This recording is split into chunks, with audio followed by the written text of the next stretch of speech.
reaching for a distant star. Don't stop now. Isn't it strange how we're safe at home? Sitting and counting days until the second call. If you're gonna make a change, you have to let me know. Turn this shit around, start to top the youngs. It's all you need to do.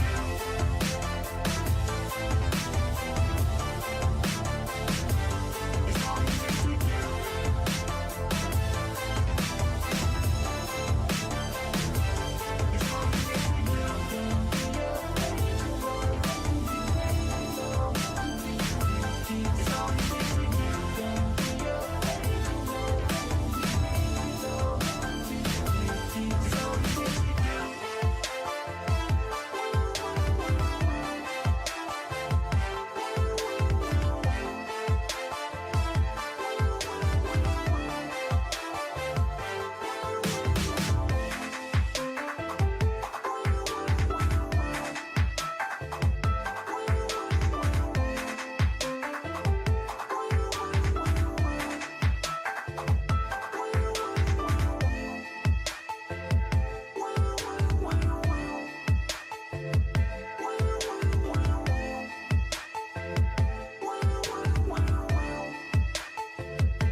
nakatalikod, parang ibon ka ng ibon ng pakikot. Hindi ka na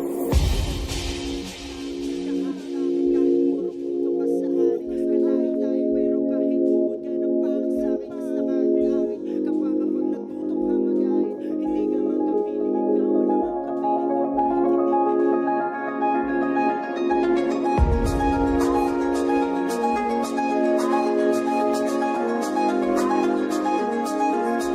hindi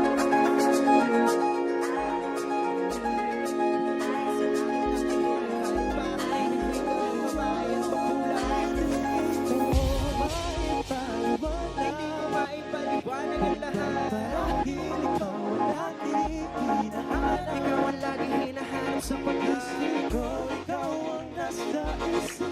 Di kita sa panaginip. Basta ikaw ang iniibig ko.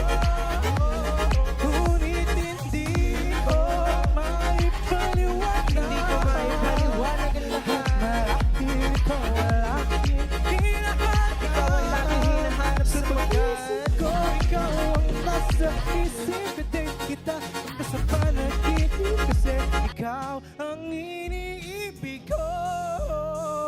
Isang araw dumalaw, sakay na natin dating kasintahan. Ang sabi niya, uy meron akong nabalitaan. Ang ikwento niya, ako'y napaisip. Sa tuwing napatahimik na sinabi di ang tunay na pag-ibig. Ilang araw hinanap bago makita ang sagot. Kung tama ang hinala, ito'y mabisan na gamot. At ng aking inumin, saka ko lang gaunawaan. Gayong mga ako'y naloko lamang, nilin lang dinaya at inuto na matindi. Ngayon ay pelikula na binuo patabingi. Ito ay pelikula na binuo patabingi. Isa kang malaking libag na tinubuan ng pisngi. Alam mo, mukha kang tuhod na may bukol na may sugat na may nana. Ikaw ang dahilan kung ba't nasulat tong harana. Para sa dalaga na kundi dahil sa gayon mo ay pinaliguan ko na bala.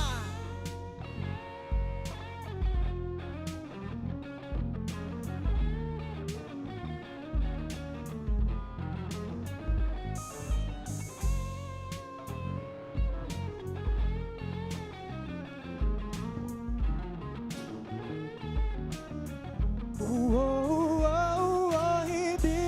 ko maipaliwanag. Hindi ko maipaliwanag ang lahat. Marahil ikaw ang laging hinahanap. Ikaw ang lagi hinahanap sa pag-isip ko. pagkat Ikaw ang nasa isip. Patid kita hanggang sa panaginip. Kasi ikaw ang iniibig ko. Ngunit hindi ko maipaliwanag. Hindi ko maipaliwanag ang lahat. Marahil ikaw ang laging hinahanap. Ikaw ang lagi hinahanap sa pagkat pag-isip ko, ikaw ang nasa isip. Date kita hanggang sa panaginip. Kasi ikaw ang iniibig ko. yan na dahil sa gagayuma. Gagayo dahil sa gagayuma. Gagayo dahil sa gagayuma. Gagayuma. Yeah, yeah. Dahil sa gagayuma. Gagayo dahil sa gagayuma. Gagayo dahil sa gagayuma. Gagayuma. Gayuma, gagayuma.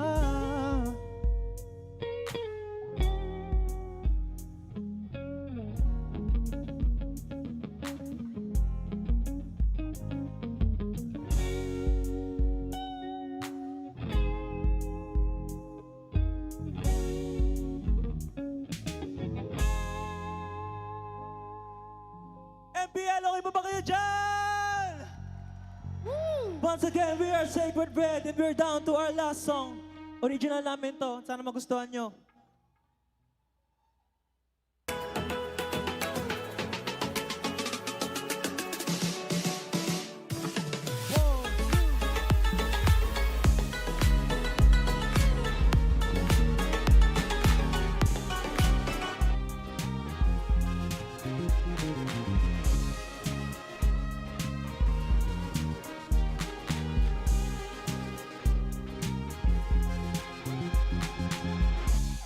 Sabihin mo nga kung paano mo nabiyag aking puso. Paano mo nabiyag ang puso?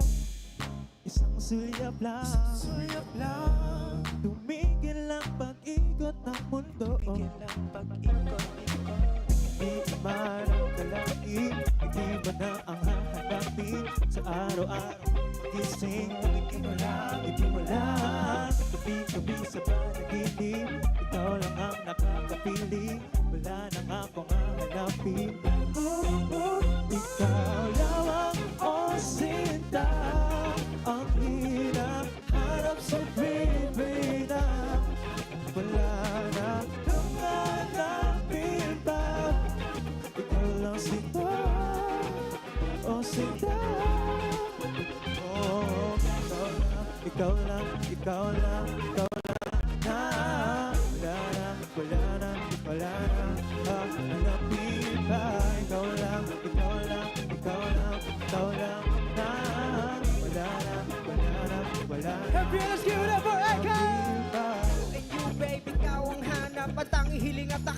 pangarap, sumisigaw ang puso at napapahay.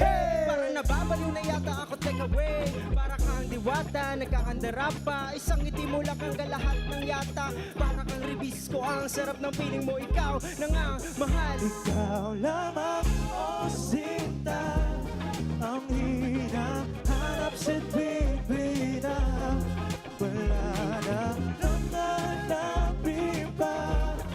Ikaw lang sinta, o sinta. Oh, ikaw lang, ikaw lang, ikaw lang, ikaw lang. Wala na, wala na, wala na nahanapin pa. Ikaw lang, ikaw lang, ikaw lang, ikaw lang. Wala na, wala na, wala na nahanapin pa.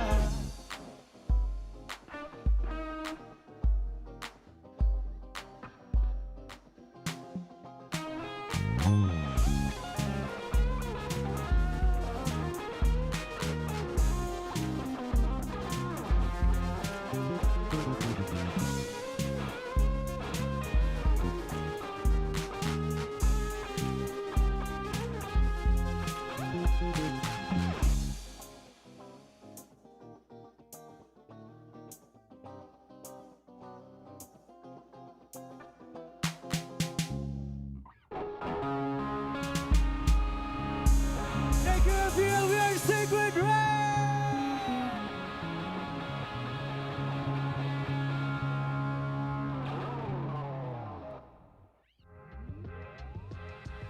What a way to open the playoffs at Day 2. MPL Superfans, palakpakan natin ang Sacred Red. What a performance to start off our Day 2. I am energized. I got so excited kung ano ba naghihintay sa atin ngayong araw. And with that wonderful performance, we would want to know more about our band members, starting off with their lead vocalist. Please introduce yourself. Hi, I'm Marv. I'm the vocalist of Sacred Red. Hi, I'm Brian, vocals and lead guitars.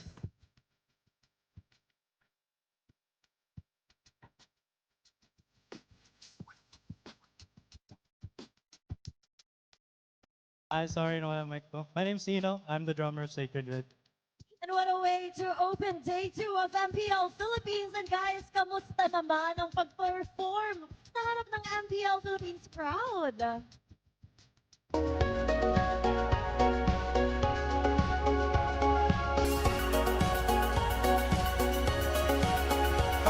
감사합니다. And earlier, no, kilala kayo sa sikat na song na gayon. But after that, it seems like you have a new song. Can you tell us about the second song that you performed? Yung pinag-perform po namin, ang title niya is Sabihin Mo Ka. Unreleased pa po siya, pero this year po baka i-release po namin. Oh, so you heard it first here in MPL Arena or Champions Arena rather. At sobrang nakakatuwa na dito niyo unang na-perform yan live. Can you tell us more about this song? Ano bang ibig sabihin ito or anong inspiration when you wrote this song? Ano siya, it's about telling someone na mahalaga siya and like I feel care for her na mahal mo yung isang tao. So basically parang words of affirmation siya about sa special someone.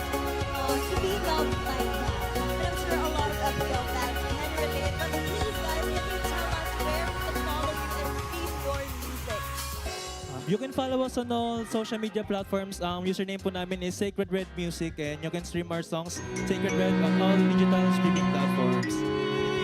Alright, thank you so much, Sacred Red. Again, MPL Superfans, let's give it up for Sacred Red. Kung nag-enjoy kayo sa kanilang performance, I'm pretty sure Superfans nag-enjoy kayo sa nakaabang na matches for today's playoff. Tama ka dyan, Denise. Alam mo, kung ang mga superfans natin ay wala dito sa Champions Arena, you've been missing out a lot. Abangan ang lahat ng yan. This is your host, Thea. And this is your very own Odin. At ako naman si Denise, samahan niyo kami dito lamang sa tahanan ng pinakamalalakas. Ito ang MPL Philippines Season 17 Playoffs. Sacred Red, when we say lakas ng Pinas, sabayan nyo kami ng palagan na to. 1, 2, 3, lakas ng Pinas! Palag na to!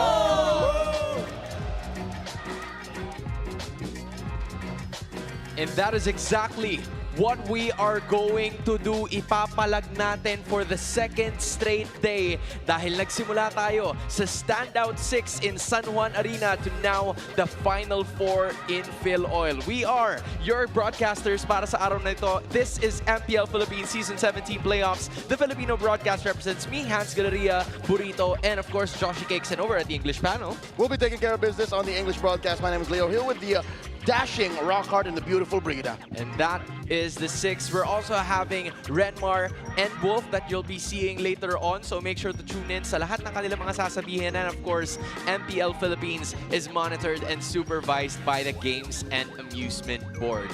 Guys, we've reached the second phase. Tapos na tayo dun sa play-ins. Makamusta ko lang yung mga tao na nandito kahapon kasi it felt like it was such a really eventful day. Burrito, talk to us about how that went. Halo-halong emosyon eh. May saya, syempre. May lungkot. Yun naman talaga ang nature ng competition eh. Di ba? Because again, when you look at it, meron at meron talagang mga magpapatuloy at meron merong aalis. Through 9 games, napatunayan natin kung sino nga ba ang worthy na makalusot sa play-ins, and we sadly had to say goodbye to a 4-time hopeful, couple of 2-time hopefuls, and a lot of would-be champions. Sayang na 4 lang talagang pwedeng mamayagpag sa susunod na araw ng playoffs. Yep, and I can still feel the emotion because these two guys, Burrito and Leo, were the play-by-plays yesterday. So I can only imagine what they went through for those 9 games, di ba? May boses pa ba tayo dyan? But kidding aside, yeah, napakaraming unfortunate na nangyari kahapon. But just the same, some really sweet victories as well, especially that 5-game series. Yeah, I really enjoyed, and I think despite Rora having a really solid lead in match number 1, ONIC really showed that they really do still have the heart of the champion. Of course, Omega, talagang halatang-halatang nag-enjoy sa kanilang laban. And because of those performances kahapon, I would like to see another 2 matches na 5 games ulit ngayong araw. Let's FALCONS and ONIC up for sa ating first series. And I can say, with what we saw kahapon mula sa ONIC Philippines, FALCONS has to be ready. Ibang klase ka talaga, Joshi. You want a day 2.1? I mean, I'm not sure if that's gonna happen, but hey, yung base sa nakita natin dun sa play-ins, tila ba walang sweep. So that already goes to show everyone na walang naging one-sided series. Everyone had some sort of fight, including the first 2 teams that we're gonna be seeing for today. Team Falcons making their debut for this season's playoffs against ONIC Philippines that really showcase what they can do. Yeah, ang dami rin mga makabago na na-discover natin kahapon, no? Yung 100% win rate ng Claude ay nabawasan din naman. Pero speaking of Claude man, Super Marco, ay si Super Prince, hindi naman nagko-Claude yan, pero ito na ang ating enduring legacy. And we're talking about legacy. ONIC Philippines have gone through a lot of variants, a lot of rosters and players. Nandiyan pa yung VYs, nagsimula yung ONIC. And then we went through the Anarchy era, sila Rapidot nandyan, umabot sa Kelra, King Kong Connection, and now we're looking at the first ever team na nagkaroon ng import sa Philippines. Dude, we've seen so many installments of this squad. Rockhard, you've witnessed different portions of ONIC Philippines. All of them. Ikaw ang best suited to look at what the statements are, especially yung kay Carl TZ. Especially, I mean, pag sinabi ni The GOAT yan, ano ba, let's all just shut up and just listen, right? Yeah. Well, Grabe improvement, and I think that will apply to the whole, right? Not just for Savero, but everyone on the yellow. Yeah, I agree. The fact that Carl TZ really commends Savero is definitely something, but also so many people would like to commend Super Marco. And I myself have observed like really significant changes sa kanya even in the past seasons, wherein sometimes we tend to say, is he not that bulletproof anymore? But stats would show na he's just actually evolved in terms of being bulletproof. Like in terms of yung top na mga least deaths, siya lang yung nandun na naglaro talaga for all their games this season. And here's the beauty of being bulletproof. Wala siyang paki sa sinasabi ng tao. Yeah. The results will speak for itself, and the fact that Marco is standing here with flap in his face against the pressure. Again, they're both going on their same path. It's just sakto lang. Today, nag-meet sila. Yeah, and to think that Savero was feeling the pressure before the regular season even started dahil sobrang daming mga nag-iisip na kaya niya bang sumabay sa mga Filipino players. But now, he's here, regarded as probably one of the best gold laners that we have in the current meta. He might actually be single-handedly the best carry gold laner in the league right now. I think so. Especially with that performance yesterday, there were really moments where akala ko katapusan na ng ONIC. Pero nabalik pa niya. Akala namin ni Burrito tapos na. Yeah, totoo yan. Diba? But hey, it worked, right? Parang hindi naging factor yung Indonesian training art na sinasabi ng sobrang daming mga tao. In fact, it worked out even better. May mga nagsasabi pa nga na parang hindi daw nawala si Kelra. Diba? And that's already a really big compliment when you think about it. Yeah, and one of the people who actually said that was Carl Tizzy na pinakita nga kanina. It didn't feel as if he had this adjustment coming in from Indonesia to the Philippines. And I think it was also mentioned yesterday sa broadcast na his being part of this lineup did not really feel sudden. It felt like it was planned all along.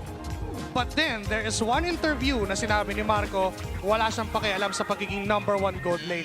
Kanila na yan. Basta sa kanya yung champion. I like it. I just like this series. So many stories from orgs to the player matchups. I think it's time for us to know a little bit deeper about this matchup. Here is our on-ground panel. Thank you so much, casters. Renmar and Wolf here in the unintentional height reveal panel. I am 5'10", he is 6'1". That is actually totally accurate. Now, we saw a lot of interesting things yesterday.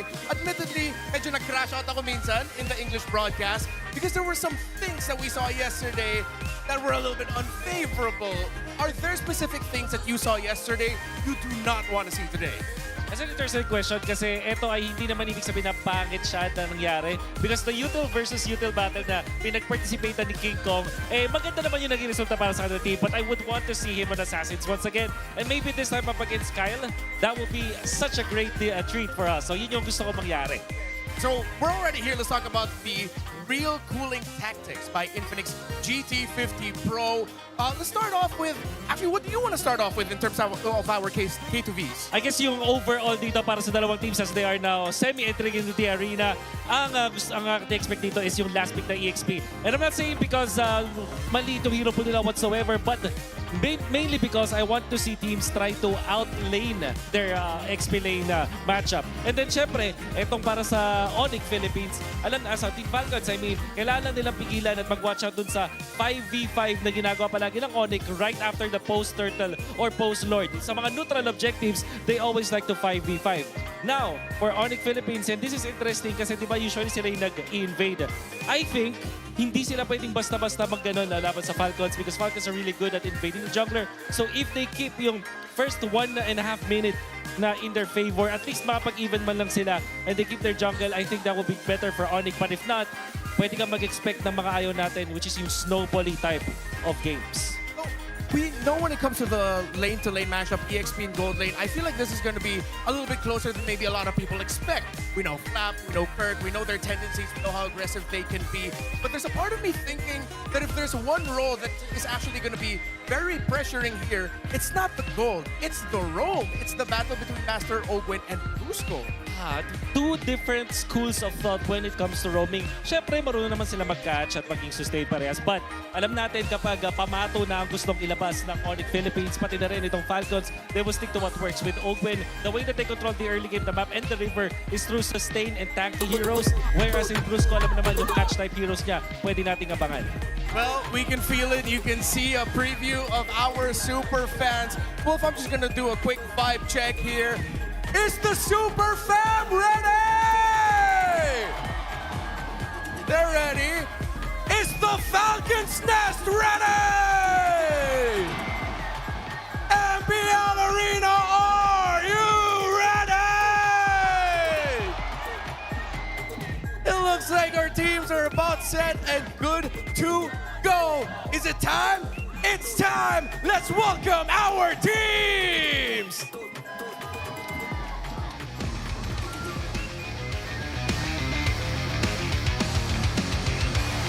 They reconfigured their system and unlocked their true Titan form. Now they're here to take this playoff stage by storm!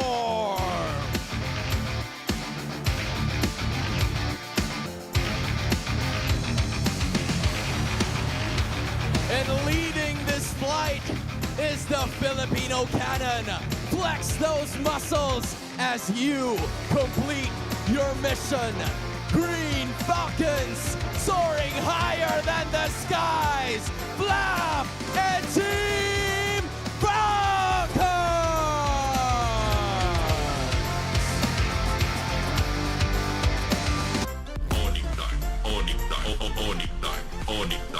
Fresh off dropping the world champions, they're back for the ultimate fight to avenge their losses and crown this Falcon flight.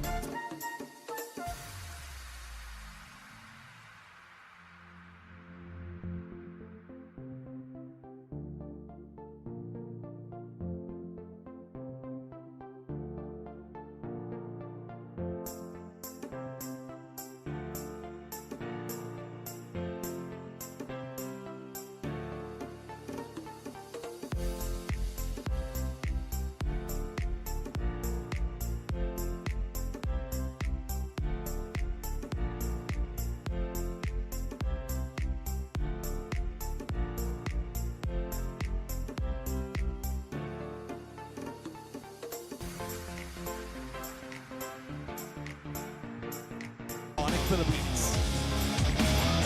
It's Team Falcons at ONIC Philippines San Juan Arena. Make some noise!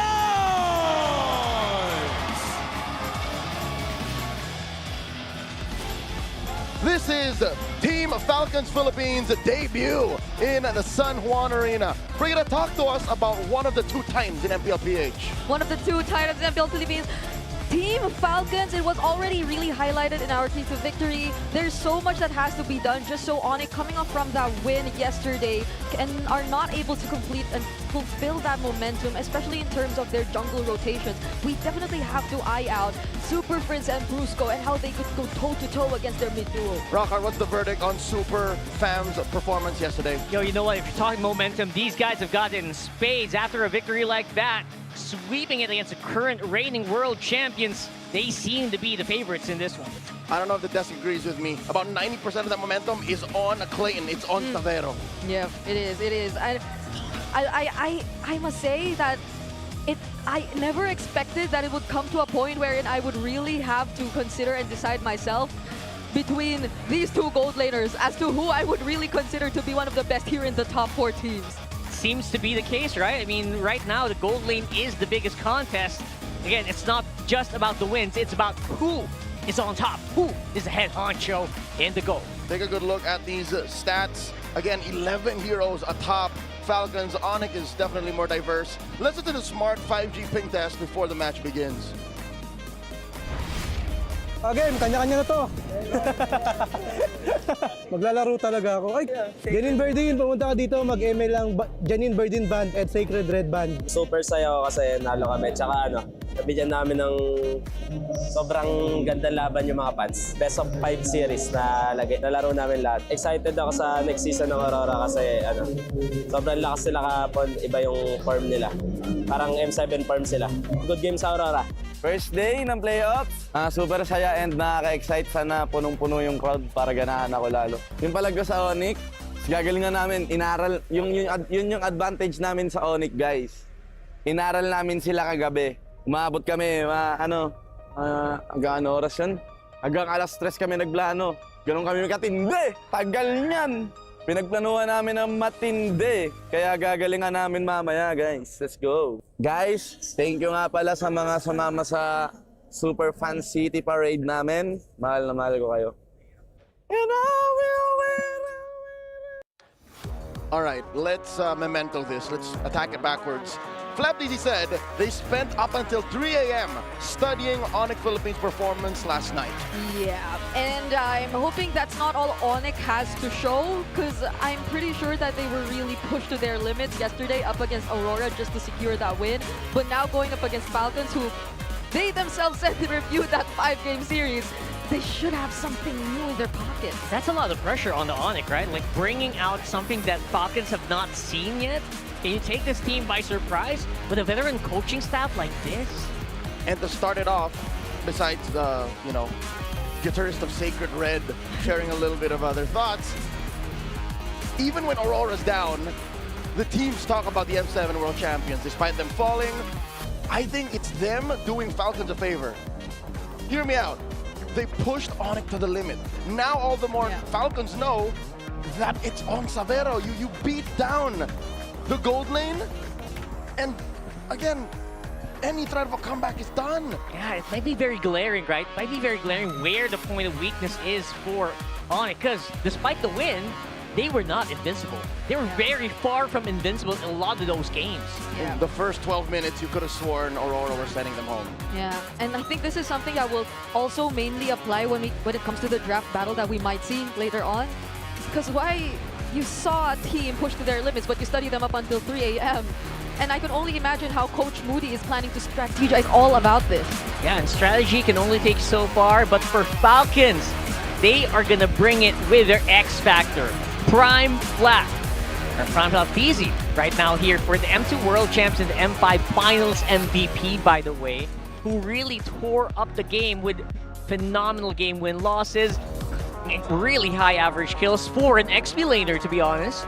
And of course, the average DPM. You could really expect him to go crazy with heroes that can go very aggressive. And in contrast, talking about just Flap, he's no longer TZ, cross that out in 2026.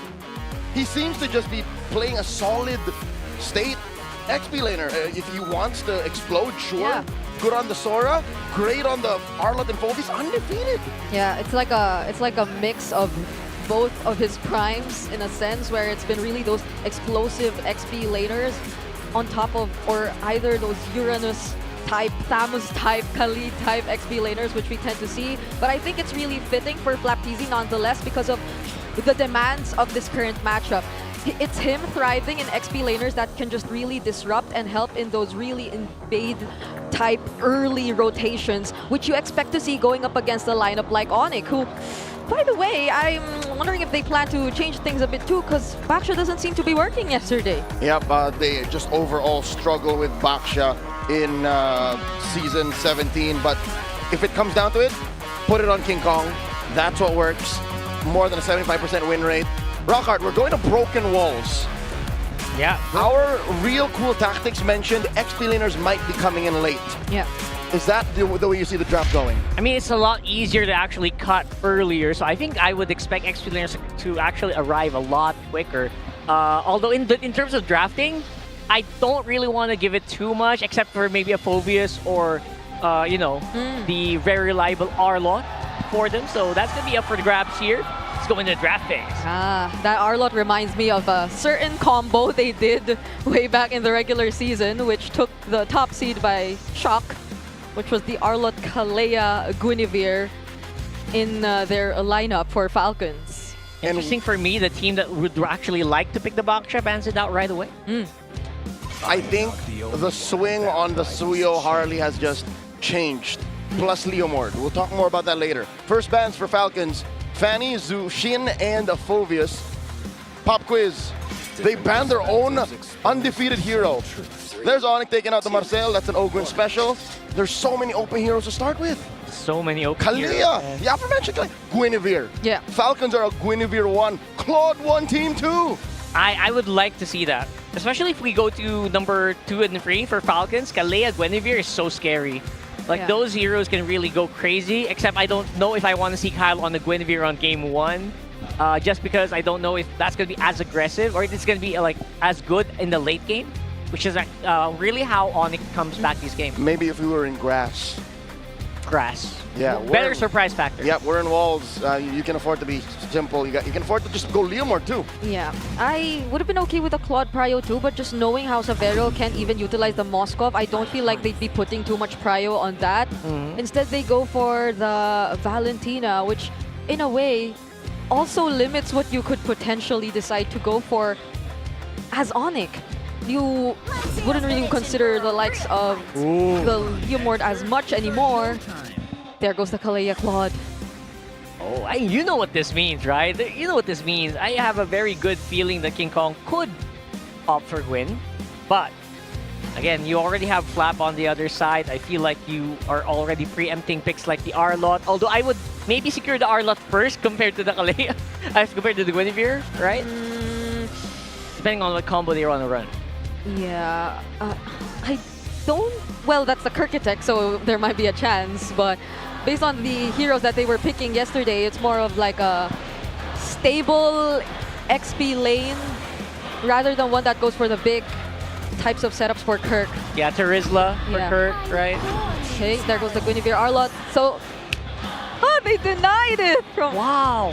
Despite it not being the map we expected, it's just the way Falcons plays. High crowd control, in your face, solid start. What does ONIC close with? That is a tough one. Honestly, I would like to see maybe just a solid mid laner just so that you don't run out. I think a lot of good mid laners are going to be removed here in the last two picks. Don't have to ban any big roams against them. You don't have to ban any big XPs. In terms of mid lane, it's so tricky to play. Tricky. Mid laner that relies so much on positioning. Is it a combo? Do you want to go something with the Kalea? They don't pick up the mid lane first. This is good. This is good for me. Like, you saw King Kong's Leomord yesterday. That was insane. But Haji's gonna enjoy this Phantom Steed pickup so much as the Valentina. We've seen Valentinas pick up more Phantom Steeds often and win with it. Ladies and gentlemen, this is the first half of the draft. Solid start for both sides. Again, Falcons, despite this being their first game in the playoffs, is showing amazing identity. They don't care how the meta has evolved in the first day. This is how they play. Let's throw it over to Renmar and Wolf to see what they think of the draft. Interesting. Falcons rush with the Valentina knowing that ONIC are most likely going to get the Kalea and Claude. Ang naging sagot nila dito is the Guinevere Diaron, which is a very interesting combo. I really like it. At yung ONIC, imagine, open yung Harley, the Suyo can be picked up, but they chose to go for the Leomord knowing na kailangan nila ng mid-range. Hindi ka sila pwedeng mag-full assassin or full utility. Leomord is a hero na literally nasa gitna nun at yun yung pagtatapat nila sa isang Guinevere. By the way, statistically the best Valentina of this season, and ONIC just gave two great options for ultimates for Haji to take. Now, that is going to be a ban on the Gourd and then a Harith ban from ONIC. Any other expectations? Maybe Falcons might ban another EXP option potentially? Yeah. Okay, so mga pagtatapat sa Harlot like Glue, for example, para mawala ng pang frontline dito ang ONIC kasi if you're looking at both Leomord as well as the Kalea, kailangan merong haharap muna so that you can eventually set up on that on the team fights. So, pwede nilang i-eliminate yung Phobius factor here for Falcons. Oh, okay. So that is going to be a ban on the Atlas. It seems like that is going to be the sleeper pick right now for a lot of teams in the rope, considering that the Valentina is on the side of Falcons. Makes sense to take it out. If you're in Falcon shoes, still committing an EXP ban, or are you going to try to target maybe Super Friends? Tingin ko, hindi ka na masyadong problemado dun sa mga Super Friends. Maybe if medyo TH na TH ka, yung Valier na lagi pinipili din ng ONIC Philippines. But I think it won't answer, it won't really help your case. Much better if you just ban something like a Glue or an Alice para sa side of Falcons. Yeah, those really strong EXP lane picks, the tempo breakers, yung mga tinatawag natin dyan. Ayaw na ng Falcons kasi isa din sa mga keys to victory natin, yung mga fights ng ONIC pagkatapos at bago mag-team fight or objective. So Uranus, so dalawa sa mga pinaka-high impact EXP laners na pwede kunin ng ONIC open, they get the low yi para kay Super Friends. Isang alam nila, naban nila yung Harif, so possibly magpumoskov yung Falcons. So baka ibahin na nila. They need a purify hero from the carry role. So baka carry yung kanilang piliin. This is Falcons, and then there's the Kaja as well na pang-counter din ng mga teams against the Kalea. It's the Roger! Wow! That's a comeback pick! I was just saying earlier in the down room I wouldn't want to see Roger. I don't miss him. Falcons end up picking the Glue. Interesting decision. How do you feel about this? I think it might be a little bit too much of a wild card. For the roam roll against the Louis, medyo siguro makaisip ko na. Pero ito yung hero na hindi mo talaga mabubuhat, and it will be a problem for this Leomord. So I do like the idea of the Roger, but ONIC Philippines, ang pwede nilang gawin dito is to look for another setup dun sa parang medyo fighter dun sa gilid, which kind of means baka yung Teris na dito yung obvious pick para sa ONIC. It's just so stable and dependable, and the Alice as well is gonna be there. I have mixed feelings dito sa Roger, pero hindi ko kasi pwedeng kontrahin yung Luyi ni Fritzy. Yeah, what if they were cooking something? By the way, super fans, scan the QR code and predict the match winner correctly for a chance to win 1,000 MLBB diamonds. I'm feeling kind of crazy today. Maybe the Falcons is just my right amount of crazy. I'm going with their draft despite it, yeah, being too wild. And ma-expect natin dito yung Roger na magkakaroon ng mataas na killing potential, especially kasi ang daming stunts eh. And you are also giving ultimates sa Valentina. So yeah, I do agree with you. You know, after thinking about it, siguro nandun ako sa Roger boat kaya. Interesting as we enter game number 1 at MPL Arena. Let's loop back the casters. Where did that come from? What a way to open day 2. Yeah, we literally stood up from our chairs upon seeing the Roger pick come into play, and even our panelists had mixed reactions. I think towards the end, they were trying to be a bit more convinced about it. But the fact that it's just so surprising, you're not so sure what to feel. Yeah, I completely agree. When you initially look at the Roger, it doesn't feel like the optimal goal lane pick. But when you look at who's using it, it's Super Marco. You give him a hero that has so much survivability, you know he's going to carry later on. Yeah, and that survivability, I think... Oh, hold on. Okay. Super Prince with such burst damage early on. Okay, so it's not like it's just Falcons who's playing with surprises, right? Nope. Super Prince, Loyi, possibly the second most prolific Loyi user in the league, second to only the Chef. That could also open up a lot of crazy things. They did this in their battle for third bout against ONIC ID in MSC 2025. Yeah. The world's longest tsunami slam. They brought Kyrie back to Manila. I'm wondering if we see that here, though. I think Falcons in their lineup also have enough response to deal with a surprise diversion play if they are indeed ready for it. Like, there's a final slash from Flap that can potentially counter set, or even just a single spatial migration tool. Yeah, they can actually answer the moment that it lands, but before it happens, they don't have any early warning signs. Yeah, that too. Okay, there goes King Kong with the Phantom Steed. Ogwin was forced to flicker out of that. Okay, little baby Patrick had to get on out of there, skedaddle. In the first about minute, Savero had to use the Purify. Yeah. What was that? I mean, that just feels like trying to... trying to preempt something? Again, you can't be too aggressive, and you can't give out too many early kills. Kind of understand it. And again, it's all the pressure that the Falcons are giving. And partly maybe it's been so long since he last had a laning phase against a Roger. Right. Whoa. That you kind of forget how it actually works. That's a clear from Kirk, though. Final slash from Flap, but he still finished off the kill on Kyle. That's going to be first blood for ONIC. Phantom Steed 2 for King Kong as he goes for the chase against Ogwin. But that's Brusco and Kirk providing him help.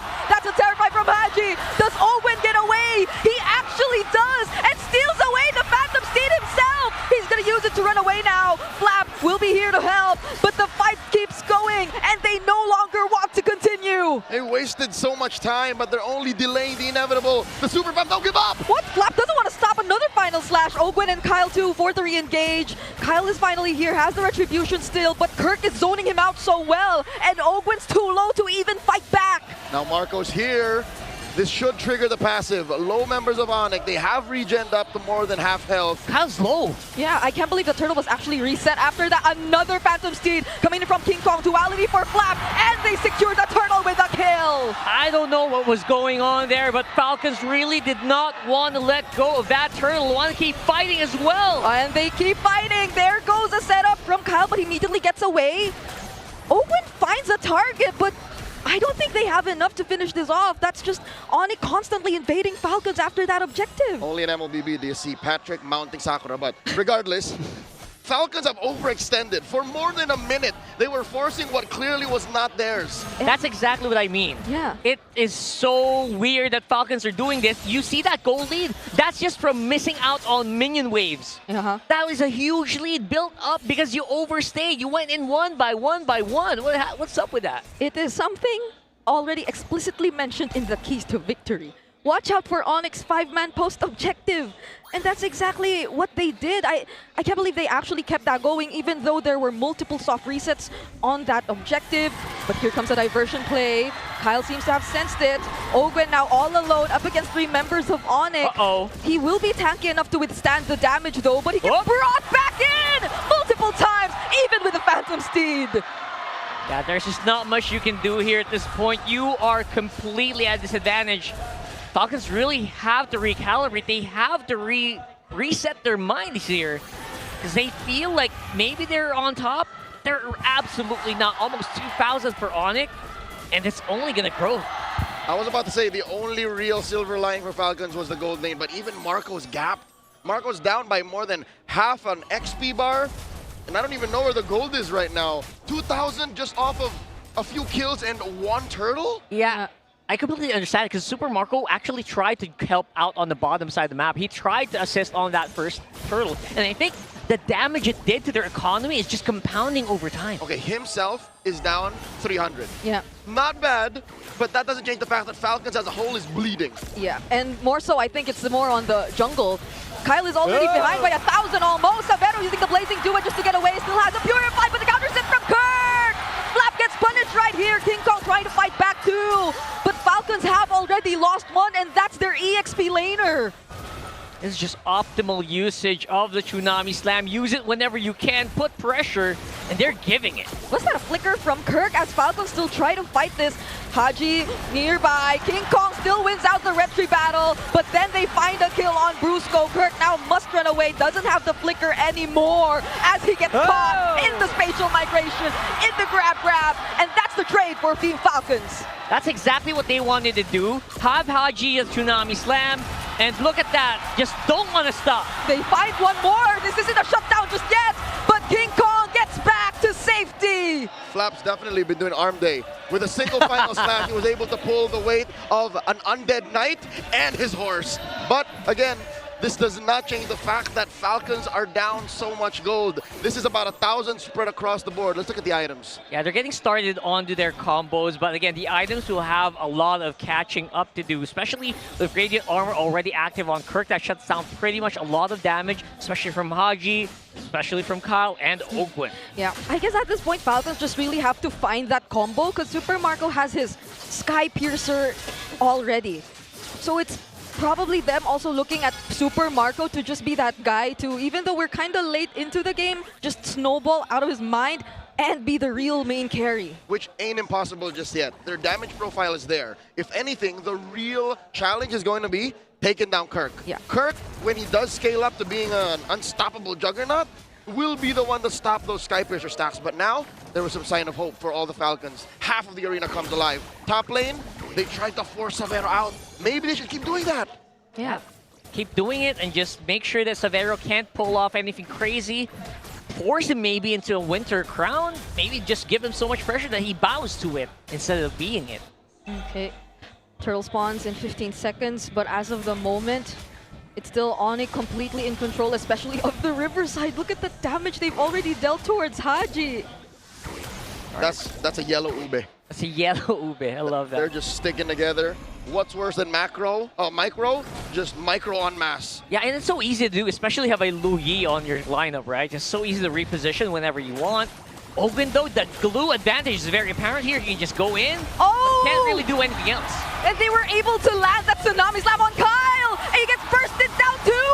As he's brought close to ONIC. There's the final slash from Flap, but can he withstand the damage of 4 members? He's forced to flicker, but he gets caught in the throne of ruin! Super Prince finishes him off. And as you said, Kirk is unstoppable! Yeah, that's the Juggernaut effect getting activated on the Alice. We were all calling for the Charizla earlier. He says, you know what, I can do you one better. Look at this, once again, an instant replay. It really went sideways as soon as ONIC was the one to pull the trigger first. Sure, Kyle got into a good position to hit him all with the Requiem, and then there was a good reactive final slash, but that's the keyword, reactive.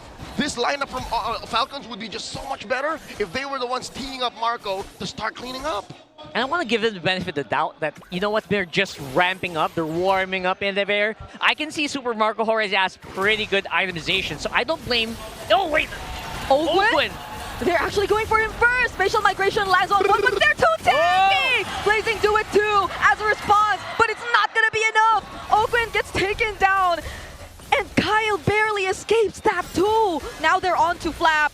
Flap will be able to somehow sustain this. There's gonna be Kirk, but they won't go for the kill anymore. ONIC are just happy to take over the map. Look at it. There's just the two turrets left, and they're gonna pressure them even more. Oh my goodness, that's a Purify used for Super Marco. Facial migration lands, but look at the duality! Super Prince is just not allowing Falcons to go for whatever set they want. Yeah, Falcons said, I want to make a play. ONIC says, you know what? Try your worst. And they really punish with a triple. If you're down 5K, even a surprise setup would be a little too much to ask. Super Marco, yes, does have items. He's on his way to his endless battle, but there's literally 0 stats now. Flap falls underneath tier 3. They're in the base. Unbelievable. A 7K gold lead and them taking down a base turret before their first Lord. That is just so good. Again, Brusco, excellent targeting on that Kalea. Really stops players like Kyle would go crazy. Even though Super Marco has to just keep his distance. It's just good. Like, crowd control here is layered so well. King Kong going in at the right times. And look at this. It's a conceal. They're going find for Kyle! Spatial migration already used. The duality does not land, but they're going for the dive. Winter Crown forced out. Kirk with the zone. They find the kill. Kirk might just be the trade. I mean, that was 4 members of Falcons plus a turret. That basically is just math going against Kirk, but I don't think that's even a sigh of relief. That's barely a second of oxygen underwater. ONIC are literally waterboarding Falcons. It doesn't even feel like a consolation prize. It feels like they're drowning and they're trying to just stay alive, keeping that air in their lungs for as long as possible. I guess this is where we start to look for the reason as to why they decided to go for the Roger pick. What was the idea behind it? Because we already had somewhat of a theory earlier on, but I think it's just ONIC 2 having so many answers to what Falcons were planning to do all this time. That crowd control, the disrupt from the Luyi, who by the way just used the diversion. But Falcons have somehow sensed that. Yeah. It's going to be a pretty prolonged siege here. I don't think there's going to be any immediate danger to Falcons as of yet, unless Kirk does something like this. That's the immediate danger, but they're not really going to fight it just yet. But Brusco still fights one. It's going to be Flap, has the flicker, will survive, but not until Kirk and King Kong go for the chase. Down 1 member for Falcons. Oh, they're hoping that Super Marco just sees all of the low members of ONIC, but none of them are having it. They've already lifestealed and spellbound their way to full health. Severo's just locking on the turret, still has the Blazing Duet and the Winter Crown as ONIC are forcing the fight, and there you go! The Blazing Duet coming in just the right time. They find Ogwin and Kyle, and there's a legendary kill for King Kong as ONIC put an end to game number 1. That was an absolute time trial game here for ONIC. Wants to finish it quick, did not give that Roger any space to play. That's what they call in the business a lightning round. The Super Fam draw first blood in this best of 5. Falcons were just asking for too much. I think they get the whole Arlott plus Guinevere setup, plus, you know, the full frontal facial blasts of the Valentina, and then with the Super Marco cleanup, it's not against ONIC, not like this. Yeah, you know what? The Guinevere and the Arlott answer feels so good on paper, but I think they kind of overloaded on that one. They did not have any answers immediately, especially around the early mid-trio fights. Yeah, it felt like it relied too much on that one coordinated play, because unlike when they also had the Kalea in their lineup, there were just much more ways to play around their potential setups. But now it was just mainly on a final slash spatial migration. Ogwen was a glue, so he was only going to be there and stand as the annoying guy in the lineup.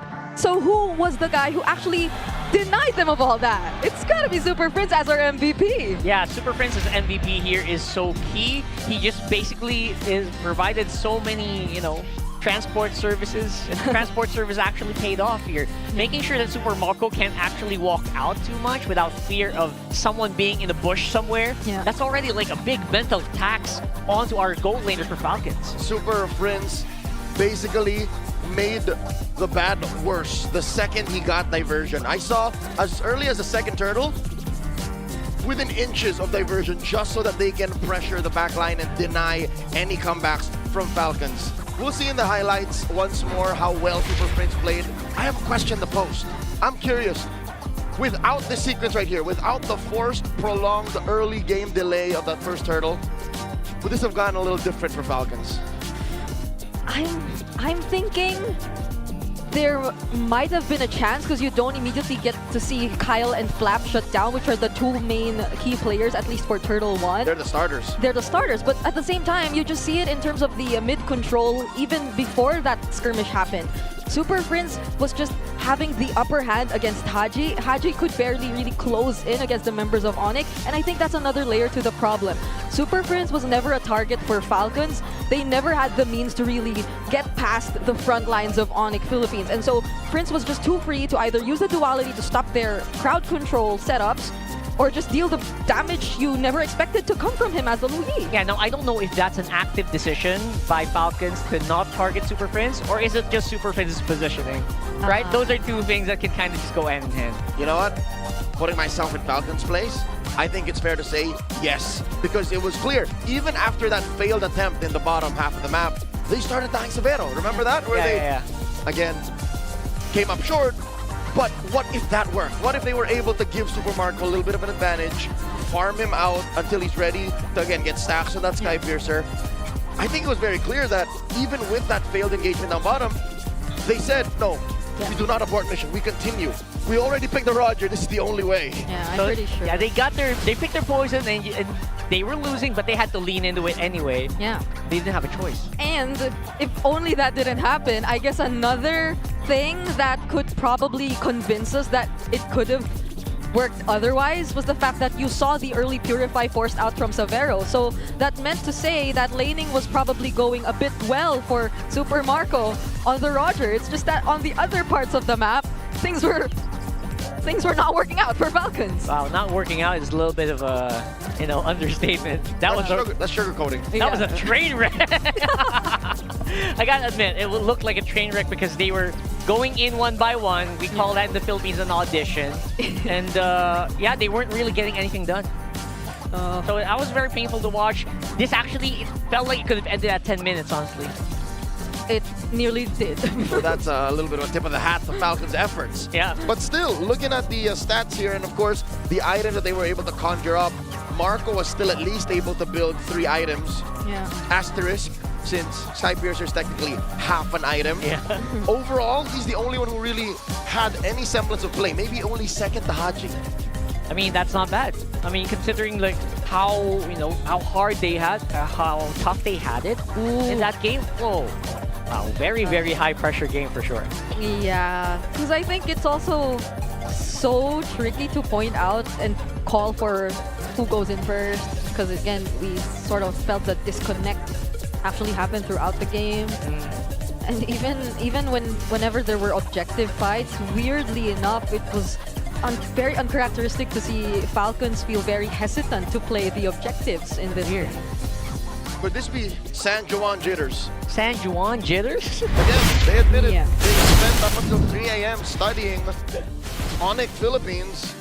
It's clear they did study ONIC. They tried to attack Severo. They tried to take Turtle 1, even when they shouldn't. So, does this reframe their approach to this series? What do they change? All right, maybe I would say the draft could have worked. But again, it was very one-dimensional. You kind of have to layer those crowd controls a little bit perfectly to get like a really solid advantage. And that's where ONIC really shines, right? ONIC really shines when they're able to just be free. And when your opponent is trying something so hard that they can read it, Super Friends is so good into those situations. That's why he's MVP. We'll talk about Falcons' adjustments in just a bit. But first, there's new beasts in the Land of Dawn with the Infinix GT5 Pro. That's a GT watch on your wrist, GT Buds 5 in your ears, and the GT50 Pro in your hands. You can now unleash the liquid cooling beast, powered by HydroFlow liquid cooling and 144 FPS MOD certified performance. No lag, no heat, pure cool, pure speed every game. And as a gift for our MPL superfans, Infinix is launching an exclusive payday sale. So from May 27 to 31, that's during the entire playoffs, you have up to 30% off. Just scan the QR code now and grab these sulit deals. That's right, and of course, for those MPL fans here at the venue, enjoy exclusive GT50 Pro pre-order with 11,999 worth of freebies and discounts, including an Infinix MPL jacket. Sheesh. Plus, the first 10 pre-orders daily at the Infinix booth will get free Grand Finals tickets. So your slot in the Grand Finals is secure. So go ahead, don't get left out. Go get your Infinix today. Wow, that's a deal. Sweet. Tickets to the grand finals, really? Hey, to dominate the land of Dawn, you need a connection that never lets you down. From rotations to tracking the pros, stay online and in the zone. Power up with the Smart Power All 99. Get 10 gigabytes of data for MLBB and your favorite apps, plus unlimited FB, calls, and texts. Share every GG moment with Smart, the simply reliable partner of the MPL. I would love that. And again, they also have booths on Superfan City. I want to go there. I so much happening outside. You've been there? I walked around earlier. How was it? It's a full complex. There's a booth for all the fan bases. Yeah. It's not just the fans, the teams and the fans that are left. Yeah. Not just the Final Four. The Sun 1-6 are there. Even AP Bren and TNC. Oh, okay. Amazing. And that's just like a sneak peek because I think the entire Superfan City starts to open tomorrow onwards. Yeah, that's that's the third Friday day. to Sunday. Exciting stuff. Yeah, you get merch there. You get a lot of other mini games. Do you have your TLPH jacket yet, Brigitte? I have not checked, but I heard it's it Nice. costs quite a bit. It's $100. Let's throw one over to our hosts. They got a little something before we get back into the match. That was a good game between Team Falcons and ONIC Philippines. And right here in the Champions Arena are champions as well of MWI. Please welcome Navi PH. But Odin, before anything else, girls, why don't you introduce yourselves to the ML Superfans and your roles? Hello everyone, I'm Arai. I'm the roamer of the team. Hi, I'm Ray, the mid laner. Hi, I'm Keishi, the jungler. Hi, I'm Ian, the gold laner. Hi, I'm not Ayanami, the XP laner. King Salman, head coach. Alam nyo, sobrang nakakatuwa na nakasama namin kayo dito in the Champions Arena. Ako na starstruck pa din ako na nakikita kayo live kasama namin dito. At speaking of being here in the Champions Arena, kumusta ba yung vibe na nandito kayo ngayon? Sobrang saya po ngayon dito sa MPL Arena and sobrang grabe po yung cheer and energy ng mga fans po ng kanya-kanyang team. And guys, fresh from winning, kamusta ang feeling ng pagiging champion? Syempre po, sobrang fulfilling kasi worth it yung pagod at sacrifices namin as a team. And syempre, hindi pa po natatapos dito and dapat mag-double effort pa po kami para sa MWI. I love that. I love that. Alam mo, bago lang din kasi yung team nyo. Gaano na ba katagal kayong magkakasama since merong dalawang bagong addition to the roster? Mga 5 to magsi-6 months na rin.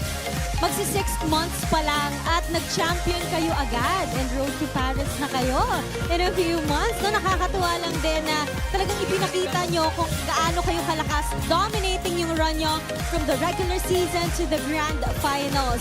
Bakit sa tingin nyo ganito yung synergy nyo? Go Mirai! Bakit sa tingin mo ganito yung synergy nyo kahit meron dalawang bago? Maganda lang po. Malakas lang po yung chemistry namin nasa team and maganda po yung bonding namin outside game. Paano ba yung mga bonding nyo? Siguro lagi po kami kumakain sa labas. Aside po sa kumakain kami sa labas, po siguro, pickleball, tapos sabay-sabay po kaming nag-movie mara. Tapos yun lang po. So pare-pareho yung trip nila. And you know, after winning the championship, girls, ano yung sunod? What's next for Navi PH? Before po mag-EWC, siguro magsi-Singapore po kami to fight po, to compete for the cyber athlete po na mangyayari sa Singapore this coming 32 June 1. And after po nun, magpa-Paris na kami. Yay! Speaking of that, alam nyo, matagal na rin naman namin nasubaybayan, especially yung tatlo kayo, Mirai, Not Ayanami, and Keishi. At hindi na bago sa inyo itong competition na to since you were also champions back in 2024. Gaano ba kayo kagigil? Keishi, gusto ko ikaw naman ang marinig ngayon bilang kanilang jungler.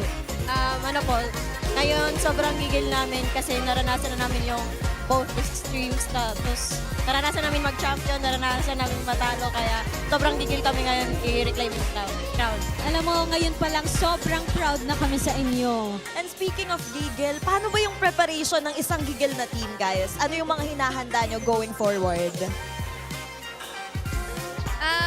Sa akin po, parang normally, kung ano yung ginagawa namin dati, ganun pa rin po yung ginagawa namin. Pero nung nadagdag po yung dalawa, mas naging porsigido po kami at determinado na mas ilabas po yung laro namin. Lalo na po, deserve po talaga nila na mag-international stage at makamit din po yung kampyonato. Showing respect para din sa mga bago, no? Talaga nakita natin ang chemistry nyo and we look forward na makita kayong magpakitang gila sa the international stage. And before we let you go, Not Ayanami, tanungin ko na rin kayo, ano ba ang mensahe nyo sa potential teams na makakasama nyo in the EWC? Since mas competitive na po yung MLBB ngayon, surely hindi lang po sa men's team po yun. Pati po sa female, ang sobrang hirap na po ng competition. Sobrang hirap na pong manalo. So, yung message ko lang po sa mga potential na mga kalaban namin is bigyan natin ng magandang laro. Bigyan natin ng magandang laro yung audience at gawin natin yung best natin palagi. Thank you so much, Navi PH. And with that, ngayon hinahawakan nyo na ang key patungo sa EWC. I-raise nyo yan at the count of 3, okay? Sabay-sabay tayo. In 3, 3, 2, 1!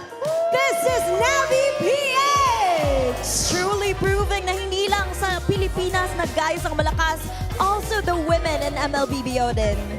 And with that, balik na muna tayo sa ating game with our casters. Casters, palag na to. Great hearing from the women of Navi PH. Kind of awkward that right after that beautiful segment, it goes to two dudes standing in front of the crowd. Hello and welcome back. I think we have to discuss the previous game. Roger Tol! Roger Tol! Alam mo na, kaso kaya siguro hindi nanalo kasi wala yung kanyang kontrapelo which is yung Lancelot. But only legends know that ang alam natin dito sa game na to ay parang medyo iffy talaga yung naging decision to go for that, Roger. Remember when we talked about that, Redmar, I told you na parang mas gusto ko yung Loyi na coming out from ONIC Philippines, especially because when you look at the draft, this Roger might have a little bit of a hard time facing up against eventually Alice na napick doon and then yung Kalea. Pero hindi yung naging problema. I think it was the map movements from ONIC Philippines that actually made it difficult for Team Falcons to win game number 1. All right, you look at it more from a macro perspective. For me, just looking at the pieces that ONIC had, yeah, the Roger could have worked if ONIC didn't have that early game they had through that aggression. Of course, you talked about Loyi with the map movements, but you said something and we agreed on it. Kirk was online. That Alice was a menace for Falcons to deal with. For sure. All right, so itong heat map na makikita ninyo is the first 8-minute movements coming out from Super Prince.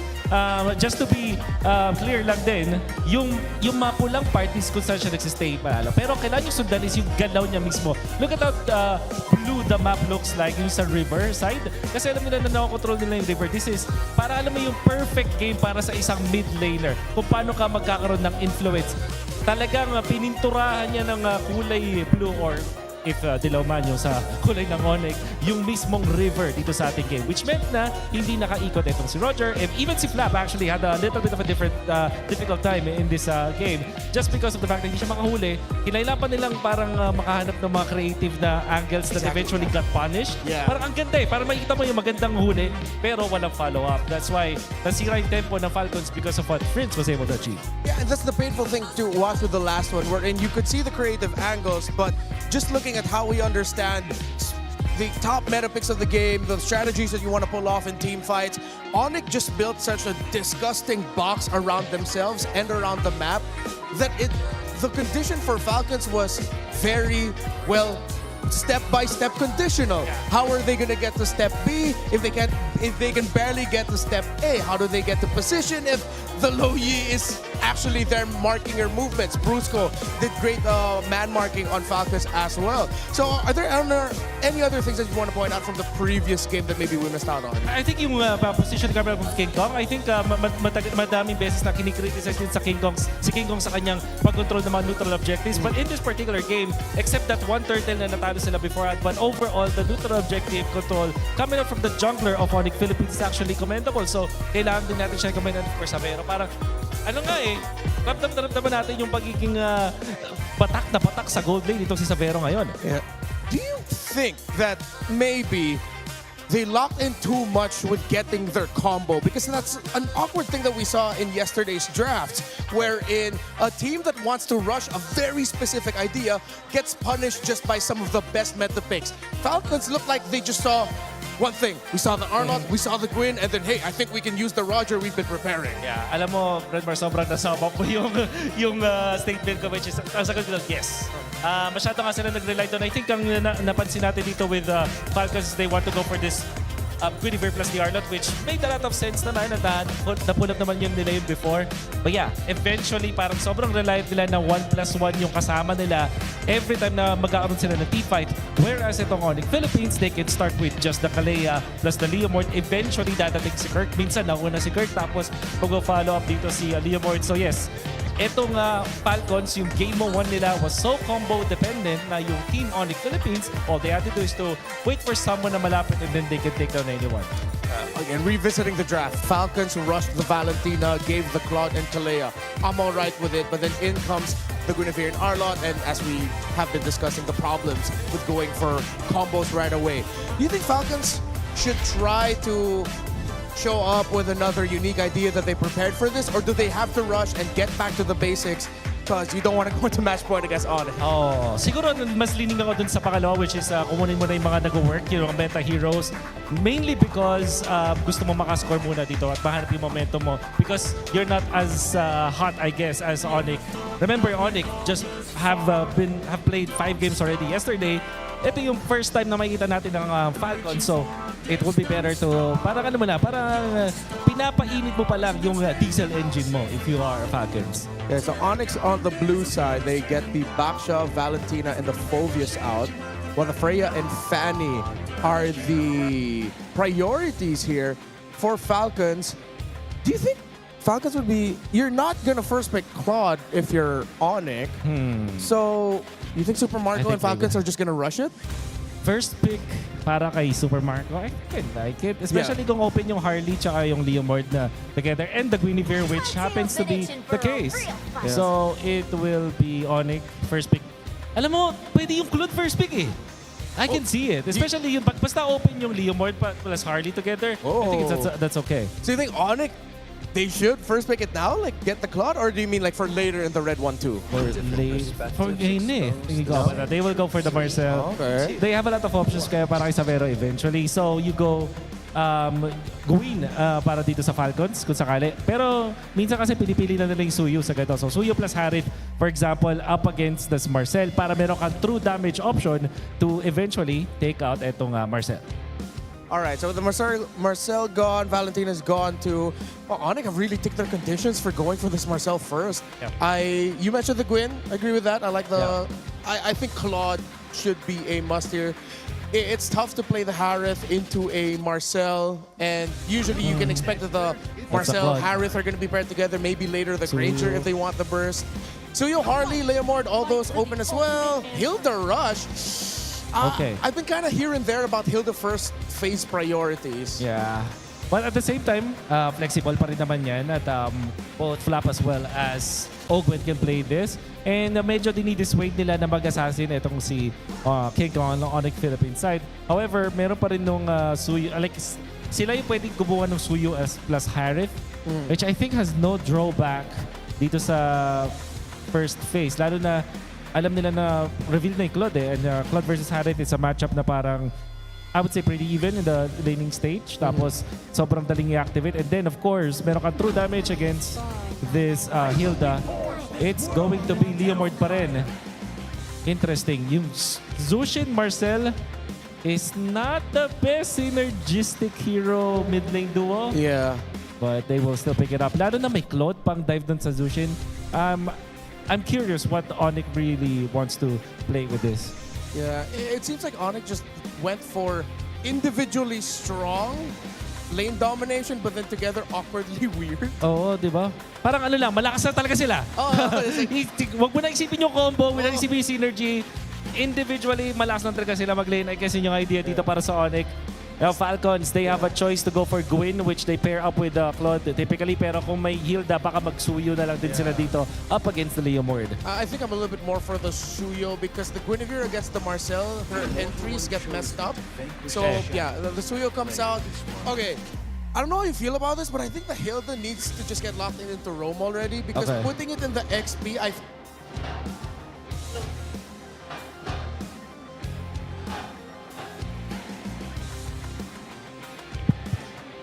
Yeah. All right. Okay, we're back. All right, we're back. So, well, it's like Hilda's mad at me. Yeah, just put the Hilda in the Rome because putting it in the XP hurts what you might want to be able to do because at least with the rotational speed, you're good, but EXP laning matchup-wise, you need a bigger set. I get what you mean. So, ang magiging option sila for that one is I think yung mga parang alternatives doon with Hilda is the Alice para meron sila ding pang setup eventually na pwede nila combine with the Hilda. Tapos meron ka ng vision doon. At yung Arlot na although wala siyang parang stun combo, nagme-make sense siya kasi pang setup siya na hero dito para sa side ng Falcons. Okay. So we're looking for big setups here. EXP and Gold still on the docket for ONIC while it's a mid laner and EXP. I think Falcons needs to get their mid laner first. You can already see the priorities there anyway. While the EXP, you can still adjust. And I think the adjustment for whatever you're going to put in the EXP, or hell, if they send that Hilda to EXP and then the Roam, is going to be very important here for Falcons to make it work. Mid first and then EXP later, I think. Tama. So kung sakali, ang mga options doon for Falcons is Imi against Zushin, tapos wala pang masyadong rundown dito yung ONIC, so I think that's a safe pick. There is an option na mag-Luyi din sila. Oh, maybe. Oh, you know what? I see the vision with that. Clearing in the mid is going to be annoying against the Hilda and the Luyi. You back up the Hilda in laning with those little micro stuns. You can punish that. If it's not going to be something like the Luyi, how do you feel about maybe the Lilia? At least just for fast wave clear, or do they need more crowd control? Parang short range masyadong Lilia. Gotcha. Actually, naisip ko what if mag-Selena dito yung Falcons?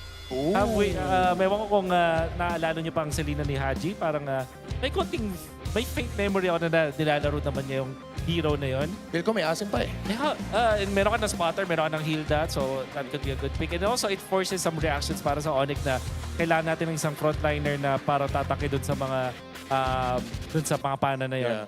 Otherwise, the safest option is the Kimi, I feel like, para kay Mr. Haji.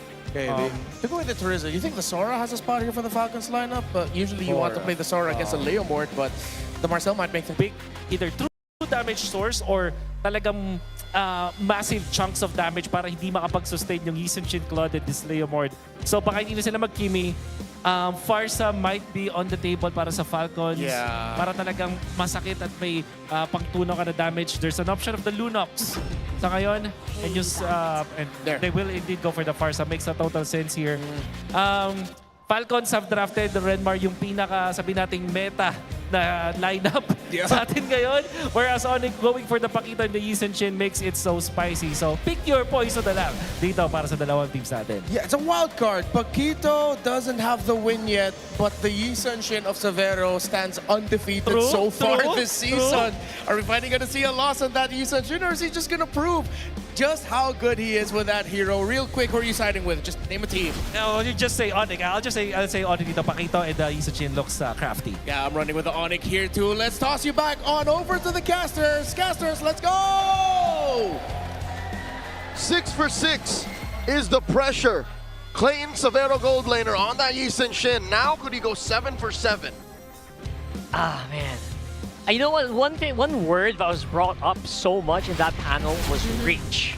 Reach. I really feel like as spicy as ONIC's lineup is, that reach might just bite them in the behind later on. So I'm looking forward to whether or not they can actually ramp up strong so that they can actually just push through and punch through the defense so that the reach disadvantage doesn't matter. I get where you're coming from, especially as it was highlighted as early as during the Marcel Juicin pickup.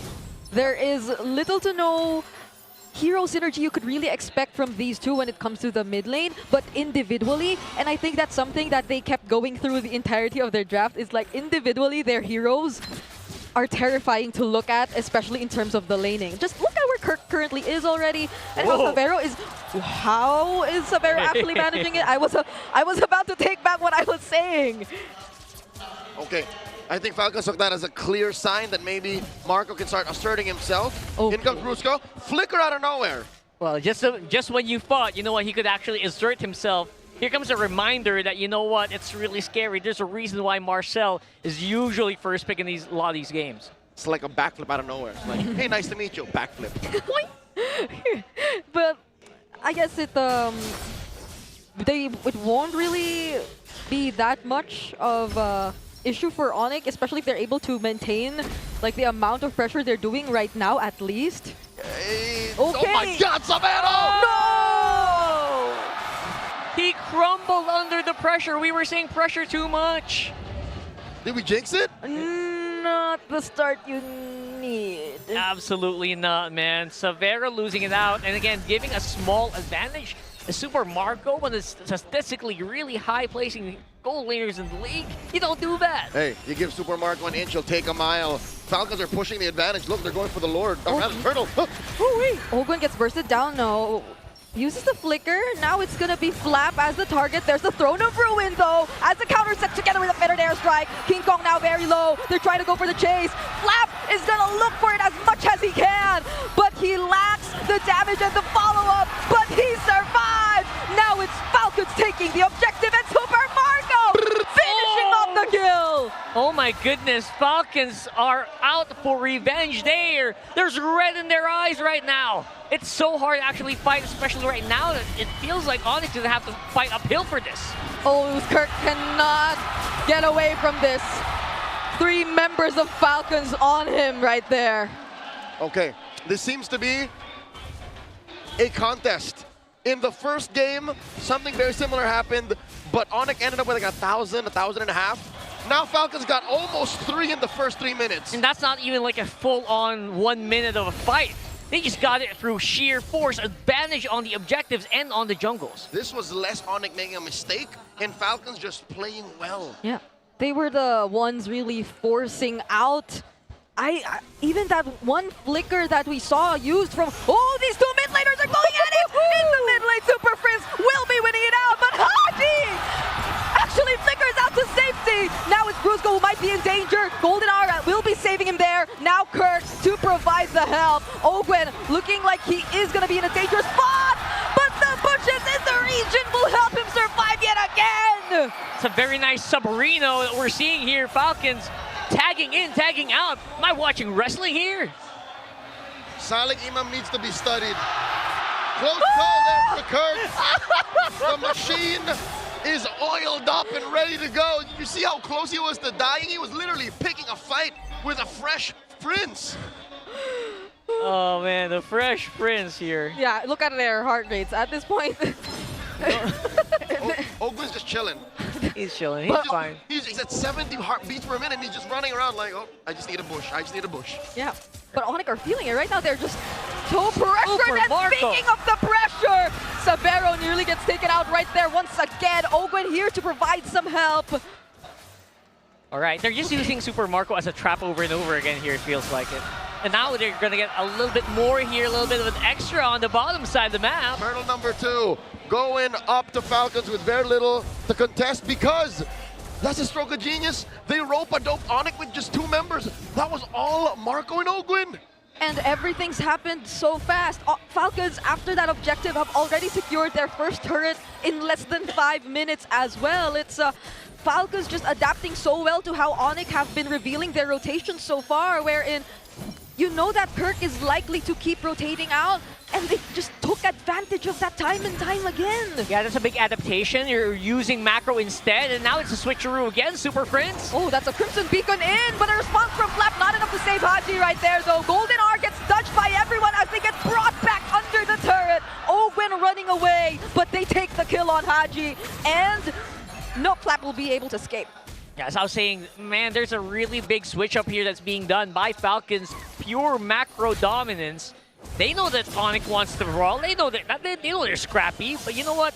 Falcons are just trying to use two people, get more advantages cross map, just maybe swap it out. They can do it over and over again here in this game. Dear Lord, Marco's farming up. He is making bank. He can buy Ram now. He's 1,000 and change up on Savero. That's saying something. In the first 5 minutes. Yeah, Ram in this economy? Come on. Figure speech, but literally that's how much money Marco has in the first 5 minutes of the game. He's literally sitting on about 4.3 thousand, while Savero is at 3.4. Yeah, and ONIC are not really able to convert anything just yet. Falcons are managing the map so well that they are probably also able to just keep these key members in check every single time. Just look at how Falcons are probably aware that King Kong is just really being guarded well here in this purple buff because they cannot afford to lose out on any more of this farm just to catch up for this next objective. Yeah, losing out on that farm is going to be so crucial here. Next objective also going to be a bit easier to take, especially if they take out Flap. Okay, that's a member down for Falcons, but it does not affect their turtle take in any way. They still secured the third objective of this game. I would say that's a wash. I think it's a fair trade, and ONIC should start taking more of those. Because right now, they're slowing down Falcons' roll. In the game one that we saw that ONIC won, they were twice as high on a gold lead compared to Falcons. So Falcons have kind of slowed down. Yeah, it really did. I mean, we're holding steady. It means that the pressure just kind of subsided, and now we're pretty much on equal footing. And I think the fact that Savero can just willingly go out of the map and not really receive too much pressure. Again, sorry for the pressure, the P word here for Savero. Again, he can do that over and over. It just means that ONIC still has that farming advantage. They still have the capability. And it's great that they're starting with those kinds of trades first, because in terms of their cores, they're at least 1,000 behind for both their jungler and their gold. So team fights might not really favor the super fam as much just yet, not unless they find those isolated plays similar to this one, forcing out that flicker from Ogwen. Oh, first goal! Golden hour to nothing. That's a good amount of time Falcons can play with, but the same still stands. They're sitting at about 3,000, 4,000 up, and the map hasn't moved much. Super Marco looking to take care of tier 1 up top. Yeah, it's pretty good that Falcons just have to remind ONIC that, hey guys, we're kind of 4K behind, or 4K ahead. What are you doing there? Are you trying to cross this river here that we control? Check your map, bro. So I think they're doing a pretty good job in making that happen. And they're also doing a good job just making sure that, you know what, at least no invades, right? Ogwen's up on front. All of these bushes have complete vision on them, so that there's just no opportunities for like any surprises to happen. Nothing offensive quite yet. And I think that's down to the pick on Savero. The fact that he can self-peel and reveal the map and kind of know, oh, I can farm here, I can farm there. That's what's slowing down Falcons. That's why we're just sitting at 3.5K up. Yeah. It does feel a bit significant when you look at the junglers, especially with the 2-level gold or the 2-level gap existing between them. But at least ONIC are still somewhat keeping them in check, and Falcons cannot just be too hasty with their decisions to fight against ONIC. It seems as if whenever there is at least one member they find, ONIC have the tools to just really go for them anyway. Just look at the amount of mobility and chase that they can afford to commit onto one person. And speaking of that one person, it might be Super Marco, but he reacts so quick with the flicker. All right, good control. Ogwen's up on front. He's still threatening here. I feel like Flap can kind of he's just a big question mark here, right? Is Flap gonna go in or not? Like, he's gonna be the main trigger point. Yeah. And ONIC can note that there's about a 2-minute window that Marco has no flicker. So they can really pressure him. Nobody's rocking Purifies here, so nothing comes for free. Oh, you're right. Everyone's actually on flicker. That's interesting. It's an interesting game here. That's why ONIC are maybe somewhat pushing forward. But there's just so much sustain and front lines too that you have to take care of when it comes to Falcons. They saw that Kirk is up top. They cannot contest. Falcons go for the throat. They take the first Lord. Wow. You know what? Compared to game one, this is the biggest non-fight I've ever seen so far today.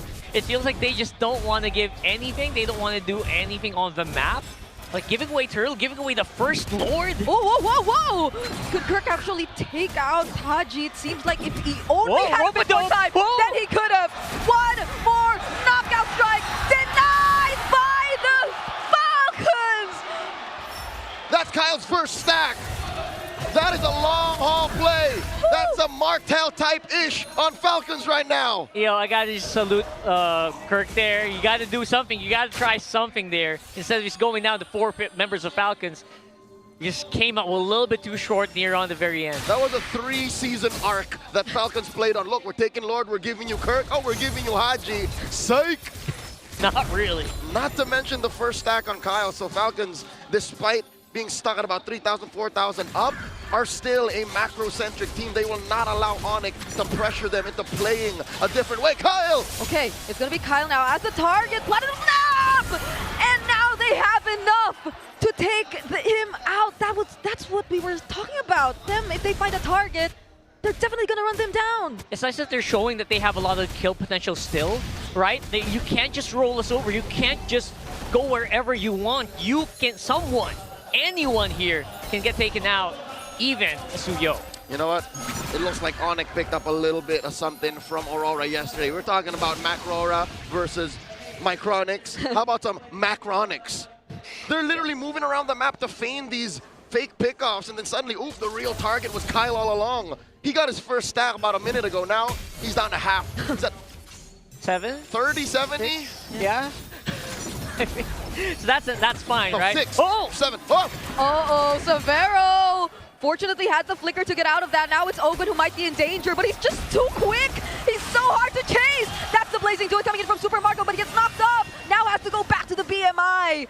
Whereas Kirk, just look at what Kirk's been doing all along. Yeah, he's been able to actually just split up very well, and I think that is the primary role of Kirk. I doubt he's going to join these team fights anytime soon, not without like a really big gun, like a Malefic Roar on his side. He can really help with removing Haji, maybe help out removing Kyle, because you know what, you can't really damage Flap. You're not going to do much against Ogun as well. Is he... Okay, at this point, he already has the War Axe, Hunter Strike, and the Queen's Wings. Probably gonna go for another... Just wants more damage, Malefic Roar, maybe? Yeah. And again, when you have that Malefic Roar, your tower taking is also just so much better, right? So I think that's what they're trying to do. Buy some time, shove up these lanes on the side. You also want to go down later and take out that turret, maybe while they're doing this Lord, maybe. And maybe he can afford to really go for the Haji kill later on if that just so happens to be the case, if he already has those items picked up. But Falcons once again, just look at how quick they are to go for the burst on the objective, and now they're gonna quickly transition. That's the Golden R as a response. They're gonna go for Flap and Kyle this time. The Mountain Shocker's done! And now it's Kirk going into the back lines, but the response of the Blazing Duet is a bit too much to handle as well. Super Marco has the BMI, can't escape. 2 for 1 kills for ONIC, still the Lord for Falcons. That looks so good. I mean, the amount of crowd control Falcons had, it felt like Kirk just froze on the spot there. Or maybe that's just what happens when your double jab is out. Like, you use it. But the damage from ONIC. Take all the crowd control you want, but where did it come from? ONIC ran through Flap. Oh, and now they're running through Ogwin. Knock up from the Lantern Flare. Not even the Veteran Airstrike will be enough to stop them there. Those kills! Mountain Jumperson once again from Severo, finding Super Marco and a turret in mid. Where is this firepower coming from? I think we got the answer right there, right? Severo's just so crucial in these fights. 5-1-1 right now on the Yisun Shin. They need to answer this. They're going to be able to just repel the Lord Waves and just not even give a damn. Severo has 4 stacks right now, and he's at 4 full items. He's nowhere near stopping. He's going to continue. At this point, I'd say he's more of a threat than Marco ever was in this game. That's right. I think what we saw earlier in the jungle skirmish was like crits coming in from the Yisun Shin. Multiple members stunned up, just cannot really get out of reach of the Yisun Shin. Very, very sticky if you look at it. And it happens every single time you think that Falcons are already in a really good spot to just commit to the fight. Yeah. Suddenly picks up that Mountain Shocker and lands it on the best possible target. Multiple times in a row, Super Marco, and earlier Kyle and Flap. All right, so they kind of know the recipe here. They know what they need to do, right? The big question is whether or not they're going to be able to actually just find another opening like that. Because Falcons, their lead's gone, but they still pack a punch, you know, figuratively. The map still belongs to Falcons. It's easier for them to still make plays. Yeah. But here's what's scary. ONIC can do just the same. They can send Kirk on the opposite lane. They can have Savero run around and then run back. Flap alone is gone here. He did not expect this. It's a 5-man rotation from ONIC just to take out the Filipino cannon. And a monster for Savero, plus another kill on Haji. Open to the back lines, finding Brusco finally now. But then he might just be in danger too. Fortunately, had to flicker out. All right, that's a 2-for-1. They're doing pretty good damage mitigation here, Falcons. But it feels like ONIC have found their groove. They found that rhythm to get the pressure going. Oh my God! Kirk walks into it, sees Kyle and Ogun, cuts him in half. Okay, there's no Haji. There's less threat of a burst. Kirk is just... he's so brave with this Paquito right now. That's right. Brave is an adjective that doesn't describe the whole thing. Okay. Okay, Ogwen. Immortality popped. No way out of this, not unless, okay, no way to chase him down. What? But Kirk had to use the flicker to get out of that. Falcons now going for the re-engage, but it's ONIC who bursts down the Lord this time. Falcons respecting ONIC's post-fight potential. Again, even before the Lord, ONIC is lethal, and now it's clear it's ONIC time. The yellow half of the arena have gone crazy. What does Falcons do here? Did they just drop the ball completely? I don't know. It feels like they were forced to drop the ball, honestly. Just how much exertion that ONIC is doing right now, especially this Paquito, man. This Paquito's taking us so much by surprise. I agree. Like, I do not want to even look at the KDA, the amount of impact Kirk has in this game. Constantly pressuring the sides of Team Falcons, and even the positionings of these members who are just so crucial to how they're about to win it out. That's what the hater would say. Look at his KDA. But I think that'd be a mistake. Even Falcons shouldn't look at the KDA. They should respect his output. Yeah. It's just look at him, look at him, look at him. Look at Kyle, man. Oh, having a hard time getting punched here. Okay, that's the King Kong finding a kill on Kyle. How did that? Now it's going to be Flap. Nearly bursted down. They take care of the Lord.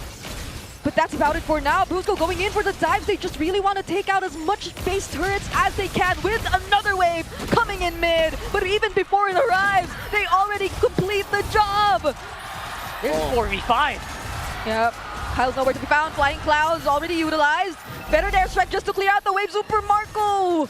He's starting to feel the damage. Now it's Kirk going in for the fast clear. But Falcons can take care of it. There's one more minion. One more minion opens up on front. Oh, but Falcons find the right opening with that Throne of Ruin from Flap. Now the immortality gets popped. Kirk gets picked off, but the Mountain Shocker still lasts. Now it's Super Marco with a chase. A Flicker Blade, they do it. They're turning things around. And now Super Frizz gets taken down by Kyle. 2-for-1. Falcons' first winning trade in quite a while. That was as good of a trade as you can get right now. Oh my. ONIC just so close to actually finishing it, honestly. One more death maybe could have been it. Kind of felt the impatience there. But at the same time, they can afford it. Yeah. It's literally swiping without looking at the price tag. Yeah. Brigida, you're familiar? Oh, hey. Because the Lord will still be contestable. It's 30 seconds out. Sure, Falcons regains part of the map, but their base is bare. Kirk can just go off the long lane and say, look, if you don't answer me, I will end it now. Yeah, it's not like they completely lost out on that fight and Falcons were able to get anything more aside from those kills that they were able to find with that counter engage. Yeah, it's not super too late for them to actually do that again, right? Like, they can still do that play where you send Kirk off on the long lane, especially right now. Most likely on the top side, Kirk and Wright kind of pivot very easily towards that. Now, if you're Falcons, what's the answer? Do you try to answer that, or do you just go for like an all-out push? We're gonna have to wait and see because fight's gonna happen soon. Yeah. Because even those members from Falcons who are assigned to go for the entry, seems like they're just constantly flushed out by ONIC and the way that they decide to group up right now. But Ogwen coming in from the backline, plus the stun from Kyle. King Kong forced to use the Phantom Steed already, but you could see the same for Haji. No longer has the feathered airstrike. And now ONIC are pushing forward yet again, using the Mountain Shocker. And look at where Kirk is. Look at Kirk. He's setting up. He's setting up the backdoor play. Oh, wait. You need to react. Falcons need to react. And it's Kyle who reacts. They sent Kyle, and this gives ONIC all of the incentive to take the Lord down. Another Phantom Steed, but there's a setup from Flap. Golden R, just to stop them in their tracks. They're looking for Sabero, but he has an immortality. Flicker from Haji, but he gets bursted down as well. Now it's Kirk taking care of the backlines and the chase from Brusco. Kyle will make it, but Super Marco falls. Flap gets his freeze on. They're trying. Down goes Flap. Kyle between 3. Kyle is all alone, and now they're going for the chase. Picks up an immortality, but will that buy him enough time? He tries to escape, but they go for the chase. Kyle cannot get back to the base. Falcons just delaying the inevitable. They bought but a minute of borrowed time. But it's ONIC time as ONIC reach match point. 2-0 against the second seeds of MPL Philippines Season 17 regular season. I did not expect this to be this crazy. I have dozens of fans all over my comments saying ONIC are miles away from Falcons and Liquid. Now what? Something just suddenly awoken in the Super Fam last night. There was something different about them since the moment they played their 5-game series against the M7 World Champions. They're like a rampaging beast here, man. They completely unleashed their capabilities against Falcons, who again almost went undefeated in the regular season. Look at that buff right there for Brusco as well. Yeah. Screaming her lungs out. I think one of the things I really appreciate the most about ONIC heading into the series is the fact that they really lived up to the majority of their keys to victory. And the pressure! And the pressure just performing as the pressure! This is after he got drawn first blood on. This is after the whole Marco's up 1,000, Marco's up 2,000 in the first 5 minutes. You know what? I think Savero's a trap. I think the whole trick of, oh look, we're playing around Severo. Look at this, come kill him. And then he just refuses to die. He died just once. Yeah, that's right. And that's saying something, considering, you know what we talked about in the draft, you know what Renmar and Wolf also talked about, that reach advantage that, you know, Falcons obviously has, especially with that clause, especially with basically the Alice, right? The Alice just allows you to engage and you have to punch back, otherwise you're done. And you know what? Falcons did have a solid lead. Yeah. 4,000 days. That's why it feels so frustrating in a sense, and I hope this is not where it ends, where it's not where all that hard work and them studying ONIC up until 3 a.m. ends. Because it will feel so bad if it was just a trap all along, and that if that thing they prepared for was just ONIC having a lot more strategies up their sleeves, and that's when you thought they were already pushed to the limit last night. Here they show up and suddenly perform so differently from the way we're used to seeing them perform. This is Paquiro's first win. And oh my goodness, you're right. Yeah. Oh man, and I know Savero's MVP here, but yeah, if there wasn't a second MVP, 100% Kirk. Oh my god, what a damn glow up. Kirk crawled so Severo could fly. That's beautiful. He literally paved the way for the comeback. And I think this is exactly how you play Paquito. Yeah. Just as a blunt object. This is what we failed to see yesterday. Yeah. I mean, you know what? The Paquito is really played here in a very, you know, off team fight guy, right? Like, you can't expect the Paquito to be slowly nerfed because they reduced the move speed duration and everything. You expect him to be more team fight centric, but you kind of forget, this is MPL Philippines, man. We push heroes to the limit here. And our Paquitos can do anything they want. They can split push like the old days. Yeah, I think in the first few minutes at least, there was more of a threat of him joining the team fights and being just a legit damage EXP laner when it comes to that. But as time went by, he was elsewhere, always elsewhere. Which is rare. Yeah. That is rare. I can't tell you off the top of my head the best damage EXP laner now. Maybe Yuzhong kind of counts? Yeah. Benedetta? So, Bennett, yeah. You know what? Maybe this is a renaissance of damage XP laners. And it started with those two. And then now here comes Kurt, proving that Paquito is an essential part of that ecosystem. Just saying something because it's community sentiment. Don't quote me on this. It's community sentiment. Kirk is the literal chink in the armor.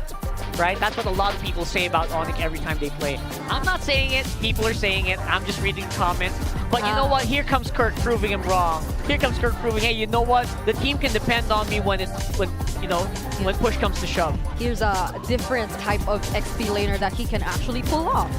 I think that's another thing that we've been seeing online, especially after what happened last night. But here it's also just ONIC as a whole team sticking to what we see really works for them and switching it up overall. I don't know where to really put my attention into for this entire game because I initially also just wanted to really focus on Severo, but now it seems like we have to put our eyes on other players as well after what they've been able to show here. It seems like after they just went online, everyone was just so aggressive instantly. You could see Kirk constantly chasing. I think now, honestly, now that you think of it, it was after that one failed attempt to kill Haji where everything began. Did he get fired up? Yeah, you see Brusco suddenly flickering in just to find those silent shots, and you could say the same for the other members of ONIC. I think that's exactly what's going on in Falcon's head this whole time. But it's like, how do we get them? And then it just led on to just the comeback. More on this later, but for now, quick reminder that 7 years later, we are officially back where Filipino MLB dominance began. The MPL Philippines Season 70 playoffs are live and underway in the San Juan Arena. And we are running all the way to May 31st, so don't just watch history unfold, step right into it. Yeah, tickets are selling fast, by the way, so head on to ph-mpl.com/tickets and secure yours now, because I want to see you here in the venue, man. Where it all started, that 2019 SEA Games win, we just kept winning after that. 7 years later. I remember where I was that night. Hey, the All-Star Event Series is officially live and the loot is yours for the taking. Gear up for the Title Treasure Hunt and Title Gold Rush to score everything from free skins to diamonds. Don't forget to grab your All-Star returning gift just by logging in or rally your squad for the Tide Clash 5v5 event. Now is the time to gather your friends and stack on those coins. Yeah, get those coins, log into your MLBB, and jump into the action. Don't miss out. So, this, as much as we sang the praises for Kirk and for Severo, it's more an issue for Falcons. Let's not skirt the obvious. Bro. Falcons had this. This was their game. Falcons are exactly where Aurora was last night in Game 5. It's just not pivoting as much as it did yesterday, right? There was a really big back and forth. This is just Falcons just kind of just running out of steam maybe halfway through the games. And this is just as we kept building up on how this is probably Falcons' best run ever since they've rebranded to Team Falcons. From Season 15 to Season 17, this is probably the best where they've been in, and they've also performed so well against ONIC whenever they face off against each other in the regular season. Yep, on paper. Starting in Season 15, they've always been 50-50, but this season, they finally got the best of ONIC twice in the regular season. They went all the way given, but now, it's literally just one game away. Yeah. So there's really something that happened between the regular season playoffs, right? Really, really big shit. And there is something about these two teams that give them the propensity to go all the way. MSC 2024, Falcons lost Game 7. Gave over Malaysia's first major international win to SRG. In 2025, SRG did the same to ONIC in a best-of-5 series. Wow. So, what are we saying here? Historically, what are we saying here? That they're gonna go all the way? I mean, that's what it looks like.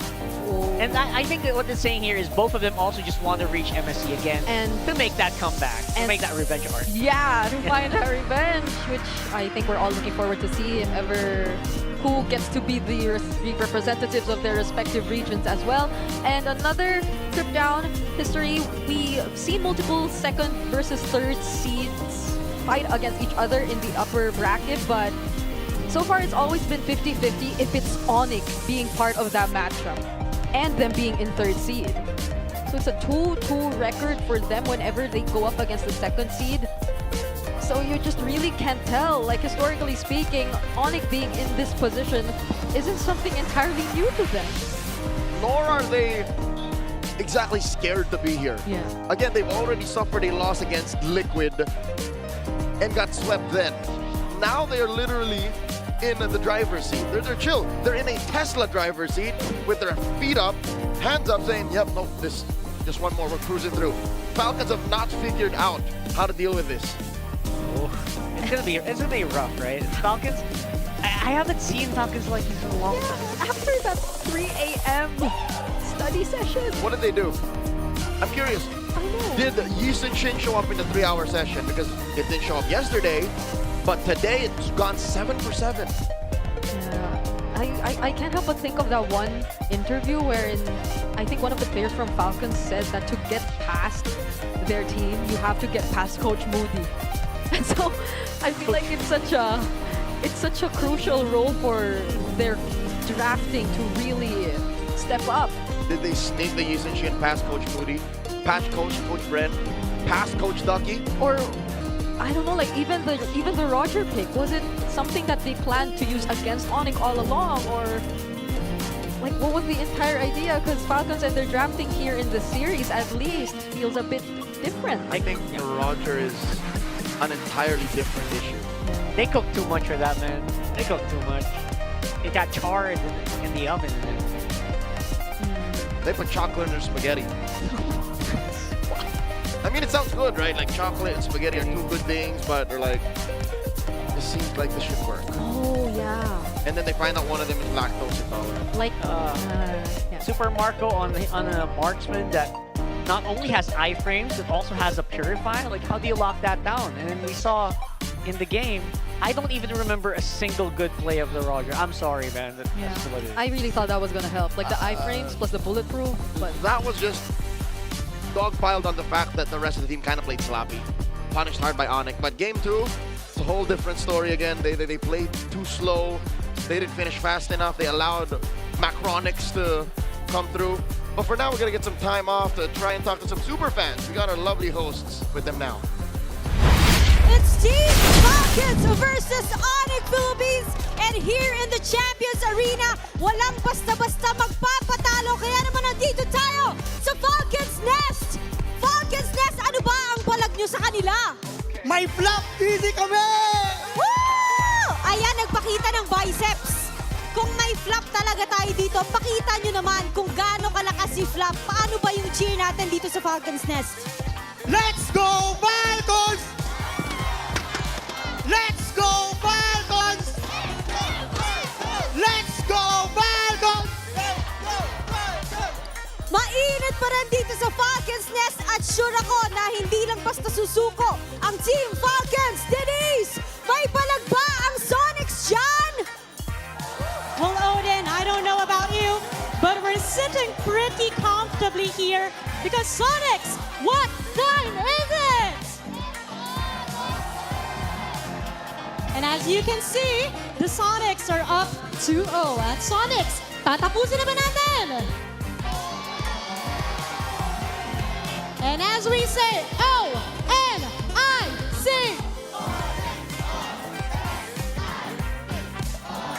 Well, the vibes are just immaculate here. Let's see what happens. Balik muna namin sa inyo our on-ground panel. Hey Denise, how come you didn't start that off with maybe getting the crowd to chant for us? Okay. Parang deserve din naman natin ang chat eh. But you know, who deserves a lot of praise? I think yung mga members ng ONIC Philippines, Renmar, na gano'n tayo ng oras para tutulong pa the game, the 21-minute game. Actually, went in favor of ONIC Philippines because everybody stepped up. Of course, medyo may mga criticisms tayo dun sa mga unang mga ginagawa ng mga ibang players. But Brusco, Kirk eventually, etong si Super Prince, King Kong, and then, of course, our MVP Savero. They had their own contributions to the game. And parang napakaganda talagang panoorin ng laban din if you're an ONIC fan. There's already a precedence to the combination that ONIC brought up with. Earlier in the season, they got a Marcelo and a Yi Sun-shin together. It was a little bit more dominant. Of course, Falcons had a much better early game here, but then at some point, things turned around. And if there's one play I think that we can highlight, I think you actually have something prepared for us. Yes, there are so many plays na kailangan titignan, pero syempre hindi pwedeng hindi yung pinakahuling play na makikita natin. It all started with this Kirk split push na syempre nagpagulo ng box ng Falcons na kailangan nilang gawin. And now, the Lord Dance commences. Makikita natin dito, I want you to observe at what Haji eventually and Ogwen is doing. Kasi hahanapin nila itong si Savero. At nung nakikita natin na unti-unti na, hahanapin nila yung access papunta doon sa ating Yi Sun-shin. And then, what ONIC Philippines will do is interesting dahil magsisplit sila. You can see si Super Prince ang tutulong dito kay Savero. Habang si Savero ay maghihintay ng kanyang item end. Abangan dito yung quick item later on para kay Savero as we are going to play it. King Kong as well as Brusco, they made sure na sila ay maliligtas sa kanilang sarili. And that this immortality play, makikita naman natin din ang tulungan at communications coming out from ONIC. So I want to pause it a little bit. Knowing na si Haji, meron pa siyang isang bagsak na pwedeng gawin. But Brusco, as well as Super Prince, and then King Kong, literal na lahat sila. Protektahan natin itong si Savero para iligtas sa kanilang teammate, ang kanilang carry this game. At yun na nga yung mangyayari. After this immortality quick buy, makikita naman natin si Kirk at si Brusco na magko-combo. At isa sa mga interesting dito is, merong flicker itong si Super Marco, merong flicker si Kirk. Pero ang naunang mag-flicker is Brusco. This actually allowed ONIC na mag-juggle no kanilang mga crowd control para hindi makareact si Super Marco at mapatomba na nga. After this, it was just ONIC Philippines cleaning up shop. So, tignan nyo yung play na yon. Literal na lahat ng members ng ONIC Philippines may ambag, may ginawang matindi at yun yung dahilan kung bakit sila nanalo sa Falcons. Historically, so far in season 17, I mean, Falcons have done a really great job of taking care of their map. But there was something pointed out by our panelists where Kirk was the one left to clear out the minion waves in the far lanes, and then Falcons would just seemingly forget about it. I feel like I'm sort of getting reminded about an old form of Ben AP Bren. You remember what they were like in season 11? They were such a strong team, and then they came out with forcing Florence, and most importantly, forcing fights. I feel like there were some moments, especially I think it was Lord 2, where Falcons forced the fight in the purple buff after they got the Lord, still desperately trying to reach after Savero, and then they got punished. Seems like they forgot about the big mountain chakra stun from the Yi Sun-shin, and of course, late golden hours by Brusco that mess up tempos. And to supplement what you just said, Renmar, feeling ko pwede mo siyang tignan dun sa whole game na yun na parang may mga times na nakakuha ng maliliit na pickups ang ONIC from the river. Meron dun sa kaliwang side ng river, there's one on the right side of the river where nakuha nila yung kill kay Flap, tapos merong kill kay Brusco. At in-attempt nila yung kill kay Super Marco pero nakapigla Super Marco. But that gave them control dun sa river. So, I think siguro kaya mo naisip na parang yung map control ay nawala doon sa side ng Falcons. Maybe it started with just literally river control na meron dito ang ONIC Philippines in that particular game. Yeah, which is what's awkward about the whole experience for Falcons, because at one point they were the ones actually holding the river really well, or at least if they're not the ones holding the river, they do a good job of pushing back Super Prince, pushing back Brusco, just so they have a little bit more space to work with. I think we need to see much more discipline here from Falcons, respecting the fact that all the members of ONIC, it's match point, and they are locked in. No battle spell wasted. Sometimes skills are wasted, but it's unavoidable. It happens. But ONIC are just so good. Forced. Forced, yeah. If you're gonna waste a spell, do it because you attempted something great. Tama. Not because it just got burned out. Yeah. Also, I believe it's first for ONIC. Mukhang mas priority pa rin na teams ang isang ng first screen. Or, wait, home team dapat ang Team Falcons, right? So, game number 3. They picked this? They picked this, indeed. So baka ganun na kanilang discard with the last pick ulit. Decide. So ONIC, will they go for the Marcel again? Hindi, sila yung nag-ban mismo. Whoa. So that's a flex. Because usually if you see the opposing team pick going onto the same side now, red, that means they're thinking a very specific plan. ONIC blocks that because now Falcons are forced to change their plan with the Marcel getting taken away by ONIC. All right, so with the Phobius as the last ban, would you go Harley na dito para sa ONIC? Kasi wala na yung Marcel, so that would not be a problem for you. The Vanity was also taken out. Means they're more of a Baksha team now. Of course. They are more of a Baksha team. Throughout the season, King Kong has been stellar with this hero. The rotations are going to be sharp, and this allows ONIC to now build up a lineup that ends the game really quickly. You also have the Guinevere para sa Falcon. So, ito yung interesting. Nanalo naman ang ONIC sa Baksha versus Guinevere just yesterday. Oh, it was the Baksha versus Frederick. But there was that interaction na Baksha versus Guinevere. At ang Falcons ay more than happy to pick up that Guinevere now para sa kanila. And no, they're going to go Claude first. Claude and Blue as their priority here for Falcons. All right, still, I think a lot of respect towards Avero and how great the Claude pick has been. Yeah. The glue provides a lot of disruption, and it's a great flex pick. I think mid laner now for ONIC would be warranted. Just get their Roman trio again, or if they can somehow find a flex pick. Yeah, Kalea nandyan. Siguro yung flex pick nila, I guess Hilda, yung pwede maging option doon. Yeah, but then they'd already show it that they have to pick up the Kalea as well. Yeah. So I'm thinking Kalea Gord here para sa ONIC. May chance Gord, na okay, so it's Harid and wow! Whoa. Wow! Very honest with their pickups. ONIC will go and take the Harith as well as the Paquito. Yeah. Ang Falcons, alam mo, ito yung parang dinidare ng ONIC, sige, mag-Esmeralda kayo. But that will mean that the glue will be forced in the roam roll. Yeah. And for Falcons, they will also suffer from the anti-heal coming up from the Baksha. Honestly, I think they have to pick the Guinevere now para sa Falcons. Force the Purify, syempre, na maging choice dito. In many ways, Paquito does not like playing against the Guinevere. Whoa, Fred. Wow, Fredrin. Whoa. Wow. I'm actually surprised. Me too. The Guinevere feels like would have been a really great combo alongside the glue, but then I think Falcons might be building a strong front because they know that they have to build for Haji here. Because ONIC will definitely have Haji in mind. They're probably gonna consider heroes such as the Kimmy or strong burst like the Farsa if they want to just delete health away from ONIC right away. But Kimmy would be a really great pickup. ONIC are either going to check that by banning it or picking it up for themselves if they're really feeling their Baksha pickup. Because this is why you pick up the Roman mid as your second picks. ONIC really just want to lock in the win right now. And they want to win the matchup in the center. Alam mo yung sobrang interesting dito kasi Baksha Harith ang ONIC, which we normally criticize kasi magic-based yun. Although may true damage naman talaga isang Harith, it usually does not become successful. That's why they were forced to get the Paquito para sila may physical damage from the side lanes. You know what this tells me? Maybe ONIC are flexing etong Baksha. Because I see a world where this can be roam Baksha. Yeah. It could go fast. You go fast through the EXP lane as well because of how fast you can clear. We saw how Kirk's been playing the Paquito. Fast clear, get out of lane, rinse and repeat. It's something not to say that I'm criticizing, but it's something that we do in the ranked games. Yeah, it's for the glue. It's to make sure, you're just really making sure, hey, we got to make sure our glue's fine. But then that shows it. That's most likely going to go into the roam now. Yeah. So with the Terrorista being banned, I think this is a really good ban promenade from ONIC. It will be maybe that's Kalea. Di pa rin ibibigay sa ONIC Philippines na na-mention din naman natin kanina as an option para sa ONIC Philippines. Now, ONIC, will they look for maybe an Arlot ban is decent here?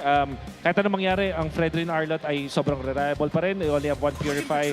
So potentially na magaling sa Harith, they go ban that show. Whoa. For a second there, I thought that maybe ONIC would want to consider it as a surprise pick later on. Yeah. Put the Baksha in the jungle, then you pick up the roam because roam Cho, you rotate faster. All right. I think yung ONIC are also considering yung Lui again on their side. Especially kasi ang kanilang katapat dito is the Fredrin. Pero kadalasan pag sa mga ganitong moments when you're up against the Claude as well as the Fredrin, altogether yung box type strategy, you want some long range reach nukes. Farsa would be good if baka hindi masyado because of the presence of this Claude.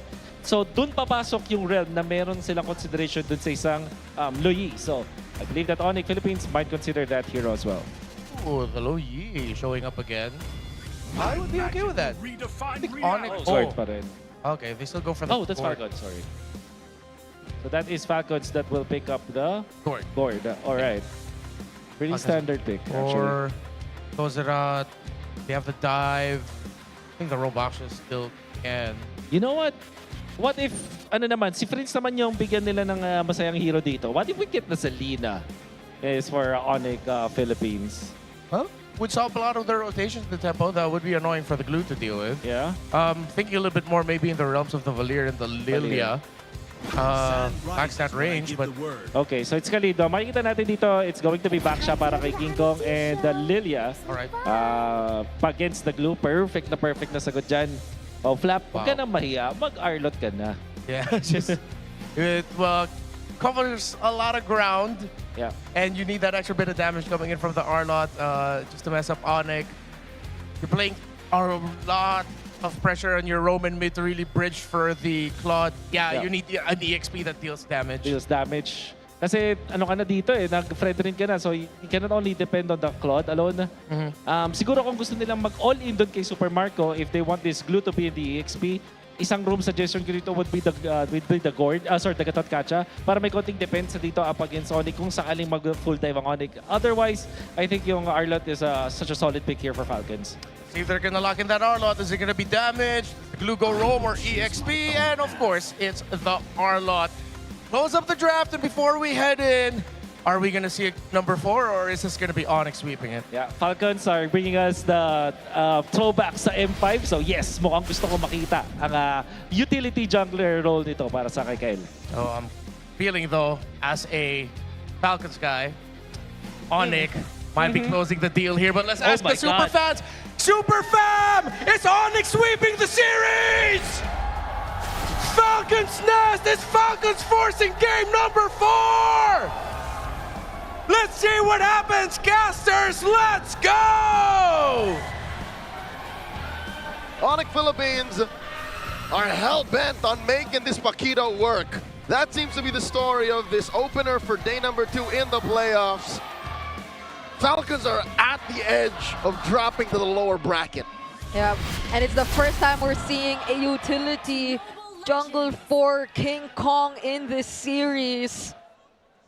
So they've changed it up a bit, but it still feels very comfortable for ONIC considering their performance so far. Yeah, I really thought we'd see another lane ward game, honestly, the way that they would have drafted. But you know what? King Kong says, I can do anything. And we've been so good on the Baksha anyway in the past. Why not just make it so that we can use it to secure? Ooh, big flicker used on Ogun. The first 30 seconds of the game, they forced out a major resource out of Falcons Roamer. So we can say that because of ONIC's just momentum throughout. Oh wow, King Kong, this is trademark ONIC here, the orange gambit. Yeah. So it's not an easy task for Falcons to just keep guarding their own side of the jungle, considering the pressure that ONIC's been putting towards their side. And look at how they've been managing the other parts of the map even while they do this. Yeah, it's actually very well thought out of the way that they're handling the waves. A little bit of a freeze here as well by Super Friends, so you can get rid of these jungles and not get the full level 2 yet. It's immaculate. There's a Vengeance that'll keep him safe there, but nowhere feels safe if you're Falcons. You already got a flicker forced out of you. But now Flap might just go in for the response. King Kong will be first blood this time for Falcons. A really good pickoff for them, but the flicker from Brusco gets to trade out Flap, and now they're on to Ogwen, and without a flicker, he'll use the spread to get away. Okay, so a kill for a kill, but a little green stolen away by Falcons. Where does that put us? Yeah, slowly I think we are going to be a bit more equal in that last exchange, especially that Falcons seem to be more hell-bent on making sure that the trades are a little bit more even this time around and not giving away too much to the laners. Yeah, and that black shoes just now, we saw it from Super Friends, but it's still ONIC positioning themselves first in this turtle. Flap has a final slash though. Kirk wants to get something done here on the side. Yeah, oh, they're actually gonna go for Flap first. Now they're gonna try to burst him down, and they have enough damage to do so! Flap goes down, and the turtle goes over to ONIC as they find another kill on Kyle! Not the best start, or not the best way to turn things around after you've gotten such a great start. One of the most honest and brutal collisions I've seen in an early game team fight like that. It started with Kirk and King Kong just diving onto Flap. Flap didn't even get the final slash. Yeah, I mean, we saw it from a mile away as well. Brusco. Okay, that Raging Sandstorm didn't hit match range. He will get punished right there by Falcon, so at least that's a kill over to their side. Okay, could have sworn Gush would have stopped when he got out of range, but Haji had to flicker in. Flicker in. Good job. Yeah, which actually will take a lot of people by surprise. One of the combos a lot of Gord users are doing right now. Just throw out that ball and just you're not expecting it. There's a Gord right in front of you. Yeah, so far the way ONIC have been able to utilize the Baksha and Paquito together have been pressuring Falcons so much.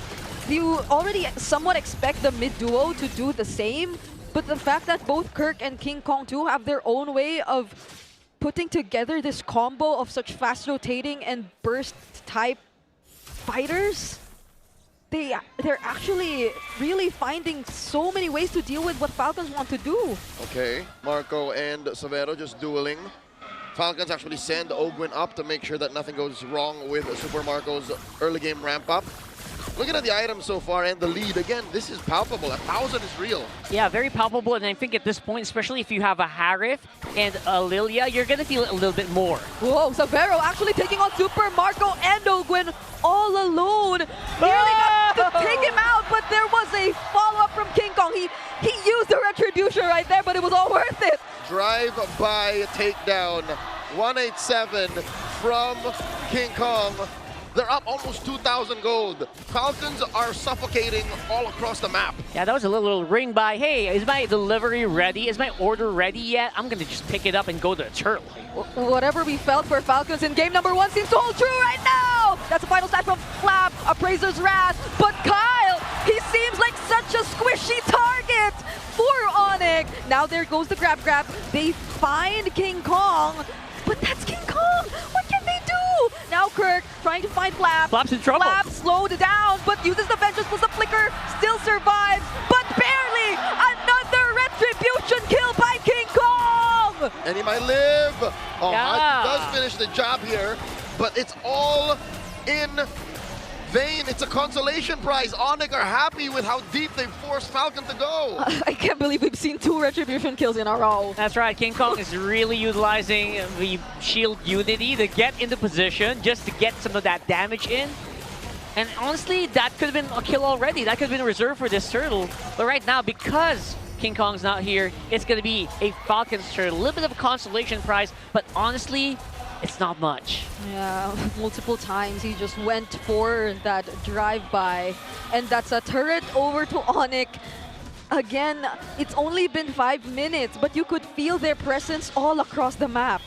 This is sheer example of ONIC's micro just outweighing Falcon's propensity for macro late game. Yeah, final slash. Kirk will be safe. And look at them again, trying to go for Flap TZ down bottom. Back shield unity gonna be used on him. He doesn't have the final slash and they know it. They're gonna go for the kill. There goes the Mystic Gush.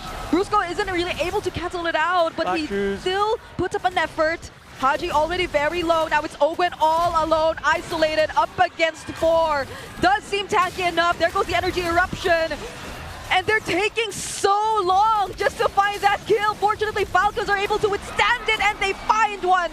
And that's going to be Brusco. Yeah, Ogwin has been an absolute punching bag here, but you know what? He's actually the one who stays alive. But while all of that is happening, while ONIC, or while Falcon's trying to answer back, they already took the mid turret. That's huge. At best, what Falcons are doing are delaying ONIC's payoff. But I'm still looking for a proactive move out of Falcons. Yes, Ogwin has been rope-a-doping, running circles around ONIC, but that's basically having really good cardio in an MMA match. Doesn't really help. I have all of the gas in me, but I can't knock you out. It's just gonna take a while. You have great stamina, you don't really pack a punch. Where is the punch gonna come from? I don't think Marco's gonna be ready anytime soon. at least they're just able to really buy some time. But hopefully, while they do, they find things elsewhere. But we don't seem to see it just yet, because even in terms of turrets, everything's just standing tall for ONIC. They're not even able to deal damage to any of these tier 1 turrets for ONIC. Yeah, but I kind of get it, right? Because Flap's just a non-factor in these fights. I mean, I think ONIC has cracked the code. Oh! Okay, now they're gonna burst Kirk. That's one massive pickoff, but then the Raging Sandstorm from Brusco as a response to no follow-up damage, however, because Savero gets isolated by Ogwen, who yet again is doing so much for the Sonics right now, or the Falcons rather, but now Kyle is pushed back. He is nowhere within Retribution range, and it's ONIC who secured this objective yet again. 2 kills for the final turtle, still definitely momentum going over to ONIC. But a little bit of room on the map to breathe since 2 members are missing. Falcons gonna make some leeway. That's a 3v5. That would be a big bonus if Falcons takes it. But you know what? The clear from Alilia and Savero close by just makes it so that Falcons just cannot break it. Whoa, King Kong actually went for Super Marco right there. Kirk won't be able to catch up though. There goes the Mystic Gush. Doesn't have the shield unity to run away, but he'll be fine. That was a long walk for a small glass of water and they're being thrown by Falcons. Not sure that's how that saying goes, but I get it though. But Yeah, you get it, right? I get it. They threw everything here, and King Kong is just the perfect tool to absorb all that. It's a mile in my shoes for a lick of the lollipop. I didn't even get the whole candy. It's just like a lap, and then we're back to regular programming. Still not a single tier 1 taken down. Thank you for the backup. Leo's usually the good ones with the metaphor. Yeah. And it seems like Made sense. something they could afford. ONIC didn't really lose anything, exactly as you mentioned. They still have map control. They still have all their turrets. And back to regular programming for them is the exact same spot where we see Falcons just being very hesitant to at least start things up. So where indeed is that proactivity that we're so used to seeing from Team Falcon? Again, I kind of understand it because Flap's a little bit more vulnerable here since he got focused on so many times in the past few minutes. So maybe more hesitation because if Flap makes a bad move, that's -1 and they lose. Right? So there's no more engage. I hate to say it, but he's literally just a final slash machine. That's it. Yeah. If some way, somehow he can let that off before dying, that's the best thing he's been doing for the past 10 minutes. And the final slash machine finds one, but a flicker will actually save Kirk there. At least they don't have his flicker available, but they also lost Flaps. I don't know if that's worth it, man. You're going to be needing that. And the Mystic Gush, by the way. Of course, for this turtle, this Lord, and they don't have the tools. It's gonna be ONIC bursting this down. Kyle and Flap will attempt to at least come close. But look, it's King Kong actually going in for the zone. Ogwen too, looking for a target. It's gonna be Savero all over again. But now they're gonna focus on the hero. Abracer's Wrath laid down. Black Shoe still available. And Kyle will go down as ONIC secure the Lord and a kill on Super Marco. 3 for 1, but they take the Lord anyways. And now it's just Flap and Haji. Haji's trying his best, but it's a shutdown from Super Friends. Final slash coming in from Flap. He will not get away. Savero's on a killing spree on this Harris. 5 from Falcons, flushed out of the map. ONIC, have a Lord. ONIC, take it all. Again, the lack of the initiation factor with Falcons. Ogwen completely disconnected from the team. Really bit them hard in that last one. Ogwen had a mission. It was to compromise Savero. I get that. But the math ain't mathing, fam. You want to attack Savero. It's clearly how ONIC has been winning all this time in Season 17, but did you see how much they put into Kirk and how Kirk still till the final moment survived? Again, it's more on the Kirk and the King Kong connection that we see working so far in the team fights, because Savero was just more so assigned to take care of the Lord. Is that a new KK? Wow, different breed here. Well, at least for the Paquito. Season 17, looking good. And now, of course, they're going to be able to repel this, but I think the damage has been done. I think more of the mental mind game. Yeah. ONIC has won that. And I think it's a miracle that Falcons have kept all of their inhibitors And they're keeping it close at 5,000 gold. Okay, Brusco already in! Finds the Raging Sandstorm. Now he gets to zone out multiple members, but it's still not going to be enough to take that base turret. ONIC will respect. Yeah, you know what? Despite that, Def, you see ONIC, they're smiling. I saw the player cams. They're all fine with that. They kind of know that's going to be like a little bit of a tax. A little bit of oopsie. Oopsie. They're Okay. going a quick break. This gives us time to digest exactly what's going on. Yeah. It's understandable as to why the green half of the San Juan Arena is a little sullen. Because again, it's hard to hope, it's hard to smile when your team is down 5,000 gold, has pushed what? Did they get one turret at least? I don't know. I actually don't know. They barely have a turret, maybe. If ever, trapped in their base. If there's a comeback, it's gonna be a long climb. I expect this to be a really, really long climb for Falcons, man. And I don't think anyone really expected this outcome, like us being at match point for ONIC before 5 p.m. PH time. Because 4 p.m. Indo time. 4 p.m. Indo time. For all the Indonesian fans watching, we know you're there. We see you. 12 noon Saudi time. Wherever you are. Like this everything has happened too fast, way faster than we expected. We've already mentioned it in the six-man panel earlier too, that this was probably one of those series that could go all the way, but Falcons for some reason have been struggling against this momentum we're seeing from the Super Fam. Yeah, what's happening is it's going all the way for ONIC. Yeah, that's the only all the way that's happening right now. The Chop Master Sen says it's go time, and it's time for Falcons to actually clean up. They have to make sure that all these waves crashing through top, mid, and bottom are cleared out. Not a single one. Oh my god, top lane doesn't even count. Yeah. That's close, but not really. And when you see the state of these turrets right now, you're already looking at Kirk, right? You're already waiting for that split push moment. Yeah. You know he's just warming up. He's about to go top side while the rest of the team goes on the Lord, and the Falcons aren't really going to be able to do much about it. And I don't think anyone from Falcons can do what Kirk does. Like Super Marco, but he's a much more... Nah. He's needed for the fight. Yeah. So that means Falcons only has two options. Entertain the fact that Kirk will do it and try to punish him. Yeah. Give the Lord over to ONIC. Or let Kirk do that, suffer the consequences, contest for the Lord, knowing it's a 4v5.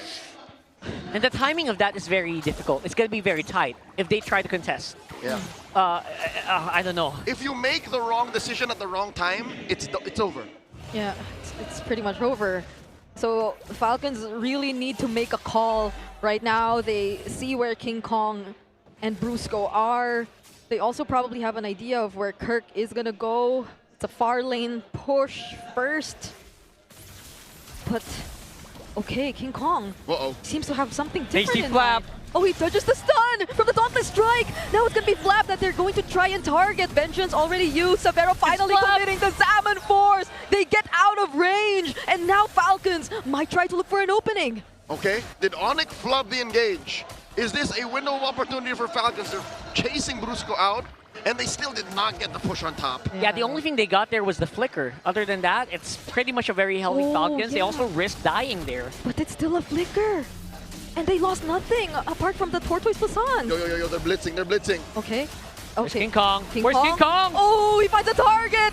Not within range, but it's Prince who finds the last hit on this objective. Black Shoes finally committed as well. Flap in the dangerous spot uses the final slash, but he gets slowed down. And Kirk might just be there to finish the job.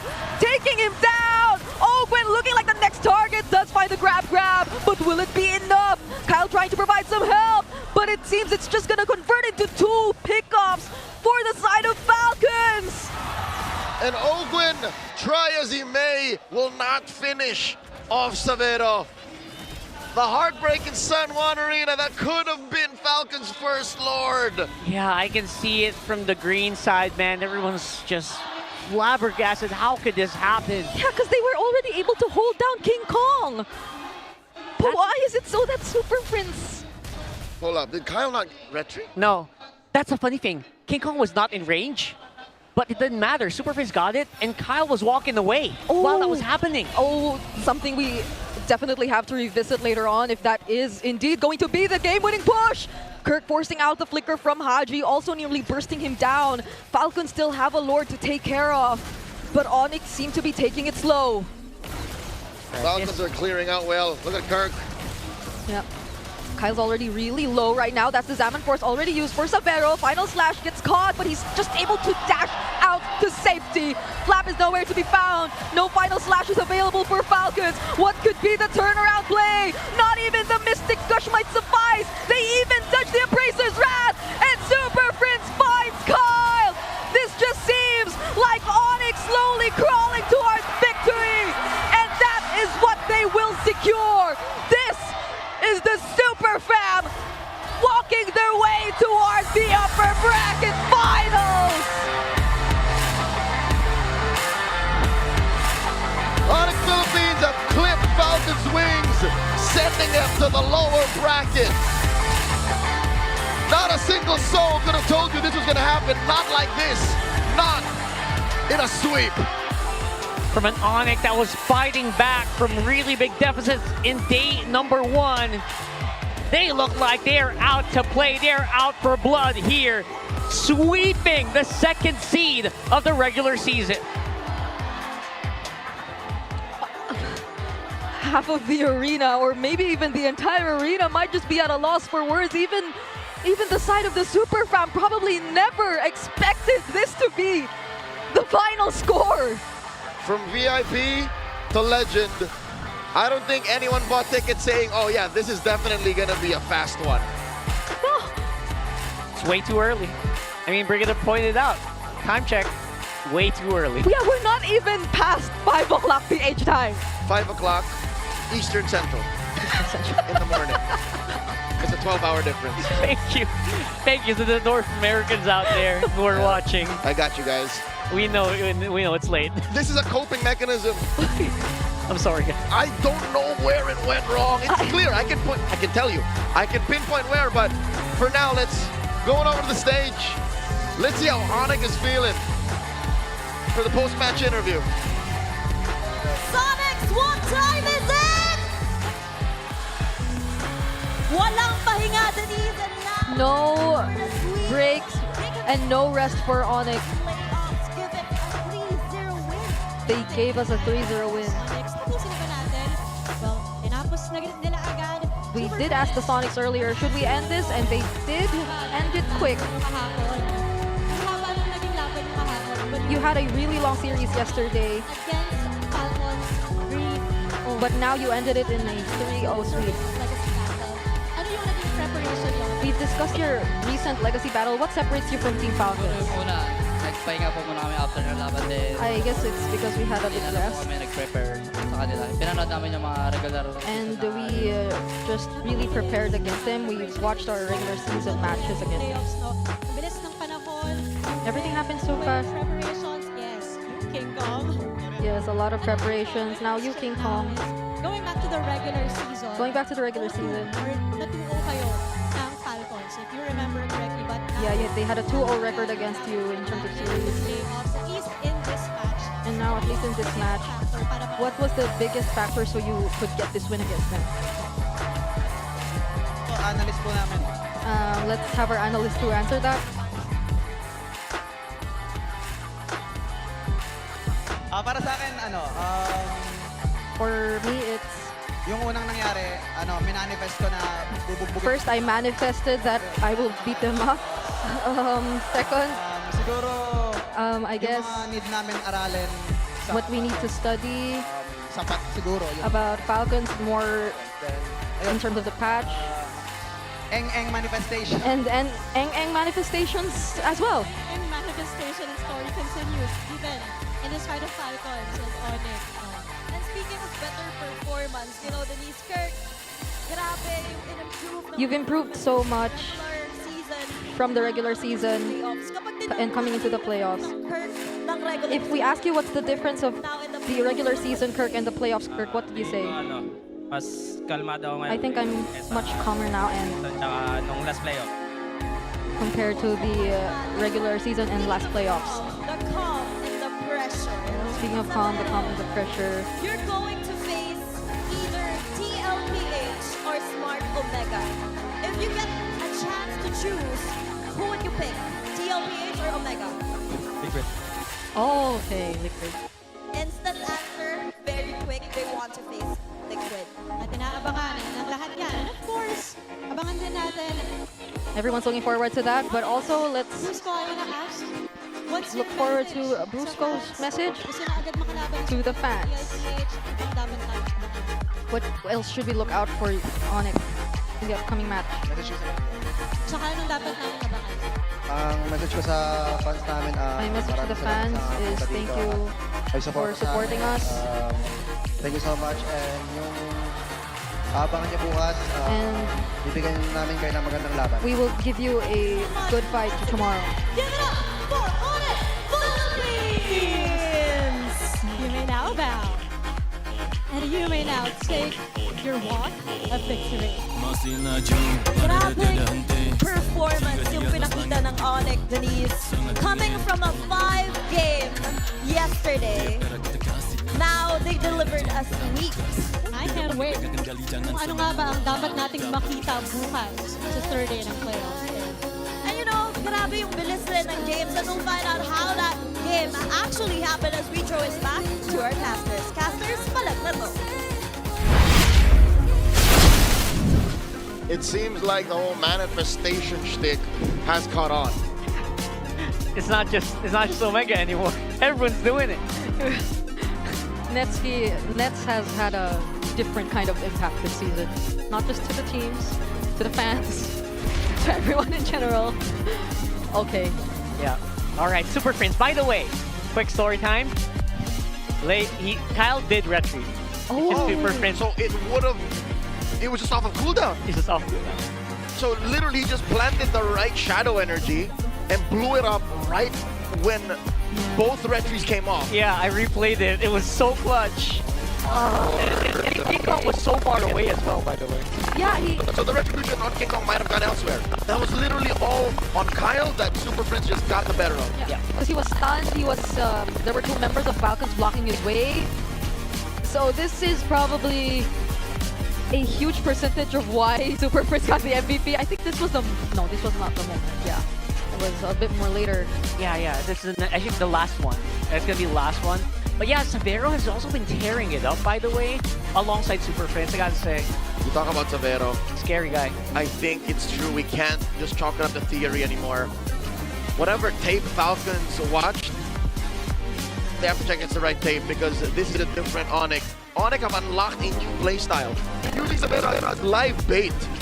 And that made their opponents blind to the fact that Super Prince is about to steal your Lord, that Kirk is punching you in the face, and that I can't even blame the draft. Like the draft is sound for both sides. It's just ONIC used the macro against Falcons. It's weird to say, but the bait roll suits him so well. It does. Because mechanically, I have seen countless times of teams just wanting to take him out, but failing to punish Severo. Look at me, I'm just a little Indonesian boy. Psych. I'm the best gold laner in the league. He also has the perfect hero to do that. If you're trying to bait out these grabs, put it on the Harith. The Harith continuously gains that shielding as long as you synchro vision in. Yeah. No one's hitting you, you're just shielded all throughout. All he has to do is don't touch me, guys. Don't touch me. Yeah. This is almost comfortable. Yeah, and was he on a Purify even for this game?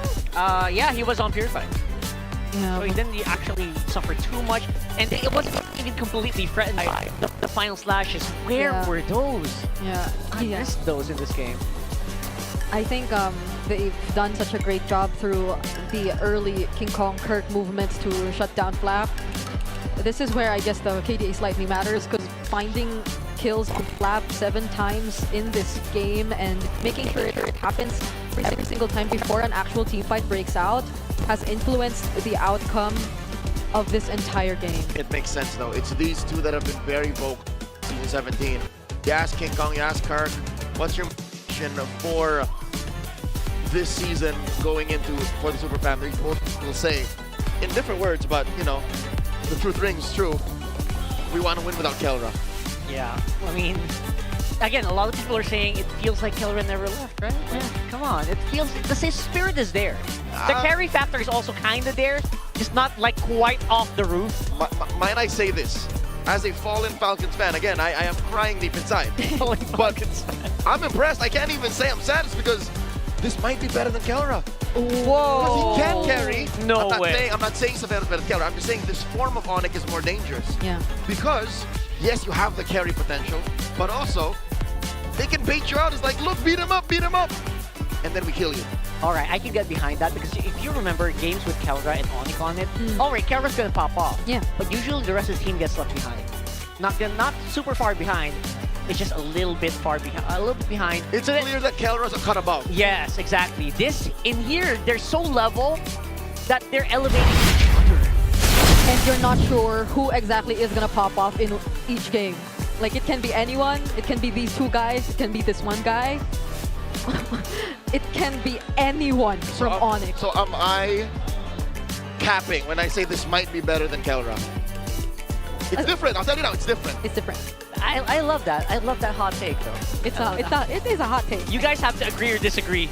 Comment down below. Let's listen to the Infinix Liquid Cooling Beast Mode mic check. On behalf of Breaking and Rockhart, my name is Leo. We'll be back for the next best of 5. Stay with us.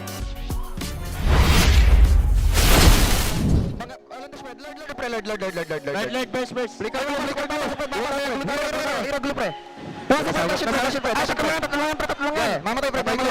glue.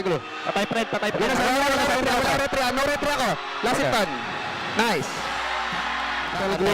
We can punish glue, walang spell. Glue. Glue daw. Pwede mo ultan yan. Harap muna ako. Combo yung machine nyo. Go. Washington. Crush. Go. Soap na. Apply ka rin niya. Sagot ako, pre. Saan? Pa-spell. Bits.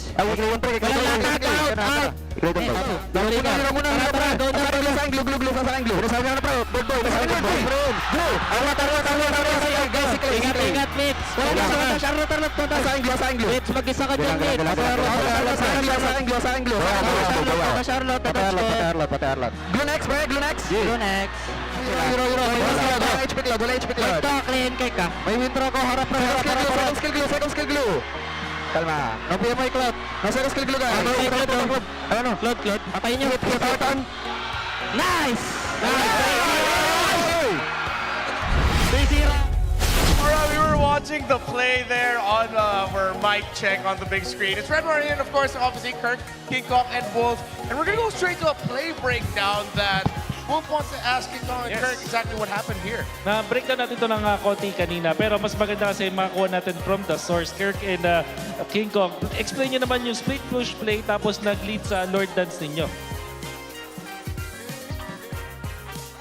Explain niya.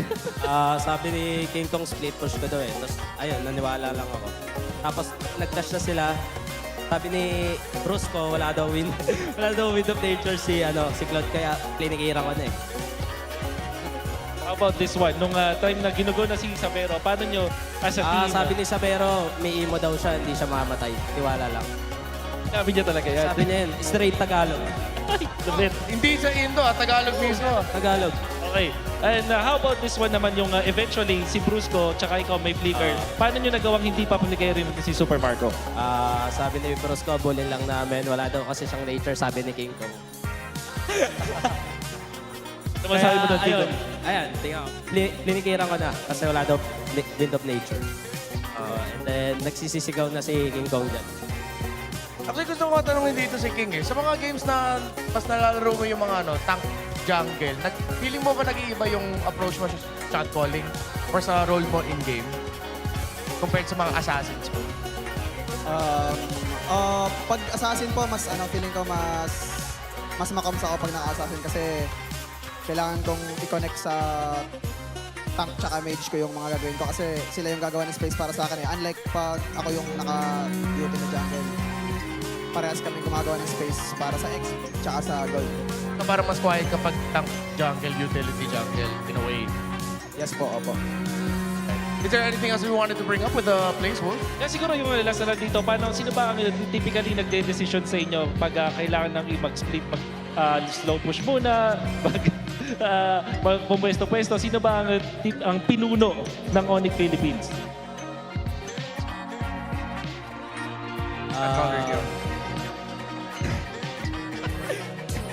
Iya sila guys. Ako, tas si Prince po. Si King Tong yung pinakamalupit talaga eh. Sabi ko kay Kirk kanina, mag-split push ka pag di ka nakinig sa akin, yari ka pag uwi. Alright, well it worked out. They ended up sweeping the Falcons, and of course congratulations to Kirk and King Kong. You're going to see ONIC move on forward in the brackets. My name is Renmar, that has been Wolf. We will be back after quite of a lengthy break. Don't go anywhere, the MPL Philippines playoffs. Season 17 is still underway.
Never thought that we'd go this far.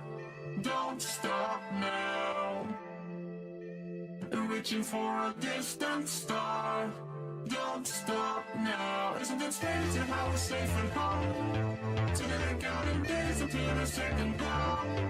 If you're gonna make a change, you have to let me know. Turn this shit around, just start at top the lungs. It's all you need to do.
you know, we can always say that ONIC can definitely take it up against Falcons, but to go 3-0 against the top 2 seed of the regular season, that to me is a big surprise. And to do it with Paquito as well. There's so many surprises already today, and we still have so much in store for us in the next few moments. As we're seeing the playoffs so far, ONIC is able to sweep the Enduring Legacy matchup versus Falcons and Super Family with the knockout strikes coming up from Mr. Kirk was able to win it against the second seed team. Unfortunately for Team Falcons, who has set their eyes na papunta doon sa may Paris, parang mababa pa yung lipad nila. Yeah, it was a tough time going for Falcons. They looked completely out of form. While we have to give it to ONIC Philippines. You can only tell about a team not playing to their expectations because you also have to look at the team that they were up against. ONIC Philippines looked completely in the zone. They were online, and we were talking about it even behind the scenes. And I'm pretty sure we've addressed it in front of the camera as well, that King Kong seems to have really stepped up for ONIC Philippines. Nakainarap naman natin kanina, parang iba yung timpla ng laro. O naman yung kape o pagkain na ininom ngayon ni King Kong, parang gusto ko rin matikman yun, Red Bar. Yeah. Whatever is going on with ONIC Philippines, to see if the other teams can deliver that as well, because we also have to see if Omega can deliver that. So we're going to be back a little bit later on, because coming up next is Omega versus Team Liquid Philippines. Maraming salamat sa ating on-ground panel. We are here to finally begin the second and the last match of day number 2 in the playoffs here at the Filipino Broadcast. Kasama niyo ako, Hans Galeria, kasama si Burrito and Joshy Cakes. And over at the English Broadcast, we're taking care of business. My name is Leo, here with the Devilish Rockhard and the Blooming Brigida. Iba yung klase. Ibang klase talaga. You gotta appreciate all of those, I don't know, are those adjectives? Yes. It is adjectives. At least, nakukuha ko na yun ng mabuti. Pero ito, ang dapat makuha ng either Team Liquid Philippines or Smart Omega. Is it all for one? Is it all for Carl? Or is it one for the barangay as they're looking forward for something here? Iba yung ine-expect ng mga tao, and yet here we are, full support ang ating dalawang teams. We're looking at Smart Omega, the all-for-one. Yung mga pinanggalingan ng mga players na to ay iba-iba. May nanggaling sa MDL Philippines, that's Mingwin. May nanggaling sa mga ibang region, MPL MY Netski, MPL MENA, Ryzen, and a lot of those are all for just one goal to dominate and show the power of the bagong barangay. At alalahanin natin, sila na lang ang natitirang David sa larangan ng mga kampyon. Puro Titans na lang natitira sa playoffs. Sila na lang yung pumupuso. And pumupuso sila literal because you see them shine individually more than during their time when they were in their respective regions or leagues kung saan man sila galing. Isipin mo, even si Nets, parang nagbabalik Nets presko siya sa kulay ng buhok niya ngayon eh. Of course, one for all. Look at TLPH, all aura. Aura farmed by the GOAT here, 13-1, number 1 seed. And of course, still defending para dito sa ating TLPH. Sa totoo lang, narinig ko yung intro kahapon ng MPL Philippines Playoffs.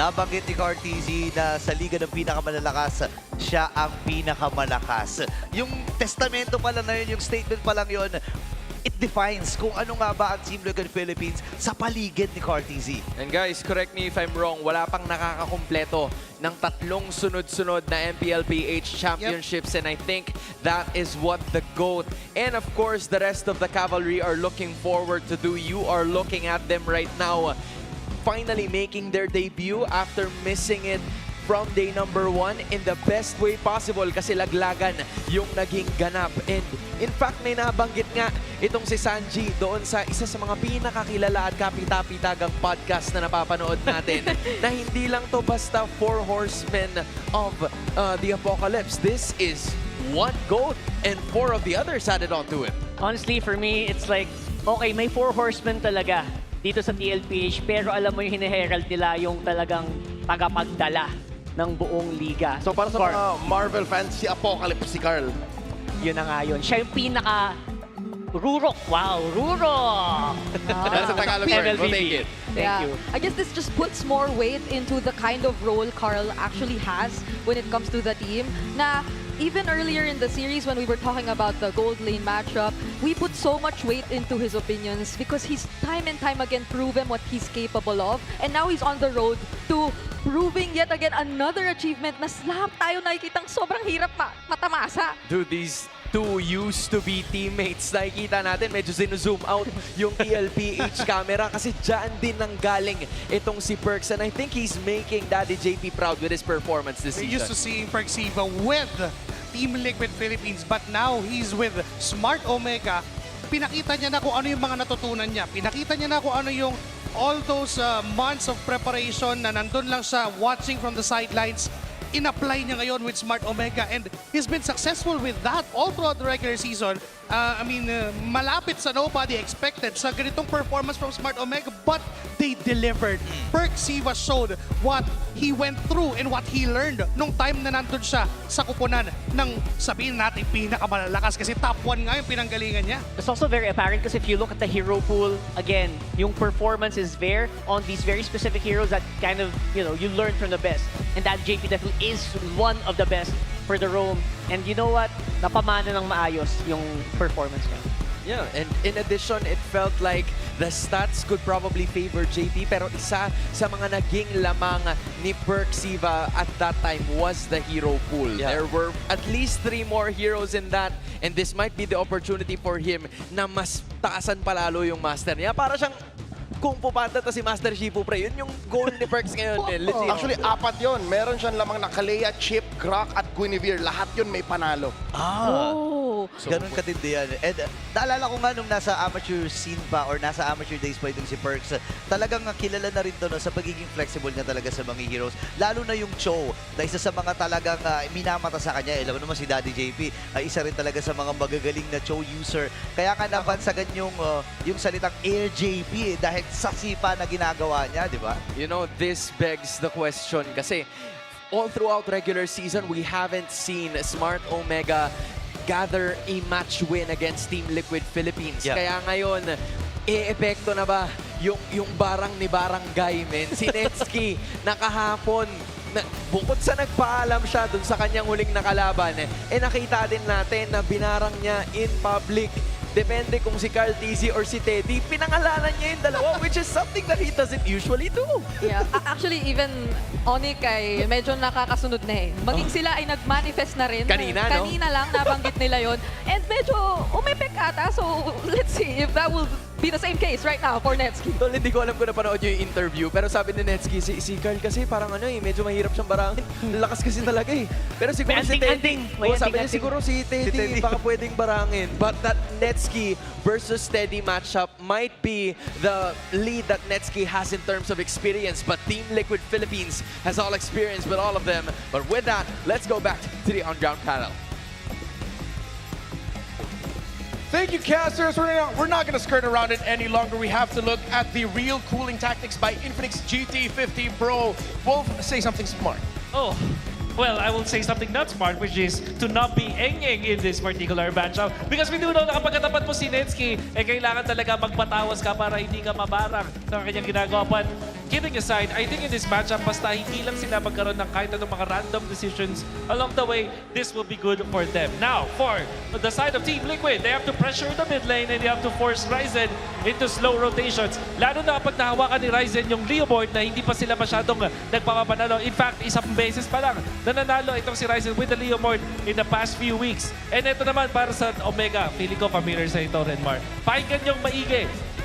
Be more intentional with your ganks. If you are Team Liquid, dapat talaga meron kang commitment at alam mo talaga kung paano mag-pick off para naman hindi kayo mapasama. And lastly, be smart with your risks against Team Liquid. Para sa Omega, hindi pwedeng basta risk lang, hindi pwedeng basta sumugal lang. Minsan kailangan matalino ka pa rin. Smart. That boils down a lot of our keys to victory, but I'm pretty sure there's even more than that. Thank you so much, Wolf. In just a bit, you are about to see the believers and dreamers of Barangay Omega Magingay! They believe, they dream, because on the other side are the cavalry of the Dream Breakers! They've shattered many a hope, shattered many expectations, and have secured so many titles. This is the home of champions, but the home of underdogs as well. This is Omega and Team Liquid. This is MPL Philippines Playoffs. Balag na to!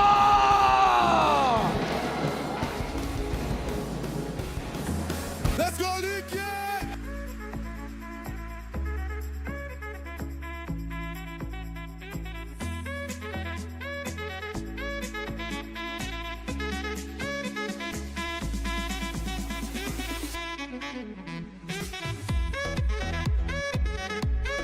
Come, but they face the same ruthless test. The reigning kings return to prove once again that they are miles ahead of the rest. Leading the Stampede is an World Champion, MSC Champion, and 4-time MPL Philippines Champ. Cavalry, give it up for Raging Sanford and Team Liquid Philippines!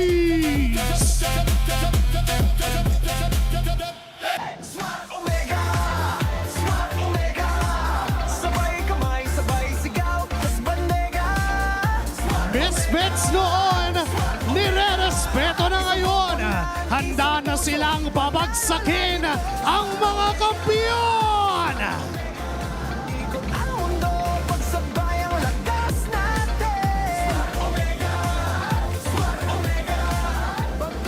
Sa gitna nila ay ang Master Manifester, ang barangay ng Barangay Netski!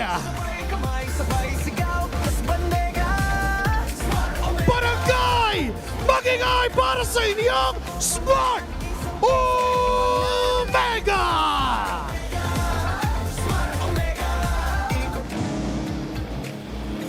To ensure the integrity of the game, welcome our marshals, Luis, Chico, Joshua G, and JB. Headed by the Chop Master himself, Set.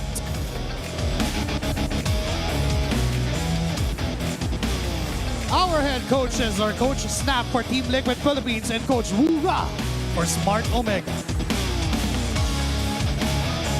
May mga ngahas laban sa pinakamalakas. Ito na ang Team Liquid Philippines versus Smart Omega MPL Superfans. Mag-ingay!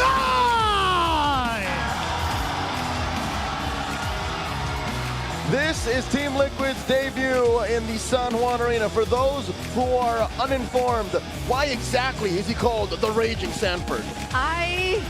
Yes, mentioned that during a play-by-play because they happened simultaneously with the Raging Sandstorm by JP on the Khalid. But going back, this is Team Liquid Philippines. It was so important for them, as emphasized, to really keep the pressure going in the mid. I think it's about time you remind Perks who the original teacher is after all. That's right. And of course, you're talking about pressure. These guys, they don't seem like they feel it. All they feel right now is, of course, momentum after a 3-1 victory yesterday.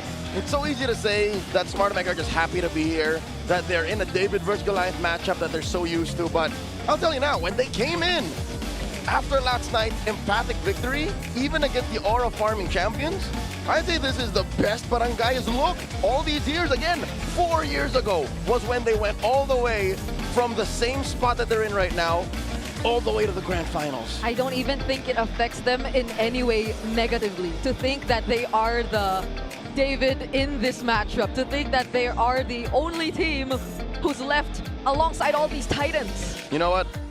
This is bound to become a match of biblical proportions. I think crazy things are gonna happen that we can only really chalk up to acts of God.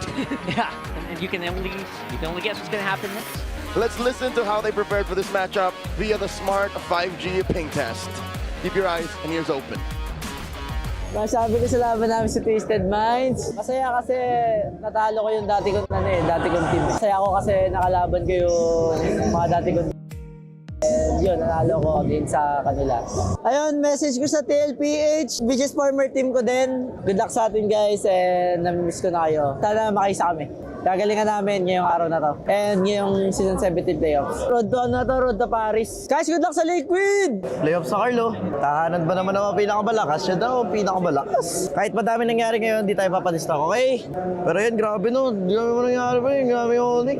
And guys, playoffs na. First time ko dito sa arena na to. Si Carl, galing na to dito. Home court to ni Carl TZ guys, home court. Sabi sa akin kagabi ni Carl home court mo to eh. Hometown kay Teddy. Ted, ano Ted? Kaya mo ba yan si Nets, Ted? Ted, ibababay ka niyan, Ted. Ibababay ka niyan sa hometown mo. The regular season MVP goes to Carl TZ! Sure ako, ikaw ang aking regular season MVP. That smart 5G ping test was extremely meta. Sanford was mentioning how Carl TZ last night could not stop saying, this is my house. I won a gold medal here 7 years ago. And they were warning the rookie. They were saying, Teddy, be careful. Netsy's gonna say bye. Yeah, you know it, right? RTC literally just fencing everything and proclaiming he started the trend. He started the rise of MLBB in the Philippines. Him and 6 other gentlemen. Exactly. But, you know. Mostly. Him warning Teddy though. Like, what do you even consider as the English translation for barang? Is it like same Witchcraft. as beat up or no? Vex. Vex. Magical. Okay. Enchant. That's what he's planning to do to, if not Carl, Teddy. So he has to watch out. Yeah, I think you really have to counter curse that with a lot more than just words, right? They got to counter that with just preparation. I really think, you know, they look prepared, they seem to be fired up, and from all the statements I've heard, they know they're the best. They just have to prove it here once more against Barangay, who seem to be so unpredictable coming in this playoffs. And speaking of unpredictable, I feel like this is, again, the first time we'll be seeing Liquid Draft. I'm wondering if there will be surprises similar to what we saw from Falcons. I'm just hoping not too much like what we saw from Falcons. You mean the bad kind? Oh. Yeah. I mean, good for the super fan, but still, San Juan is reeking of an upset. Yeah. No one saw that coming. Snap back to reality. Here is game 1. Team Liquid on the play. We're going into flying clouds. They ban out the Fanny, they take out the Kalea, and Smart Omega take away the Freya and the Baxia. Okay, one of those things that we saw earlier will definitely not happen here. Like, teams forcing that Guinevere and Kalea combination. One of them's broken down here, so you don't need to force yourself to counter pick into that, which I think was the major error here, honestly, drafting in game number 1 between Falcons and ONIC. So, coming in this one, very easily, Zushin will be highly contested if it's not banned out here by Omega. Yeah. We have a lot of other big-time first picks available. Love to see Claude, obviously. Or Suyo. That's actually what I'm considering right now for Liquid. Do they still stick to the template of having a priority on a Claude, given the current changes that we've actually seen recently, and now that especially the Suyo is taken out, or do they just revert to a safer, more... Oh! Safer? Not safer, Not but... safer. Spicier. Spicier. There you go. First Love that. pick. And of course, Claude. You gotta take that comfort away from Teddy. Teddy, the Claude MMR man. You just gotta take that out. And Zushin as well. Omega looking really good so far in this first trade. Yeah. Honestly, okay, I think it's this is something that Liquid definitely saw coming.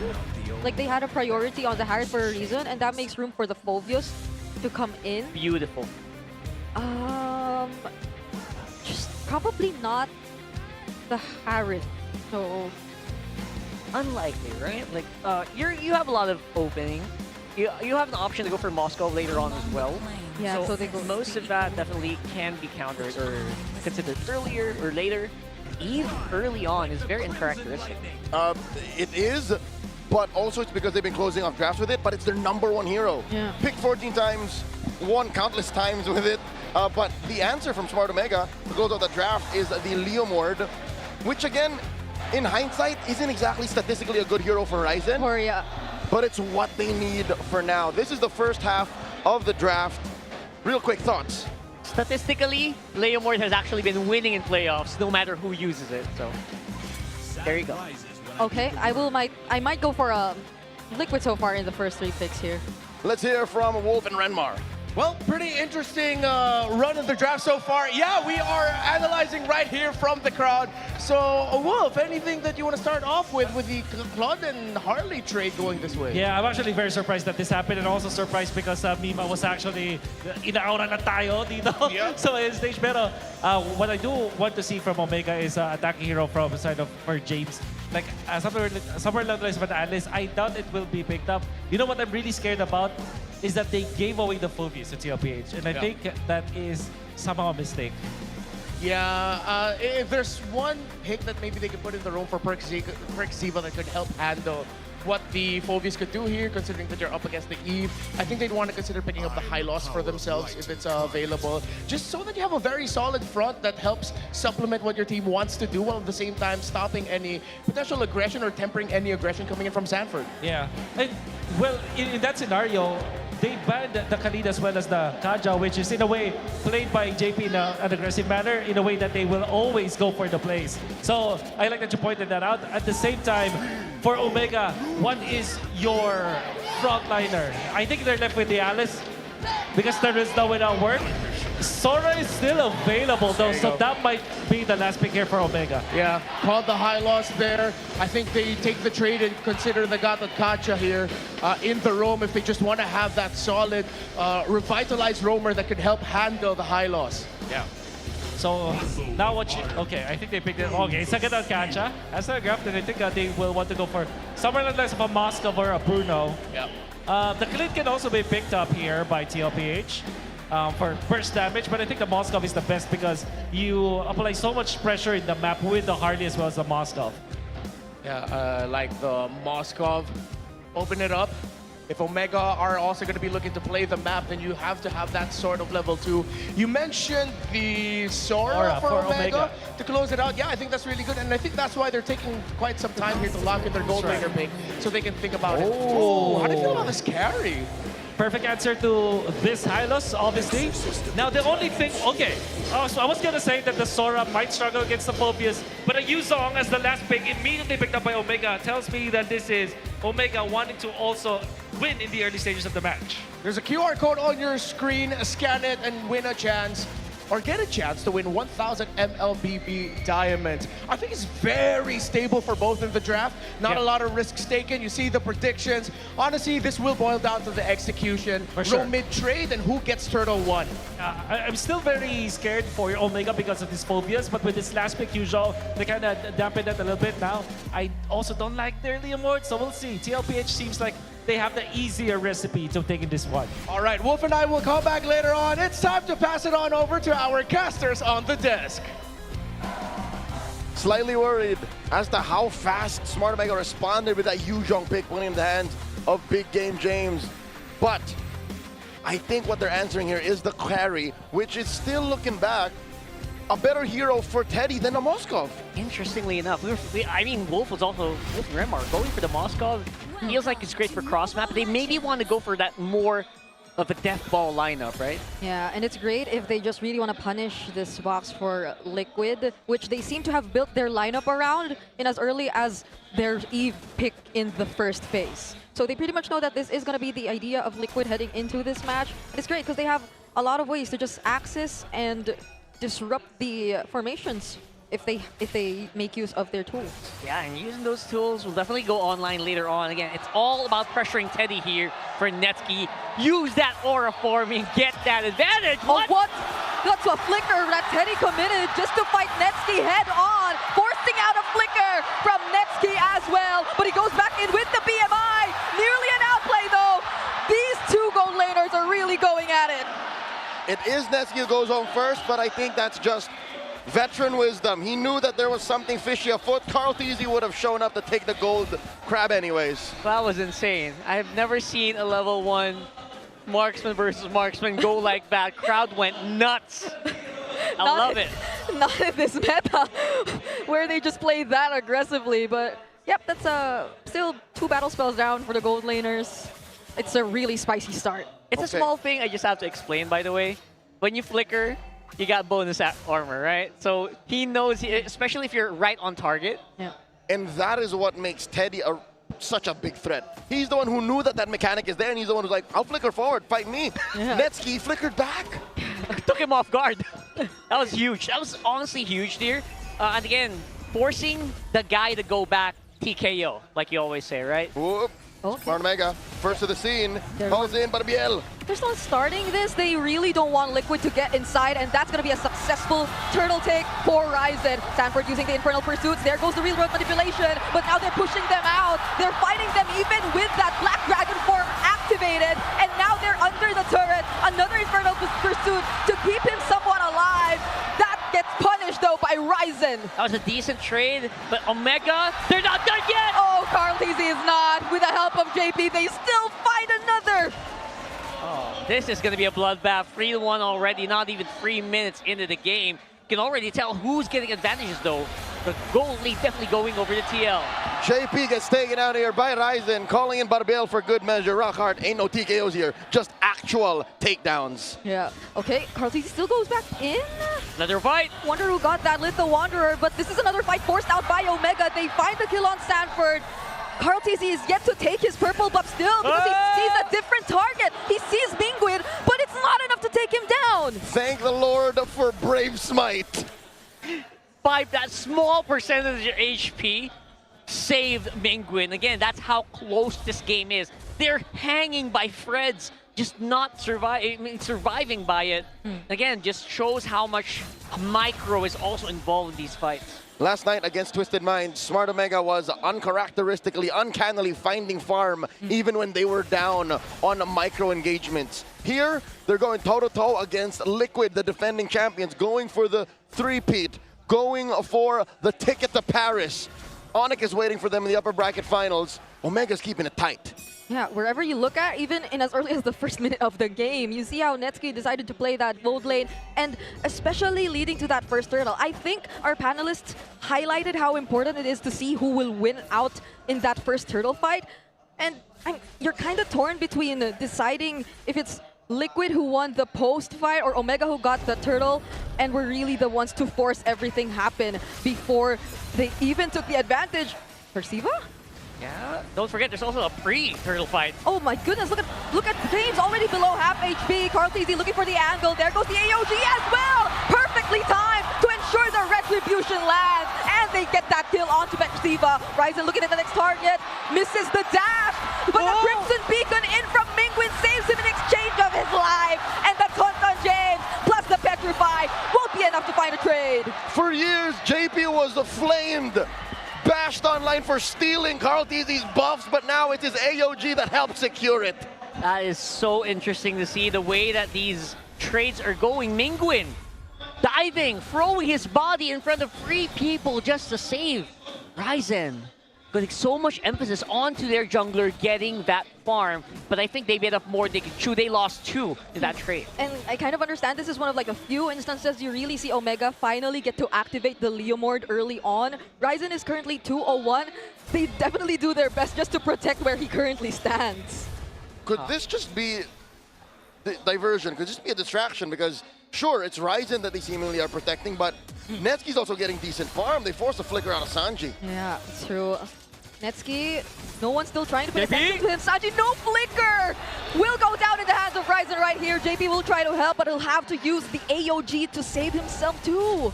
I don't know if I actually counted properly the heads on the map there. JP definitely tried to mitigate it, but was cut off guard there with so many people on the mid. This is starting to feel very tense. It seems as if even with the lead, Liquid are just not 100% sure every single time if they really want to position themselves here or really want to go for the fights themselves. Omega seem like the more decisive team so far. And that's exactly where Omega wants you. They are a team that half the time you don't know what they're going to do. What more now when you don't know where they are? Rockhart, counting heads on a map, I agree with you. Weirdly enough, Omega have better scouting. Sure, Sanji has superior range, the better box, but with Mingwin and how Perceiver are just gung-ho running in the brushes, that makes a difference. That's true. They have better forward vision. That means Omega just can decide when to take it. They're doing exact correct decisions each and every time. Okay, but all ultimates are up for both sides. Ryzen still secures the turtle nonetheless. JP not able to use the AOG, but the flicker dark wave from Sanford plus the AOG this time might just buy them enough space space and time to deal with Persifa and James first. And that's exactly what they want as Sanford takes care of Netsky. That's why you don't give him the Phobius. He used the flicker. He used everything in the kit, and that led to everything, plus a triple. But Omega does walk away with a turtle. That's why you gotta be so careful with engaging with TLPH. They got so many layers in their engages. First layer right here up on front, JP up on. All right, we're gonna try to focus him down, but look at the second one and the beautiful dark wave. You never expected coming, and you follow it up with that AOG. There's just no getting out alongside the real world. What's that, 4 or 5? Members just knocked up. Teddy though nearly gets to find Ryzen, but he escapes. Now with the knockup of the Lantern Flare, can he really survive? JP with the unbreakable! For a moment, nearly saved Teddy there, but he still goes down. And now it's Receiver running for his life. Won't make it. Not with Carl providing the damage. Oh, wait. Oh, yeah. He's going down. Only for a while. The horses take down the horse. It seems like Omega, despite having better forward vision, lose out on just hard range. They struggled so much to put a kill on Teddy. Yeah. As in 4 of them were just, Teddy just got to go down. Perks just finished the job. Even when Teddy seemed like he was close enough to reach. Right. Or actually within reach. Woohoo! And now that's a target definitely within reach. Mingwin could barely do anything there. He couldn't even flicker. He had the flicker. Can't even, oh my goodness. I can't recall the last time we've seen a Gatot in Rome as prioritized, but if it's JP, I understand. Absolutely worth it, right? Especially when you're seeing how impactful these unbreakables are becoming, catching at least 2 minimum every time he casts it. He's just getting so much stonks here for Team Liquid Philippines now. 4.5k gold lead. You're right, the range is a big problem here for Omega because Netsky's not quite there yet. So they don't really have any fight in the range fights, or the advantage of the range fights, but right now, they can dive, right? As long as they can coordinate their dive properly, easier said than done, though. Yeah. And when they do dive, what answers them straight to the face? A flying 40. Yeah. And a dark wave. Because I think another All that. Yeah. Because I think another layer to the problem is the decisions they make mid-clash. Like where they put themselves and who they target during a clash. So you're saying it's the target priority is becoming very, very problematic as well. I guess that's just a factor when you have like a Harley flying all over the place, which I think is also showing us the reason why this Harley is just so good as a first pick for TL, right? They first pick it for a reason. We're seeing it right now. Despite Fredrin being Carl TZ's second favorite hero of all time, Lancelot being the first, it's just not as successful a hero pick for Liquid anymore. That's why it's the Harley. The Harley was the perfect choice. It's what exactly they need to be able to get in, get out, steal objectives, get kills. I think we're trying to hype up the crowd. Yeah, okay. I could hear the screams getting louder and louder. It's Jam-pack arena, by the way. I cannot overstate how loud everything is. Yeah. Our ears are just blasted consistently. How about the barangay? Okay. Oh, there you go. Barangay is here. Yeah, you know what, the barangay before the game even started, like during the countdown, we're all jumping up and down in their seats. Well, that's why it was like quaking a little bit. Everyone from the barangay was so hyper. And they need that, right? I know they can feel that, especially after that victory yesterday. Oh, we got back up. Yeah, you look familiar. Yes, I remember them wearing different colors from regular season. Wait, why is she wearing green on the Liquid side? Oh, it's Falcon. All right. Oh, maybe. Oh. Oh. All right. I mean, you know, We have 2 green teams. 2 green teams. All right. All right. Yes. And a blue team and a yellow team. And a blue and a yellow team left. I guess that was like people watching from the Falcons game earlier. They didn't have any. Of course, you took a day off. Yeah. That's what I'm trying to say is, it's a Thursday in the Philippines. Yes. It's an office day. It's an office day, It's a work day. It's a school day. And yet look at how well we've packed the San Juan Arena. Yeah. Imagine if it was a weekend. Tomorrow is considered a weekend or no? It's Friday a weekend. People are more likely to take days off on a Friday, so yes. For a long weekend. Right. Oh, people would definitely take off here because how many times do we have a playoffs game on MPL PH just twice a year. And approaching the grand finals, I think we have more and more sold out tickets, so there's a chance we do really see the arena filled to the brim. Maybe tomorrow, Saturday onward? We were at 5,500 strong yesterday. Yeah. Oh, I just want to remind people, I know grand finals tickets are sold out, but remember earlier, there is a way that you can get a grand finals ticket. By grabbing an Infinix. Grabbing Infinix stuff? Yeah. Here are the booths. So go ahead over, join us as we go back in the game though. Okay. It's Liquid now, just really choking out on their... Okay, Ryzen still gets it, I think. But I think he just used straight up momentum. Impressive. How did he was baiting out the retribution. Whoa. Sanji, of course, will have to flicker on out of there. Yeah. So it's Smart Omega who actually gets a battle spell off of Liquid.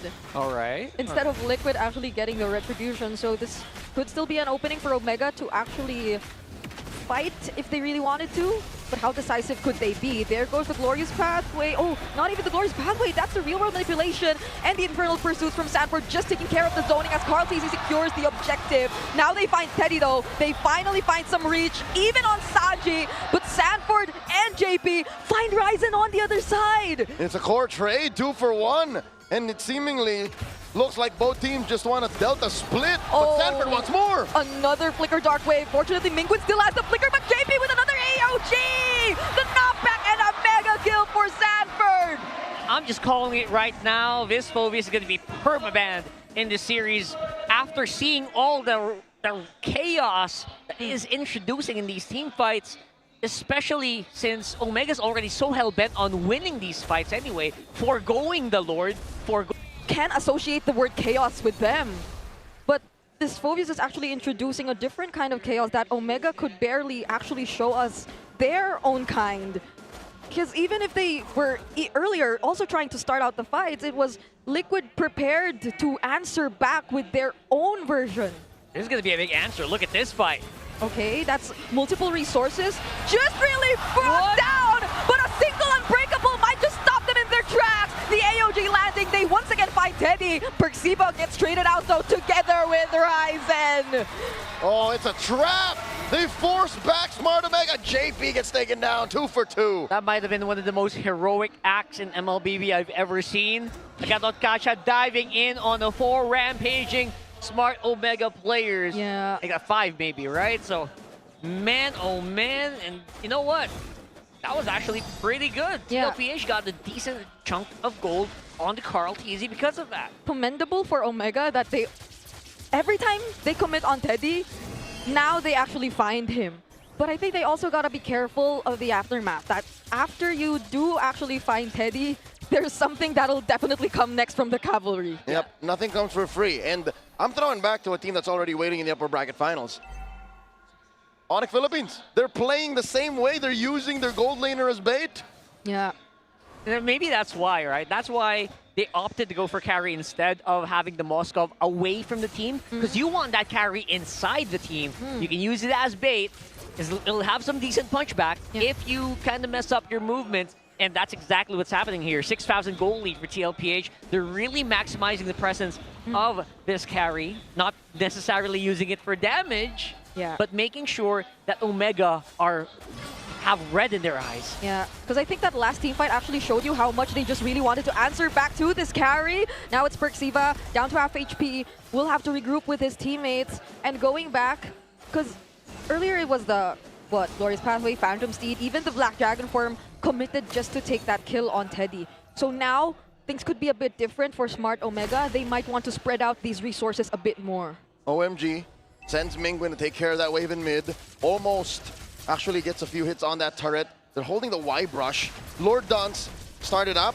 Netsky! Netsky's almost bursted down. That's gonna be the Black Dragon form as well. James actually finds the last hit. Now he's going to engage with the fight with this Black Dragon form. The knockups though, there's a shutdown onto Sanford. Omega are running away. Liquid might not actually commit to the chase. Yeah, Omega definitely have to run away here for the next few seconds, they're going to have the Lord on their side. They might get some gold on their side and maybe equalize that huge disadvantage they have in terms of their items, which looks really, really skewed to TLPH right now. But in the next few seconds, all these outer turrets will probably be gone. Maybe some of these inners as well. Yeah. Still have the Lord. And Liquid at least took care of that lane up top, so they'll have less to worry about, especially with all their turrets still up. Oh, yeah. So now they're going to at least be able to work on this 1-by-1, but Omega will not give them enough room. They want to start another fight. JP! There goes JP and the real world manipulation once again! Perxiva, you are not allowed to run! Carl TZ goes in, deadly magic committed onto Mingwin, and still has the hat-trick just to secure the kill, but Mingwin once again with a slither of HP survives. Ryzen looking for a target, now gets knocked up by the Dark Wave, but again, they're now going to chase after Omega instead. Fortunately has enough mobility and might just survive, but you can't say the same for James. James is going down. It is so weird. They were the ones who were pushing, but they were the ones who got blown out there of the water. TLPH 1-by-1. All these players going down. And again, you called it exactly correct. Why were Omega the ones who were basically running? And to be fair, they fought so long. All the while, that was Teddy taking care of the Lord there on the bottom. So, man, it was so weird to see TLPH splitting up in a full-on clash. Yeah. But they still got the win. And despite that, at least Omega got a lot of outer turrets. They got 2 tier 1s, actually 3 tier 1 turrets. True. And they got 1 tier 2 down bottom. And that's the far lane, so I think that'll be a bit more helpful for them approaching this next objective. And you still see some signs of life. That's one great thing about Smart Omega right now, even despite the 6K gold lead that you're seeing in favor of Team Liquid Philippines. Sure, let's pull it into context, right? All of that happened, all that gold swung into Omega, but the gold lead didn't move. Yeah, it didn't. TLPH were able to really pull it back into their side. So that's saying how good that team fight was for TLPH. Maybe some shutdowns here and there. I'm going to have to rewatch the rewind there. But making sure, you know, TLPH is making sure that Omega, again, nothing comes for free. At best, the map looks a little safer for what Omega might possibly be best known for in Season 17. A little bit of a, how do you say, some barangay magic. Barangay magic. Look at bottom lane. Oh, yeah. Is Ryzen's hero suitable for that kind of magic, though? Mingwin doesn't use the Crimson Beacon nor the Flicker, and JP might just get punished this time around, but he stands strong. He doesn't go down. Man, JP, he took the skill too seriously, man. This guy is unbreakable. Yeah, there is no way. Smart Omega, do they still want to fight? Even after Liquid have secured the Lord, they're going to go for it. Now they might have put themselves in a very difficult spot, but James finds Teddy, but Teddy right now is equipped to fight back. He goes down alongside Perxiva, and Ryzen gets found out. Mingwin running for his life, but it's Liquid making sure he has nowhere to go. A wipeout awaiting for Smart Omega, but Liquid have their eyes set elsewhere on the map. Who made that call? Who said we fight here and now? Liquid is inside your base. I have tears in my eyes. I wish I had teammates that good. What a call and what a play. TLPH get game number 1. With an 11K gold lead on top of that. It's as if Omega did nothing to nearly diminish that lead which existed between the two. This is a no bottom zone, says Liquid. We already opened up with an upset day 2. Not us, not here, not today. Not like this. Yeah, there's only so much magic in the world that can actually get you a win over Team Liquid Philippines, current champions of MPL Philippines, the strongest region, showing us exactly how it's done. Not by just winning your lanes, not by just getting a small win, by pure commitment, pure conviction in their gameplay. JP, man, that guy is a beast as well. We probably have a compilation of unbreakable sequences that just really saved Liquid by now. It's playing on his mind today. veteran wisdom, mechanical prowess, and just intuition that led to this victory all across the board. Carl TZ making it rain. Our MVP for game number 1. That Harley was everywhere. And even if he was everywhere, Omega can't find him. He did die. They had all their eyes on Teddy. They probably forgot there was another little boy running around, and it was always Mingwin who seemed to have found difficulty in terms of dealing with the Harley. And I think that's such a big piece of the puzzle that should have been for Omega's team fight. I think this game really showcased why, you know, despite getting nerfed, Harley is still top pick for a lot of our junglers. You can't really stop stuff like that from happening, all the shenanigans in the mid. I said it the day that the patch came through, and I'll say it again. Nerf did nothing. Nerf did nothing. Absolutely, the core gameplay, how oppressive a Harley is still pretty much in play. Mingwin felt that firsthand. Okay, we have to commend, though, how well Omega executed when their plan was clear. There were 2 or 3 times here, especially in that last Lord fight, where it seemed like there was a plan, but clearly timing wasn't right. And I think that's where Liquid really trumped Omega. It's one thing to be prepared, but another to be prepared at the right moment. Yeah, that last one seemed like they were a bit too prepared though. And they said, wait, I already clicked Black Dragon form. We have to do this, right? Yeah. Even if Lord was giving up, we gotta do this. One of the downsides of a Yuzhong, once you go, that's it. If you don't maximize that Black Dragon form, what are you playing Yuzhong for anyway? So I think we saw that here, one of the reasons why we don't also see the Yuzhong as much, maybe. Yeah. And it was very highlighted here, the control that the Kapotkacha is as well. Why it's so good for JP, man. The call here, I want to hear the comms.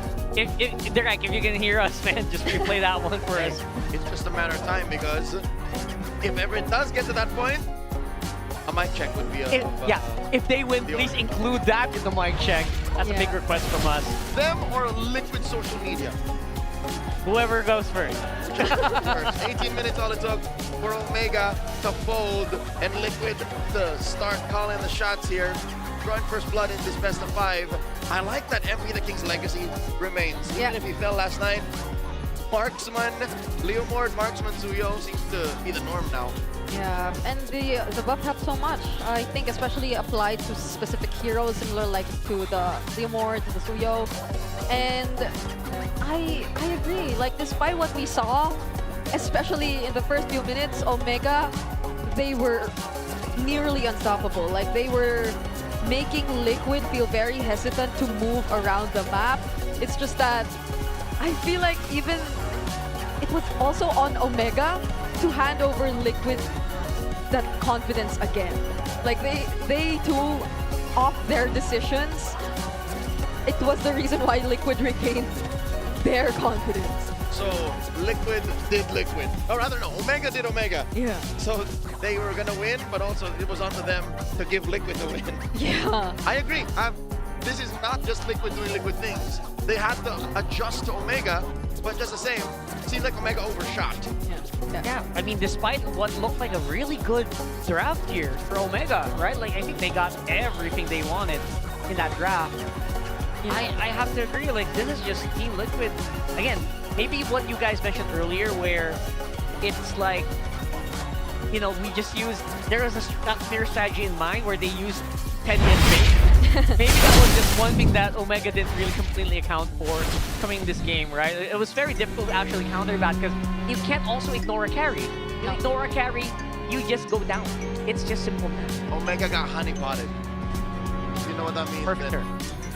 You know what that means. But with a lot of honey, you're gonna want a bit of water. So sip, purified water is filtered through volcanic rocks for crisp, clean taste that quenches like no other. Quench that thirst. Take a sip. I'm gonna do just that. Yes, please do, please do. That was a roller coaster of a game, and I think while you drink that, I will be pointing out something that's helped the players perform this well. You see the Max 5D currently on stage. That's actually clever engineering, keeping these teams locked in. No distractions, just pure performance. Brought to you by TT Racing Philippines. We have your back. They also have ours, a little bit. It's just a different model. I heard them talk about it last night. It's the Swift X Pro. Yeah, this is a Swift X Pro. Yeah. What is your TD racing home? It's an ergonomic chair. I prefer the comfortable back. Good deal. For now, we are going to take a breather before we jump back into the match. Let's go on to the stage with our host. They have someone to talk to. That was a dominating game for TLPH against Smart Omega, pero game 1 pa lamang yan. Right here in the Champions Arena is the coach of JADWAL Esports all the way from Myanmar. Coach RC, welcome back sa Pilipinas! Parang na-miss ka na ating mga super fans. Na-miss mo ba sa Pilipinas? Oo. Na-miss mo talaga? Na-miss ko, tsaka medyo nakaka-excite. Na-exciting kami. Mukhang may sinusuportahan ka ngayon. Sakto lang. Ayan, napakaganda ng jacket mo. Pero Coach RC, kwentuhan ka muna namin. Ano ba ang... Historically, Myanmar is known for being a dark horse or lason sa mga international tournaments. Now, how true is this statement ngayon? Para sa akin kasi, kumpara dati, mas meron na silang sistema eh. Like MSL. So, parang mas ginaganaan na sila ngayon na mag-grind talaga, tsaka mas gusto na nila or mas mataas na yung kagustuhan nila na may mapatunayan sa international. At nabanggit mo nga na may changes na ngayon sa Myanmar. Pero ano ba yung distinct characteristic na meron sa laruan nila? Parang hirap sabihin eh, kasi kada region talaga magkakaiba ng meta eh. Siguro sa kanila, nandun pa rin yung yung brawl mode. Oh, okay. So, hindi pa more on the macro. Hindi pa. Talagang bakbakan kung bakbakan. At ngayon, meron tayong top 4 teams na para sa MSL Myanmar. Sino ba sa tingin mo ang magka-come out strongest sa dulo? Para sa akin yung top 1 yung YG. Tapos naniniwala pa rin ako sa FALCONS Esports na kaya nilang makuha pa rin yung kampyonato lalo bumalik na si Benny. Previous team mo yun, di ba? Okay. And Coach RC, matanong lang namin, sa top 1 and top 2 na binanggit mong teams, meron ka bang maiko-compare or masasabing similar playstyle dito sa MPL Philippines? Para sa akin yung FALCONS Esports kasi nandun yung macro tsaka yung technicalities nila in-game eh. Hindi ko naman sinasabi yung iba wala pero mas nakikita or angat yung FALCONS Esports pagdating sa ganung bagay. Okay, aabangan din natin yan. No? Coach RC, kung meron ka man mensahe sa mga magiging future representatives ng Pilipinas sa darating na EWC, ano yun? Galingan nyo lang kasi susurpresahin kayo ng Pilipinas tsaka papahirapan kayo ng Pilipinas. Ayun, aabangan natin yung mga kaganapan sa EWC. Pero Coach RC, now that tapos na yung run mo sa MSL Myanmar, kailan ka ba namin aabangan or ano ba ang susunod para kay Coach RC? Basta, abangan nyo na lang ako next season. Oh, okay. Abangan next season. Saan kaya? Manonood pa rin ako dito next season. Pero, ay nako. From the happenings in Myanmar, balik tayo dito sa Pilipinas dahil patuloy lang ang aksyon. Papunta na tayo sa Game 2 between Smart Omega and Team Liquid Philippines. Renmar Wolf, palag na to. Maraming salamat, Thea and Onin. Of course, we're here with the barangay. You saw us earlier with the cavalry. High spirits pa naman ang barangay dito kasi may palag naman talaga yung Omega eh. Alam mo, magiging honest ako sa Redmar, hindi kita marinig sa sobrang lupit ng hype dito. But what we do know is that game number 1 went in favor of Team Liquid dahil sa kanila magandang box. And I think yung maganda yung punish at babalik ko sa Redmar yung sinabi ko kanina, nakakatakot bigyan ng Phobius ang Team Liquid Philippines. And I think you know why. They tried to get an answer for the Phobius of Sanford, but you can only do so much to go up against the guy who looks like he was born to play the Phobius, and of course a lot of other great setup EXP laners. Do you have a play for us that you want to break down from the last game? So, ang ipapakita ko nga play dito is yung pinakahuling clash na makita natin. And before we explain it, actually, ang makikita natin dito yung pag-peel ng mga members ng TLPH and si Gatot Kachaman, JP, back at it once again. And most importantly, how they comboed up. Tingnan mo kung paano nila na-punish yung kanilang nakatapat with this particular usage of the ultimate, which is the real-world manipulation that they activated once na nakita nilang nag-commit na yung side ng Omega. And while Omega wanted to go for this play, yung merong Yuzong na nakikita natin dito, nag-go dito si Sanji. Unfortunately, handa doon ang TLPH and they knew exactly what to do up against the members of Omega. It started with that Gatot Kacha na may taunt, tapos may Dark Wave na nakita natin landing of most of the members of Omega, followed up eventually by the AOG. It was just TLPH playing their lineup accordingly. Parang maaalala natin to ng maraming beses dahil ang TLPH, masyadong maraming beses nilang din ginawa yung ganitong klaseng feeling with this Gatot Kacha. Kaya naman, sanay na sila. In fact, this play is more of parang culmination ng lahat ng ginawa ng Team Liquid Philippines. Kasi all throughout the entire game, JP was a problem for Omega because of those taunts. Wolf, thank you so much for that breakdown. We've got to see there that Omega looks like they were just a few team fights away from getting a definitive lead. There were some moments, I feel like, especially for the Black Dragon form of the Yuzhong, it could have came in a little faster, or even at times, could have came in a little later. It's like, just that slight bit of refinement is what Omega needs. I gotta say, Omega risked this Yuzhong last pick by giving the Phobius. That was a third pick coming up from Team Liquid because they know that it can work. As you've said, there is just a little margin of error that James can play in with his Yuzhong. Once that he misses the ultimate, if it's too early or if it's too late, even if it's just a fraction of a second, you can see that Team Liquid are very quick to punish. Okay, sige, sandali lang. Bigyan na nga natin ng moment yung crowd. Kanina pa eh! Barangay Mag-ingat!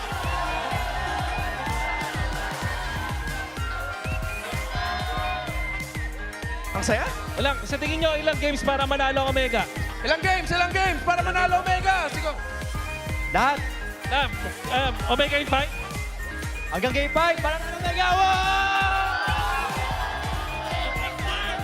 Kasi walang anong game 4? Game 5! Game 5! Ay, bakit? Binigyan pa ng isa pang panalo yung Liquid. Binigyan nyo pa ng 4 wins, but we know na itong Omega, makikita naman natin na nagpa-perform sila. It's just that Team Liquid are very good at punishing their mistakes, and we'll see kung meron pang nakaabang dito para sa Omega. I just really hope that they don't give out free heroes like yung mga tipong libreng Phobius or whatnot para sa kanilang katapat.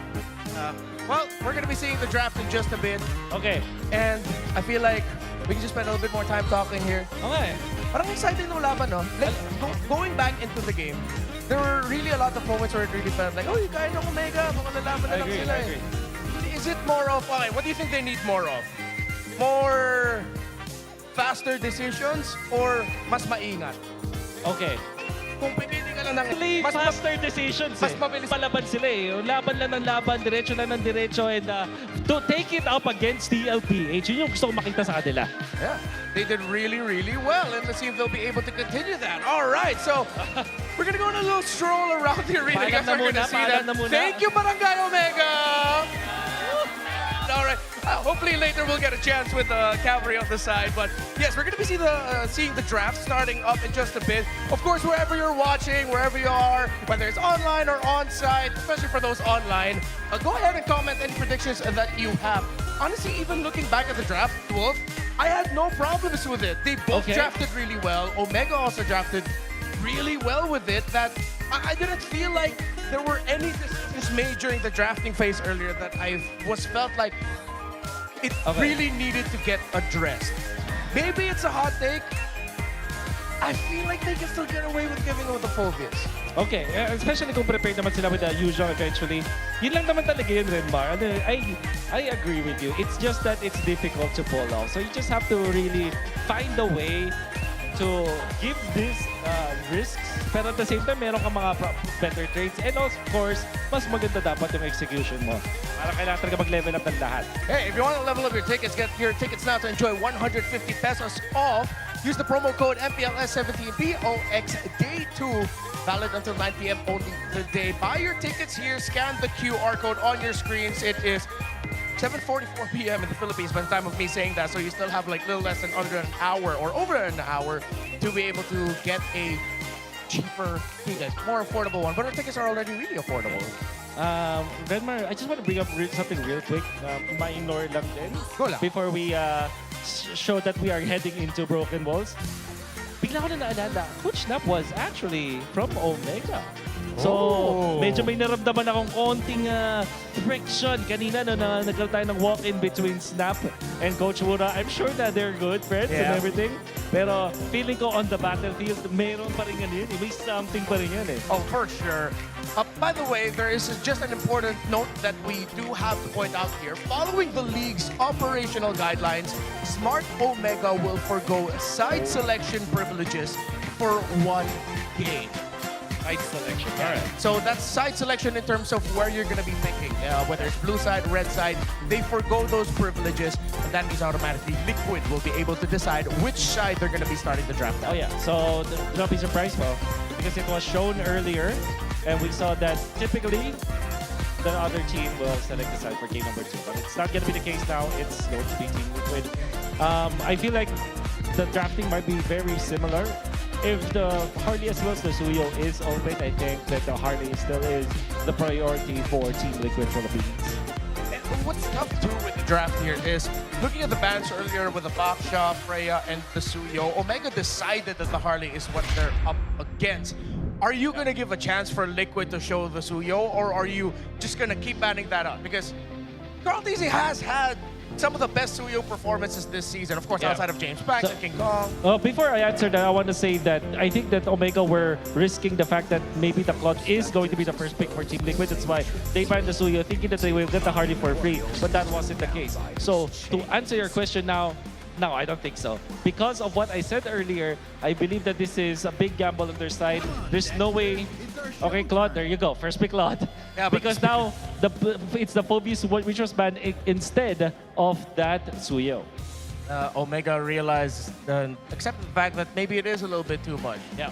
For me, I feel like the Yuuzhan was an answer, but you know, if they want something different, at least they end up with this. And the Harley, most likely. Jushin, maybe? There you go. Yeah. So it's going to be either the Leomord or the Suyo at this point. Suyo, yeah. I think you want to go Suyo now for TLPH, such a solid comp. Typically, you also get the Hylos early in that scenario so that you have a way to get into the face of the Harley. There's that option of the Hilda for TLPH, but I think that they will most likely go for Suyu plus the Hylos. I wonder what JP's going to end up with again. They keep banning out the Kalea. Surprisingly enough, the Kalea is one of the least played heroes by JP this season. More roamers have played it. There's still his typical Hylos Gacha. By the way, right. He is such a Gatot god. His timing with the Unbreakable, yung taunt niya, sobrang on point. I think he might be even called the Unbreakable. JP, the Unbreakable. There's the Suyo and the Eve instead of the Hylos para sa TLPH. And Omega will be answering in kind. Do you now pick up the Sora if you're Omega? Yeah, the Sora is good. You don't have to worry about the Valentina showing up. Omega then can spend the second phase of the draft taking either both JP heroes, or you take one out, pick one for yourself, and then maybe the other band will be committed to a Sanford. Yeah, Sanford hero. Alice maybe, because Alice Eve Gatot is gonna be there. There's the Hilda. And I thought it will be on the side of TLPH, but it will eventually be on Omega's side. This is their preparation in case TLPH will be able to pick up Uranus as well as the Alice. At the same time, it's a flex pick. So I think the fourth pick eventually for Omega will be their marksman. There's that glue banned out by Omega. TLPH can choose to ban Moskov. Oh, yep. If you like, or the Clint. With the potential list of picks that could end up with JP or Sanford, I feel like the Clint isn't as Omega as a pick as I want it to be. Maybe something that allows Neski to just stand and deal basic attacks, not through skills. There's just something about the Clint that going up against TLPH is really vulnerable to me. For sure. Especially because it's TLPH with a lot of time. You can see Suyo, a lot of spells or abilities that go to the backlines. They still ban the Alice despite them having this Hilda, which kind of tells me that this Hilda might go roam. Fourth pick for Omega is highly likely going to be their marksman. Without the Clint in mind, I think the Moskov is the only other option, unless they are going to show us something like a Bruno in this scenario. Yeah, with the presence of the Eve, you are running out of options here for Omega, unless he wants to take a page out of Severo's book and then gets a YSS, but only if. And I think that means they'll have to save the YSS for the last pick. If the last two picks are a lot of dive, the extra Mountain Shocker might help them out. If we build on that fact means that this Hilda will be very good ban, by the way, sort of for TLPH. So if we build up on that, do you think this is a high loss now for Omega or Gatot Kachas? The way that they will take away those two heroes from TLPH? Because that will be a great combo for them. Yeah, either of those two, I think if I'm putting myself in the shoes of Omega, mas gusto ko na pipiliin ko naman yung Gatot, tapos tignan naman natin kung paano nila i-manage yung high loss at Eve combination together. Kasi nakita mo na, game number 1, alakas ng Gatot ni JP. Yeah. Parang konting tempo break lang muna, tanggalin lang muna sa option list ng TLPH. Yeah. Ay, combo talaga nun. So this is carry. Marksman nga yung kanila fourth pick. So I can see this, Gatot catch na. And no, there is this pretty bad. Laput and Laput Gatot for TLPH. Tatanggal ka na rin ng pick doon para kay James. Pag kinuha nila dito yung Lapu-Lapu. Kasi Omega, kaya kulang pa din sila ng access talaga doon sa Eve. Kung magro-roam yung Hilda, sobrang awkward in the sense na meron kang roamer na, of course, alam naman natin yung impact ng Hilda. Pero sino yung magda-dive? Sino yung magiging parang katawan para makakain ng damage? Yes. Lapu-Lapu and CC na natin para sa TLPH. What if Lapu-Lapu? Pakito! Siyempre! Bakit nga naman natin makakalimutan? Usong-usong ngayon, there's the Kacha. So Hilda XP, Kacha for Omega. You asked me about this no game number 1 na kung gusto ko ba na mas aggressive na movements from Omega, and I think the answer is yes for me, and the answer is also yes para sa Omega with this Kacha carry last 2 picks for them. Alam naman natin yung combo ng burst nila, they can pick off and they can surprise TLPH. But it's still liquid, man. It's still liquid. How are they going to be able to pull this off real quick? TL or Omega? I'd go TL, actually, kasi napakalakas ang combo ng Eve plus Hylos. I'm more Omega this time. Thank you, everyone. Make some noise for the two teams as we welcome our casters. It's Smart Omega's tried and true, proven combo, the Kaja and carry, alongside the breakthrough pick in the Pakito, which is now piloted by another world champion in Sanford. Yeah, Pakito has redeemed himself, especially in our previous series where Kirk was using it. So I feel like there are a lot of people excited to see it in the hands of Sanford this time. 2-0 today. 2-0. Let that sink in, especially in the hands of the... Okay, really good start for Omega though. It's like Haley's comment right there. I don't see that a lot. Millions in a moon that would happen. Yeah, and even in terms of how well they are managing like the mid lane, Omega are now just making their presence felt. That's how. Okay. Look, James started with a sword. Oh, James, who's by the way all the way from top lane, joining the rest of Omega, trying to invade Carl. No boots gameplay. Amazing. I mean, he's running through the jungle, the rivers. Yeah. I'm sure it's in his kit, so. All right. So far. Okay, this is interesting. You're seeing Liquid really trying to provide some help over to Carl just to ensure that he will not get any further behind. So this is Omega successfully forcing out a reaction from Liquid. And they are reacting in a way that actually just slows down Carl TZ a lot. You know, they're just trying to stay safe, making sure that no one gets picked off, because there are a lot of level 4 heroes on the side of Omega this time around. You know, fortunately, at least for Liquid, Carl doesn't need level 4. Yeah. He's a Suyo. He can just do whatever he wants now. And they just flush him out of the White Rush. But Omega also are going for whatever they want, and it's JP together with Carl. Sanford trying to look for a target himself, but Horizon gets to escape right there. He does regroup with Carl and Sanji though, but are they equipped to fight against 4 members of Smart Omega? Now they lay down the real-world manipulation. Mingguin still somehow escapes. Perksiva still doesn't have the Divine Judgment, but Sanford takes out James, and from Flicker forced out of both Perksiva and Mingguin. Saved by Teddy! The cavalry arrive just in the nick of time. Gets that kill, gets that turtle, and does not stop giving. And just like that, it's like the buck was never stolen away. Carl TZ played that to a T alongside the Horseman at his side. Ryzen here, that's one of the weaknesses maybe that a Harley has. You have to, I played a few Harley in my day. You have to just know exactly when you're out. And I think he just was, at this moment, not out. Deadly Matches just came off cooldown. That's right. I kind of get it because if you're tempted to always just use it, right? You're always tempted to just join the fight, especially if the rest of your team are consistently fighting. Yeah, right now you're seeing some real cooling beast moves from Teddy.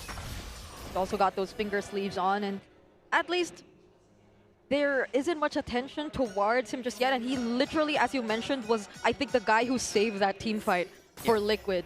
That Blazing Duet was the reason Omega scrambled and no longer forced the fight. Yeah. After the fact that Sanford knocked James out. Yeah, that's true.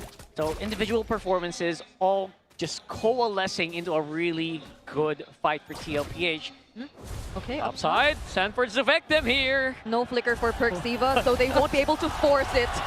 On the other side, though, Netsky had nowhere to run. It's not a successful trade for Smart Omega so far. I'm not trapped in here with you. You're trapped in here with me. That's ice cold. Again, just like the real cooling beast moves here. Oh my goodness! Like it's like Carl TZ never actually just lost that buff, right? I mean, he's just cruising right now. If we do not acknowledge that he lost the buff, we're downplaying how well Liquid recovered. Yeah. So this is amazing. Now that they're up 2,000, off the back of a single, well, 2 successful sequences and a turtle, it's up to Omega now. They have to really use it. Okay, a preemptive flicker from Teddy doesn't get to save him from a pickoff that Omega finally finds. That was a risk they were just really willing to take. Rockhart, what's the math on that? A pickoff on Teddy for the turtle. Absolutely, turtle. It's not even a shutdown, but they did burn the flicker on a few members. Okay, that's gonna be James and Mingwin onto Sanford. No longer has the flicker and is trying his best to run away. Does generate some shields still, but it's not gonna be enough. I think he was planning a different thing to happen there, but definitely ran out of time at the nick of it. And again, the gold is definitely kind of reflecting what TLPH we're talking about all along. Oh, Sanji and JP together. Wolf highlighted this duo. It's the real world and that glorious pathway, making sure that Netsky has nowhere to run, with a bit of help from Carl, of course. All right, so there's the pressure. There's the TLPH that we're seeing. Definitely a great recovery, and that's something I want to point out, right? Yeah. With all that happened, being a champion doesn't mean everything goes your way all the time, right? There's bound to be stuff like that happen. People trip, people miss out on their flickers, your buffs get stolen. But what matters is really how well you recover from those really unfortunate times, how often you can do it, and how consistent you can make it. Yeah, so far we haven't really seen, like, apart from that pick-off down bottom, a divine judgment that was used to win out a team fight. It was just been so far for the pickoffs, and that's also probably one of Omega's strengths, so it's understandable why they're keeping it that way. They might just want to capitalize on their pickoff potential a bit more than winning out these head-on team fights, similar to what we're seeing right now! They're bearing hard on Teddy. Okay, very smart use of that Deadly Magics. I think Ryzen set that up very well. Yeah. There were no minions to lifesteal from. Yes. So veteran moves out of the jungler of Smart Omega. They're keeping the lead manageable. Again, under 2,000. Liquid are looking for their next big play. And it seems like JP's calling for this. Yeah, he's holding it. This is pretty scary, especially right now. Perxiva is ready. He knows the information of most TLPH members. Oh no, Liquid still get to burst down the objective though. Omega were not in a position to really fight back just yet. They do have the info, but they weren't really able to make much out of it. Yeah, didn't have the bodies to actually back it up. So unfortunately for Omega, it's still going to be TL with the objective. But for now, TLPH, they're cruising, despite Teddy getting focused over and over again in this game, by the way. I think this is a worse gambit to play than dogpiling on the carry. The carry you can actually kill sometimes. But Claude, save for that one moment up top here wherein, Ryzen caught Teddy dead to rights. Good luck, because he has a flicker too. And then he's going to start building up some kit. He has now what, a DHS on his way to, the Golden Staff. So he has all of the attack speed and the lifesteal needed now to survive even, like, again, a point-blank Deadly Magics. Yeah, and how many minutes do you have left until Liquid just decide to really group up and not really leave anyone behind as much. I would say only like maybe 4 more minutes at max, because you know Liquid, they want to finish games early. Okay, now Sanford here trying to survive. Might just get away from this, even with the deadly magic already used. Little cheeky there. Yeah, that's a flicker used though. All right, that's something that's taken from Omega. Again, small things like that can really add up, but you gotta make use of the map. You've gotta push Perxiva further. Just use that Divine Judgment over and over again. Otherwise, you're just wasting these. Interesting. Is that right? Yeah. Oh, Divine Judgment used onto JP, has the Glorious Pathway, and the Revitalize won't be enough to keep him alive. Another successful pickoff from Smart Omega, but now it's Liquid forcing the fight. Real World plus the Blazing Duet. Teddy has his eyes set on Perxiva. Sanji with the flicker to make sure he goes down. 1 for 1. Roamer for Roamer. Key item pickup for Sanford. Is that right? Rockard, he got an Oracle. Yeah. I mean, it really helps with the shielding. You know, shielding on the Paquito is just massive. That just kind of signals that he's leaning more toward the tank-type Paquito, a lot less maybe of the team-fighting Paquito we saw earlier. I'm guessing he's going to delay the Malefic Roar a little bit more. Okay, Omega actually trying to make their way through, but it's not going to be enough. Sanford first to fall, now it's going to be Perxiva. Lands the stun, it's a double for the Goats. Ryzen finds Sanji, but they're probably going to transition elsewhere. Oh, that is huge right now. Obviously, we have a Lord to wait for. There goes that Malefic Roar for Carl TZ. This Suyo is gonna rip you to shreds now. Again, the tempo just not lost here for TLPH. A little bit of a consolation prize. They will get the turret on the bottom, but don't forget, they have a lot of Lord waves to handle here. That carry has to be careful. Perxiva up on mid. Yeah, okay, James here gets caught. Now the 3 members of Liquid trying to take him out. Does survive though, just barely. There's a Lord still marching down bottom. Oh, they decide to commit the Divine Judgment onto JP! But he's gonna be okay, he still has to Revitalize. The stun doesn't land from Carl. And they're just onto this mid-tier 1. Ryzen didn't have enough time to find a pickoff. Sneaky Dean landed the Deadly Magics where it wanted to be, but yes, I think he was 2 or 3 cards short to actually get Teddy again. Yeah. That's a very, very good effort here for Mr. Dean Sumagi. And again, they can't answer the Lord and deal with TLPH at the same time at this point. They tried, and now they're suffering the consequences. They're spread too thin. They're losing turrets left and right. Bottom lane will have the Holy Shield pop. Even top lane, Sanford actually got a minion through. Okay, that's one way to use the Paquito ulti. Love it. Yeah. Now it's a it's a not so manageable lead for Omega, because it's already ballooned up to 5k, and indeed you got the Chastis also intact for Sanford here, so he's only got 1 damage item so far. So he's working on his chin. He's less a glass cannon like Kirk, he's more of I'll take some punches back. Okay. Yep. No glass jaws, just basically a full-on tank on that Paquito. Okay, they're still not going to use the Divine Judgment just yet. Probably saving it for a really important moment. Oh, this is going to be spicy here. And you can't really make a pickoff happen. And if you know what, if pickoffs are not happening, I am just really, really worried about this Kaja lineup. Right? I feel for Ryzen. Yes, the whole Kaja's struggling, the whole Kaja carry combo, but even Ryzen will have to start thinking of the map, because these two, the Kaja carry, they can't take care of the map. Nor can Mingwin. Is that why there's this kind of build coming in for Sanford too? Because he might seem like one of the more viable targets, but with a Chastis and an Oracle, that just might make a bit more room for him. And what next, an Athena's? It looks like it, or maybe an Immortality. Okay. I mean, it feels like he's prime target as well to be pulled back by Divine Judgment. And guess what? If you pull him back, you can't burst him down. He's going to have a shield the moment that grip is removed.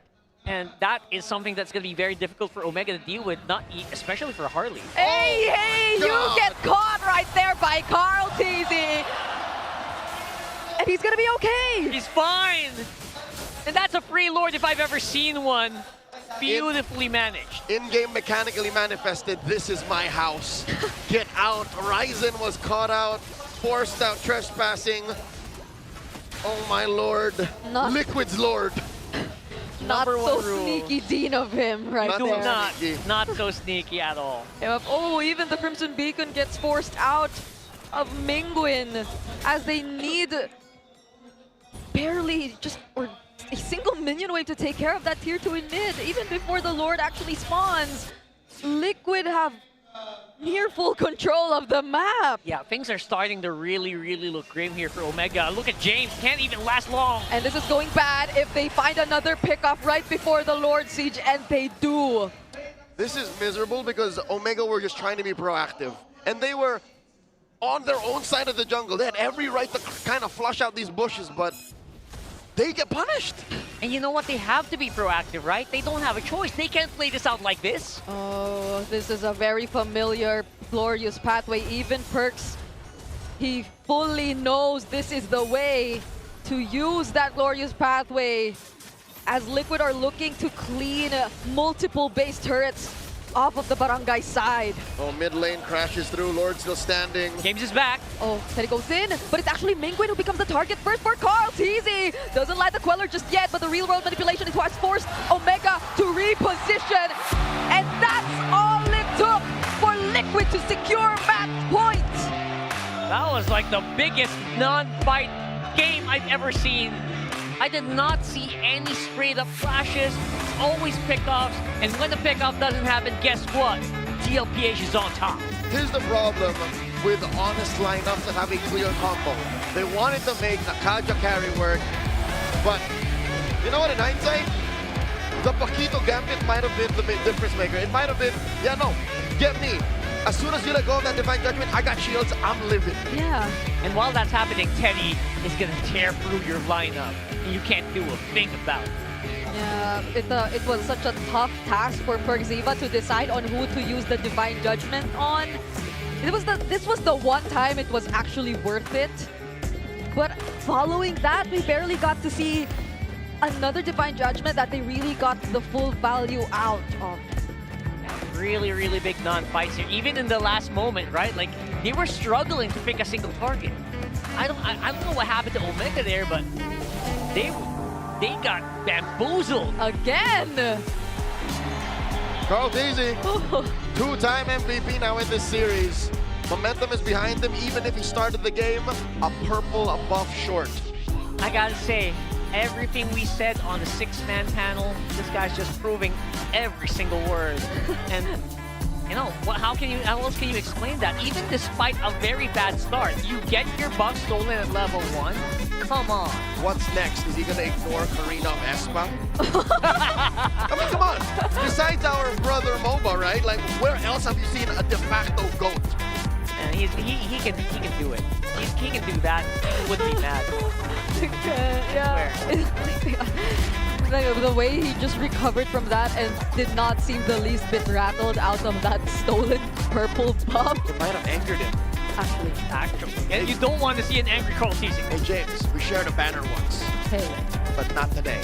Yeah, he seemed so angry he even was able to scout a hiding Ryzen in a bush. 6 cents, man. What the hell? 6 cents. 6 cents. Or he probably saw him walk to that bush, but either way, yeah. I don't know if we'll see it in the highlights, but based on what I recall, I think Ryzen thought he was hidden. Yeah. I think Carl Teasy was in that bush already, and Ryzen kind of walked he was by. taking his orange buff, I think. Yeah.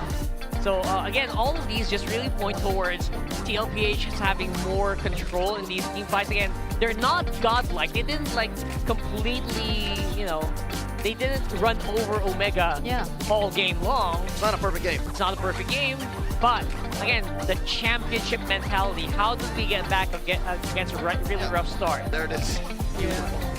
He saw him. Of course. And there's also a revitalize just in case. Yeah, and you could feel that he called it because everyone else was also walking towards that rush. So what was that? Did Ryzen just trying to play possum? Like, maybe they didn't see me. I think I'm just gonna stay still. Oh, never mind. Yeah, it's called perfectly. And I like the way that they, you know, they just utilize the whole lineup. I think every single guy was just a little bit of a cog. And Sanford, man, I love how he plays the Paquito. You don't always have to play it glass cannon. Yeah, the Bill was the difference maker, I feel. If it were the usual or maybe the Kirk type of glass cannon build. Things could have been different for Omega. They could have constantly just went for the pickoff on Sanford, then wherever from that, but it's what they needed. Yeah. They needed an extra layer of peel that was very elusive, that could burst people down if necessary. And could also split push in case they needed to be. Yeah. There's the build. Look at it. Look at it. Beautiful, man. What was the last one supposed to be? Immortality. Emo. But check it out. Carl DZ playing a modest Suyo.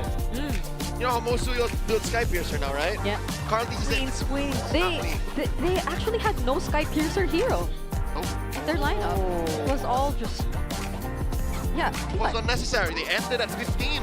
Less than. So whether or not they actually got kills in that game would not have mattered compared to some games who rely on it very, very heavily for their late game damage. You need those stacks before you can fight. This team, not really. We can go whenever we want. The only guy who had a Sky Piercer in that game was Mingwin.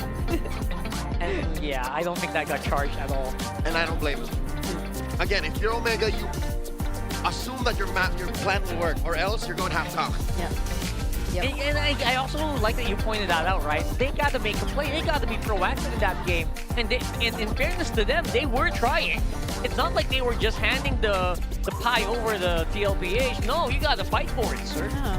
And they had relatively low clash BPMs too, so I'm wondering it's just probably also the fact that, yeah, there are limitations to this lineup. It's just unfortunate that it had to be that way. So hopefully, I think even our panelists felt like this would be another type of game which would be down to execution, but in a way there was an influence that the draft kind of limited them, I feel. We'll see how much cheese and execution Omega can cough up to force Game 4, but for now, we want to remind you that this season we continue a proud tradition of honoring excellence with the MPL Philippines Alamat Awards. Now make sure the votes are actually the votes are officially locked in, so make sure to tune in this Friday, May 29th, to the grand awarding ceremony to see who cements their legacy in Alamat history books. Don't miss out, please tune in tomorrow. Yeah, that's tomorrow. So all of your votes, all of our winners, we see that tomorrow. We're calling out all super fans to stay updated on all things MPL PH and connect with the most passionate community in esports. Join the MPL Philippines official Facebook group, the Superfan channel, and the official MLBB Discord. Get your all-access pass to exclusive content, the latest news, and community discussions. Lead the conversation and have a chance to be featured as our super fan of the month. Come on, be part of the MPL PH family. It's very fun here. Scan the QR code on your screen now. Join the conversation. We'll see you there. We read comments a lot on those. We always want to see what you guys think.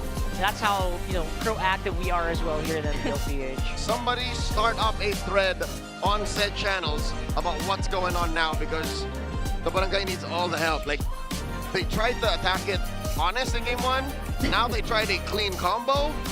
Yet after both, Carl DZ still doing this face. This guy just got 2 game MVPs in a row. And you gotta copy his power pose. Yeah, it's somewhere between a grin and a smile. Bring your game face on. Like your smart power pose. Oh, look at Wolf. Wait, can you see it? Where? I don't see. Oh. Yeah, he was doing the power pose. You need the face. You gotta do the face as well. Like this, gentleman do it. Okay, he didn't show his teeth, but I think that was the close enough. Yeah. I was close. His teeth look pretty good too. There you go. Congratulations. Good job. He has a nice head of hair.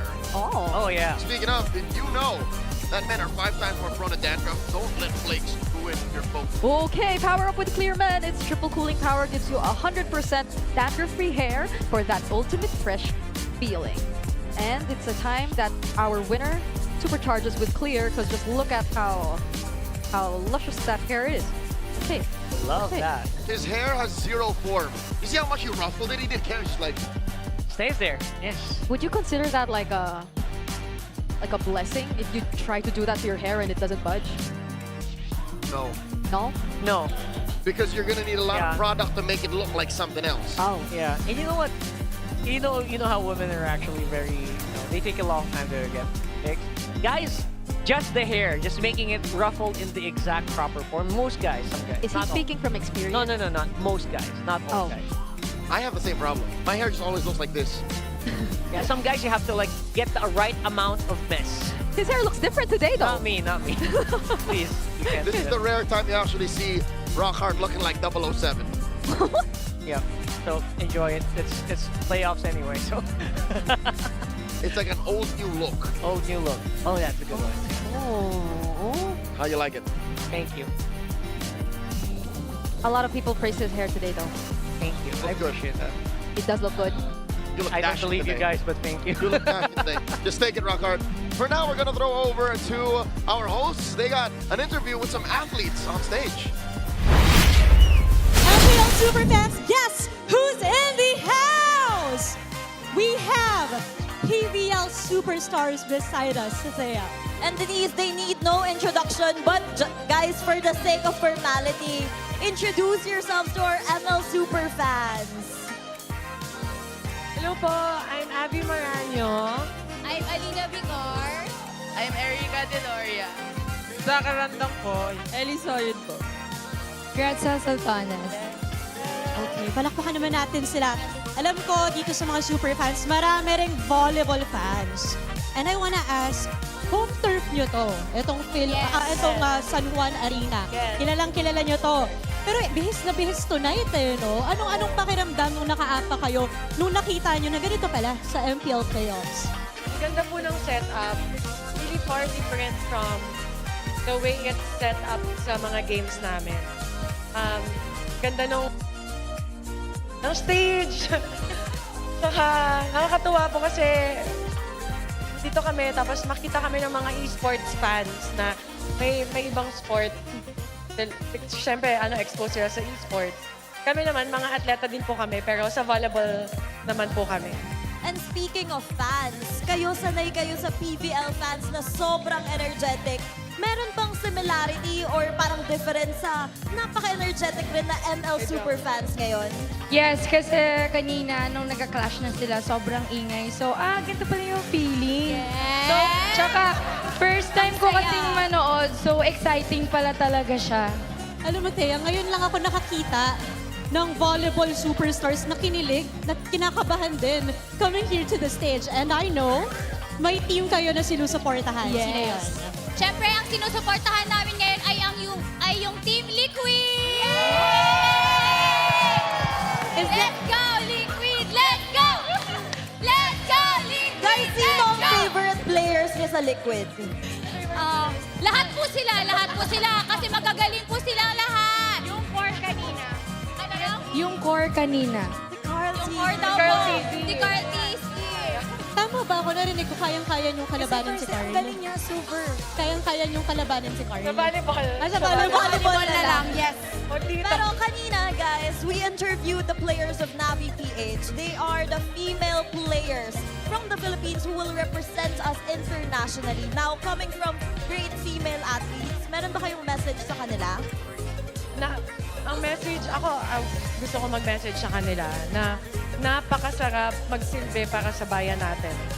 So, kung pagpunta nila doon, representing our country, mag-enjoy sila, alalahanin lang nila na maraming Pilipino ang sobrang proud sa kanila sa pag-represent doon. Kaya gawin lang nila yung best nila at mag-enjoy sila in every step of the way.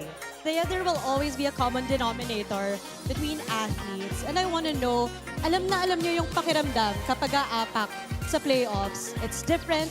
You guys would always say reset, lahat pantay-pantay. So ano yung advice na mabibigay nyo sa mga players natin ngayon, this playoffs?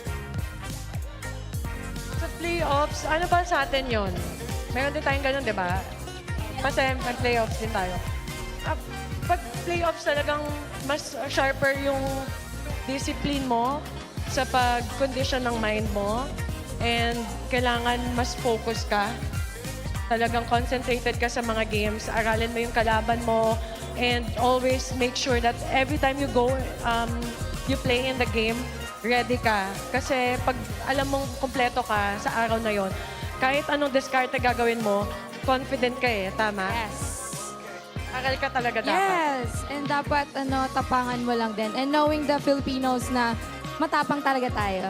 So, Ayun, kahit ano talagang sport, tapang yung pinapagamit. And you know, guys, we have a wall of fame here at MPL Philippines where we want to honor various Filipinos who are an expert in their fields. And of course, guys, we want you to sign his. Thank you so much po. I can't believe this, Thea. You know, mula World of Volleyball, nakapunta dito sa World of Esports. I can't believe that we're coming to this day na athletes from different fields are supporting one another. It's such a heartwarming moment. And it just continues kasi kahit anong sport na pinapanood mo, it's possible na you're also a fan of esports and it's nice to see volleyball and Mobile Legends in one arena. Marami din po naglalaro talaga ng ML sa volleyball. I Mga agree. Volleyball players, maraming naglalaro. Alam nyo, kada bago kayo maglaro, naglalaro pa rin kayo ng ML. Eh, no? Actually, kung hindi nyo natatanong, isa sa mga pag may game kami the night before game, isa sa mga ritual ko is maglaro ng ML. So, kailangan tuloy-tuloy yung win streak bago ako matutulog. May And ganong also, ano eh. ako kasi yung boyfriend ko yung nag-introduce sa akin ng ML. Ginagawa ko siyang, di ba pag, di naman natin maiwasan na stress tayo. So, pang stress reliever ko talaga siya. So, well, let's see mamaya kung stress reliever ng players natin yan. Kasi medyo intense dito. But I love hearing rituals like this and disciplines like this, Thea. At magpapatuloy na tayo sa Game 3, guys. Ready na ba kayo mapanood yung Game 3 excited na yan? kami! Patuloy tayo sa aksyon! Ranmar, Wolf, Malagkito! I love volleyball and I love that we're here with the cavalry! Low dopamine, no stress, they are at match point! Sayang-saya sila, pre! Iba. Parang nakita natin na talagang kailangan na ng ano na para sa Omega because of how dominant TLPH was. I can't blame Omega though because TLPH are coming off of a hot streak. Tapos nakita naman natin kung gano'n ka-perfecto at ka-planado yung kanilang mga ginagawa. So I think it's Omega. They have their plans up against TLPH but they cannot execute. I guess they really have to find something different. It's insane. It's just clearly Liquid are just, and ilang beses natin ito sinasabi, even in international broadcast, that damn good. They're just parang kita mo naman talaga yung homework ng Omega, di ba? Yung drafts nila, yung mga hero choices, yung mga strats nila na gusto i-execute in-game. Pero ibang klase lang talaga yung Liquid. Ang lala. They're so fine, Red Bar. At Before we go down, since we did this with Omega, I think we have to deal with the Cavalry. Cavalry, thank you so much, Makingan! Yeah, para fair. Continue, what was your point? TLPH, nakita natin kung gaano ka ganda yung execution nila kasi para planado talaga. Ang galing nila mag-punish. Even yung pagpunta ni Teddy dun sa laban, bigla na lang sila nakakanap. So, really, Netsky and the gang, they really have to find something else. And speaking of Netsky, even he acknowledges like, either Liquid are just damn good because of Carl or may something sa bigas na kinakain ng Liquid sa bootcamp nila.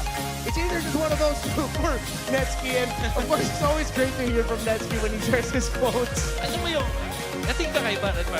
Ewan ko ako lang to. Pero parang binabasa ko siya in Netsky voice eh. Alam mo yung parang pabiro pa rin. Talagang carefree in a way. At the same time, parang napapatanong ka na lang din eh. Meron pa talagang something doon sa bigas nila. 75 pesos nga ba kada kilo yung bigas nila? Ganun ba kailangan kong gawin para lumakas mag-ML? Alam mo, para sa Liquid though, merong sinabi si Sanford and Sanji, or I think it was Sanford who pointed it out during an episode of the AG podcast, or I think it's the interview that you had beforehand, wherein he just said and talked about the influence of Coach Aeon. Okay. About how much of a, in his words, like, a freak he is, and how hardworking Coach Aeon is. So, tama ka doon. So, diba saan na interview ko at kinredate nila yun. Tapos nung meron ako recent interview with Carl TZ, parang binakap din niya yung ganun. Wherein, yung combo ng Aeon plus Snap, talagang sobrang nerd nila about sa game. But also, having that discipline mula dun sa isang foreigner like Coach Aeon, I think he's from Singapore, right? So parang sanay sila dun sa culture ng discipline na to the point na pag meron kang gustong i-explain, meron kang data to back it up at ang hirap magkamali doon at ang hirap umanap ng palusot sa kanila kasi they're just so organized. Yeah, we rarely get to put a lot of focus onto the coaches, especially for a team like Team Liquid Philippines, as their members have a gravity of their own. But Coach Aeon, Coach Snap, the interesting thing about that anecdote that you pointed out was they said that even before Coach Aeon arrived, he was already watching their old matches from their amateur days. Exactly. Nagulat ka sila na ganun yung pangyari. Now, this is the same batch as game number 2. So, Jushin and Suyo para sa Omega. That's it. And what? This is Eve? Most likely. I think at this point they don't care anymore about the entry of the Jushin because their box is really good. If they're not going to pick up the Harley, they go something like a Leomord, but at that point, just pick up the Harley. It's right there. So, Harley open as well as the Eve. Tigo, yung din yung picks dito. Outlier, Leomord plus Eve. So, Harley. And then Eve for TLPH. Most likely. That's right. Okay. So, mag-i-hilda ka pa rin ba in this scenario? I think yes. No, they will go for Harith. In the face of Claude and Eve. Hindi nila pa ngayon makukuha yung kanilang roamer, but I guess for Omega, they're fine with this. So, I think yung Claude versus Harith skills matchup siya in a way na parang mas magdedepende ka sa sino magaling pumindot.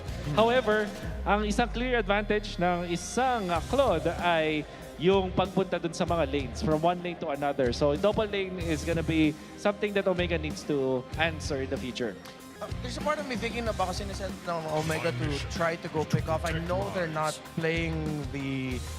They don't really have a pick-off combo in mind. Pero minsan kasi nagpipick off combo yung mga teams, or pick-off roamer, excuse me, if they could just use it to force out battle spells.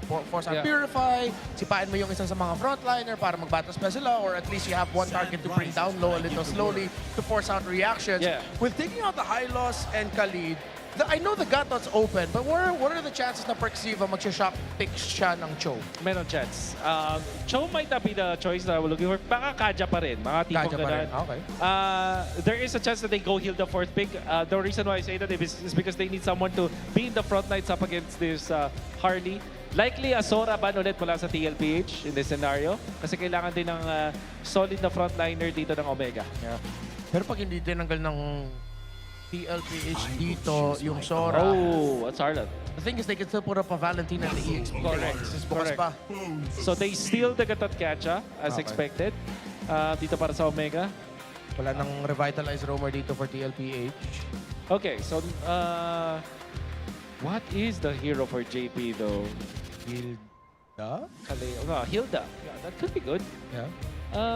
Kasi wala ka ng healing roamer eh. It can also...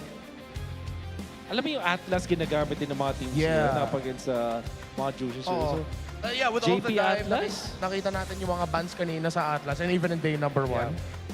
Yeah, that was also in the back of my head too. Yeah. How about, I think hindi na magte-trade sila dito TLPH. I think they're fine with Alice. So Pakito pa rin, na kanilang pipiliin. Feeling ko ito na yung maging sleeper hit ng ng playoffs eh. Tapos nag-glue din sila. Very disciplined. Walang special dito ang ginagawa ng TLPH in terms of their picks. Ang special na ginagawa nila is their execution. In a way na sobrang kabisado nila kung paano ito i-execute. TLPH are not veering off of the meta picks that they know to use. And Omega, this has to be a wonderful last pick. They still will go for the Yuzong. I don't like this para sa Omega. I think this is way too risky. Yeah. TLPH, napakasolido nito. I think we are on the verge of another 3-0 today, Renmar. It really seems like it. Team Liquid Philippines want one step closer to go to Paris in MSC at EWC 2026. Pero it's Omega. Omega and their season of surprises. Omega and their unexpected run. Barangay! Kailangan ng Omega ang suporta nyo magingay! Cavalry, ayaw magpatalo. Cavalry, make some noise! Let's go! On the brink of defeat, Smart Omega rely on just cold hard mechanics. These are just good heroes in Season 17. And they're going up against Liquid, who's willing to cook a little. They bring back the Paquito. Yep. Could we even still consider it as something they're just trying to cook? It's already been evident in game number 2 that they know the workaround, and I'm more or less curious to see if this will be a similar build, or is it something they can just adjust on the fly depending on the matchup? I mean, you could say it's kind of medium rare right now. Maybe they want it more well done, so they want to get that maybe 4-0 today. Because right now it is 3-0, right? So right now it feels like they didn't really change much, right? Just one guy. And again, why break or why fix what's not broken? I think TLPH just knows how to kind of just handle this. Now, take 2 on to the Yuzhong. I'm not sure if this is the right place to do it. Honestly, I had so many thoughts on that draft. To build on what Wolf said, how he doesn't like it, I think it's because Omega are so ult-reliant. Look at that. A single AOG play strong, a Zaman Force committed early, a Black Dragon form. We've seen earlier in the season, series how wrong that could go. If anything, it's just Ryzen and Mingwei that's playing in the mid-ground. Everyone else is like all in, and then Liquid can punish hard. Look, JP can just mount, get out of there. Little baby boys in Teddy and Carl TZ.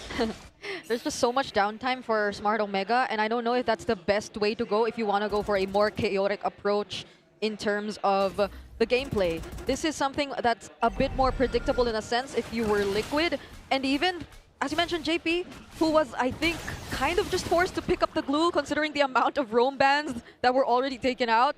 It still seems as if it fits perfectly into whatever idea Liquid has. I mean, you know what? JP doesn't have like the biggest hero pool, but he plays all these heroes well anyway. So, right, we've seen JP perform on that glue as well.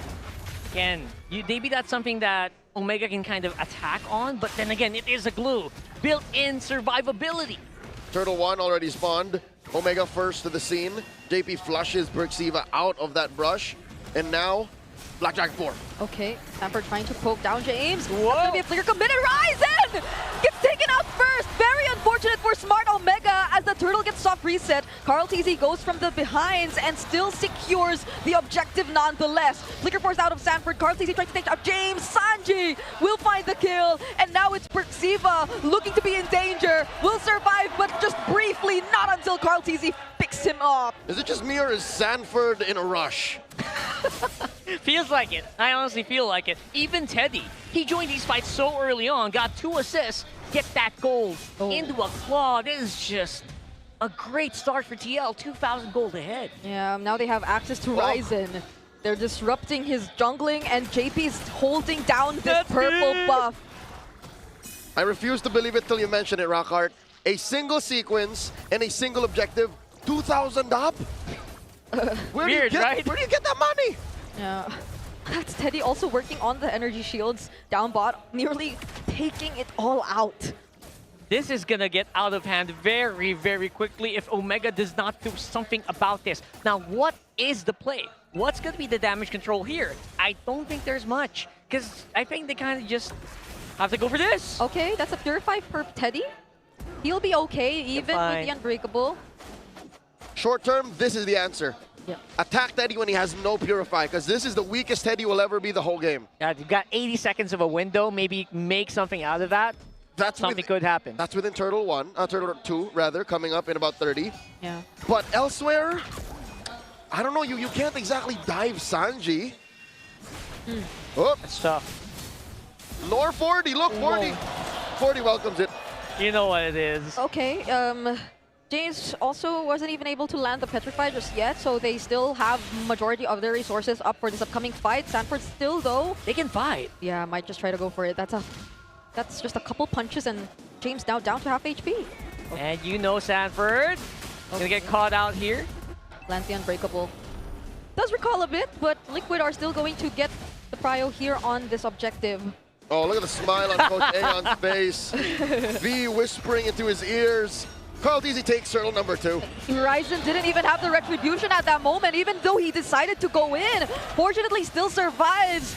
But Netsuki on the other side of the map actually goes down in the hands of Sanji. Yeah, one of the weaknesses here, of course, it is going to be TLPH, who are manipulating the map so well. Even under the turret, they are not afraid to fight.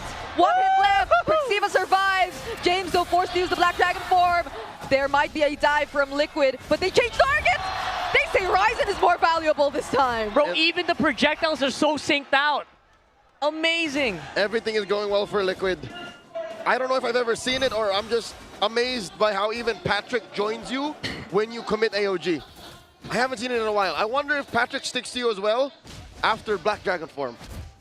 I haven't seen that in a while as well. Confirm Angela does. So maybe it also does. Maybe it because does. it technically has the same. It's just a matter of time till Daddy JP does that. Bottom lane cracks. Top lane, damage control by James. 6 minutes in, I'd say this is Omega just trying to clog up these holes. It's a sinking ship, I won't lie to you. That is true. Very aggressive itemization as well from all across the board here. Oh, 40 actually except for 40. builds the Oracle first. Prior, he went Hunter Strike first, but now he's not even shy about it. It's like, yeah, no. Oh. Yeah. Iron Chin. Amazing.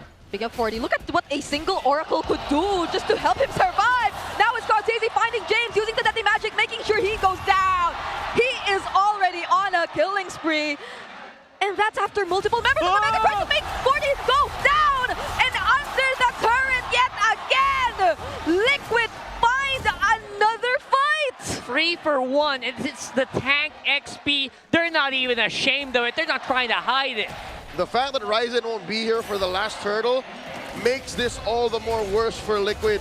They're up 6,000 gold. Mingwin does survive the Deadly Magic's barrage, but that's just a consolation prize.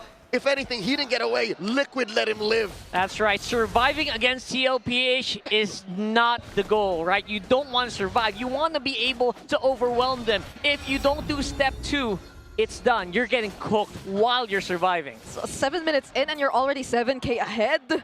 That's like 1K gold per minute. That is massive. I'm not known to slam on teams, but Omega ain't living, dude. They're just surviving. Ryzen gets jumped. Okay, that's 2 members onto Ryzen. Tries to dance around, but now with the help of Carl, there is no getting away. Will lose his purple buff as well. Liquid are just stampeding through. The way they're doing this is so surgical as well.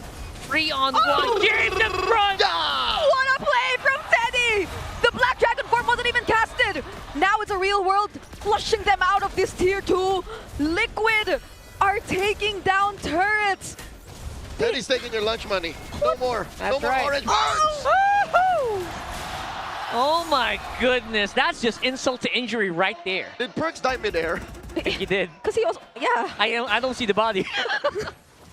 There it is. There it is. Halfway. It went back down to the ground. Oh my goodness. This is just a disaster so far for Omega.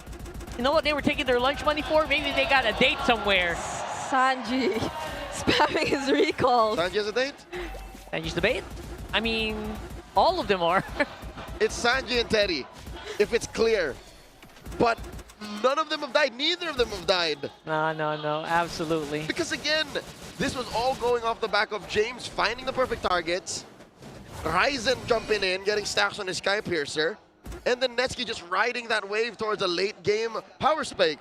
But neither of those things happened.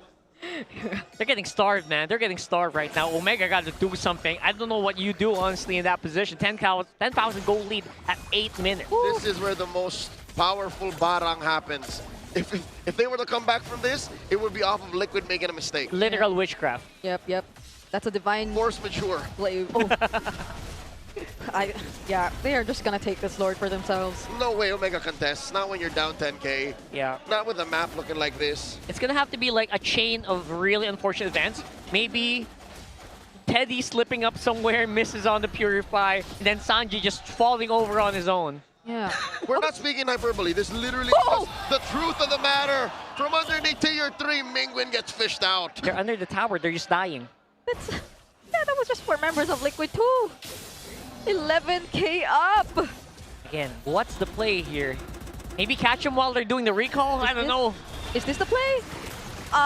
They're trying. I think that was not a not so successful attempt. James, though, might just get to find Sanji here. Does land the Petrify, but Sanji lives! And Cortese once again forcing out the AOG from Perxiva. Again, it is something that you gotta do if you are Omega. You can't just fall over and play dead. You gotta try something. Okay, Sanji's low though. He still will not recall! The flicker in from Stanford! Pushing Omega back together with a blazing duet, and that's a turret for Liquid. Cortese finds Mingwin, and Netsky responds with a Examine Force, but will it be enough? Because Liquid is in their face! Another real world makes it just in time for Liquid to sweep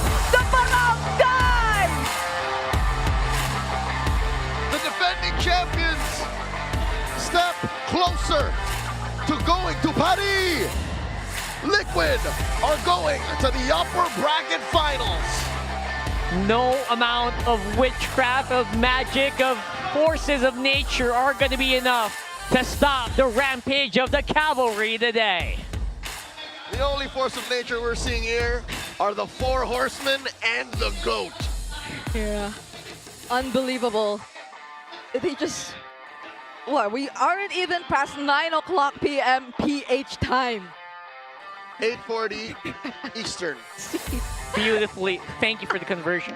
3:40 Saudi time. Good morning to our friends in Yes, good morning. You wake up to a 3-0 yet again. Would be some nice time for some dates and coffee in Riyadh. In Riyadh. Okay. Oh How my goodness. happy the cavalry is. Well, not to say that we didn't sort of expect the outcome, but I guess I was also hoping for a bit more fight from the barangay, especially coming off their win last night. It's not like they had a bad draft. This is a draft that, again, you would dream, you would rule to get away with in Season 17. You have a Suyo, you have a Zushin. Yeah, I know what you mean. You have a Harith? That's amazing, great. It's just dominance. It's just pure display of dominance here for Team Liquid. There's a reason why this was a David versus Goliath match. With that said, let's hear from Goliath, final boss on stage.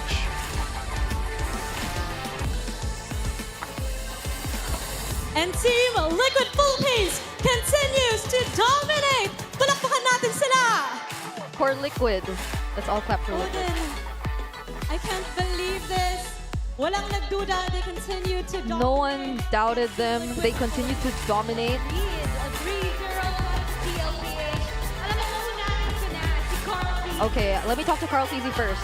Tinanong namin si Yesterday we asked Nets, and his message was, he hopes you become an eng-eng. reaction mo doon. What was your reaction? Nag-ready na po ako agad. I prepare. Ako na yung mga ritual ko para... I did my rituals just to make sure it doesn't happen. Monetski, kahit anong gawin mo. Okay. Dapat kay Carl It didn't work, Netsky, unfortunately. The first time makapunta sa playoffs. Okay, I want to ask the first timer in the playoffs. Teddy, hello. A round of applause talaga for Teddy. This is your first playoffs win. Kamusta? How is it so far? Sobrang saya po. This is your first playoffs win. I'm super happy. I was nervous at first because the pressure feels different, but it's really happy. I feel really happy. At nakaabot ka together with your kuya, your brothers. Gaano ka supportive? You made it here with your brothers. How supportive were they throughout your journey? Siyempre po, sobrang saya na sila yung katip ko kasi... I'm really happy that they were my teammates because I really learned a lot from them. Mas madami pa ako natutunan. And I feel like I really have much more to learn.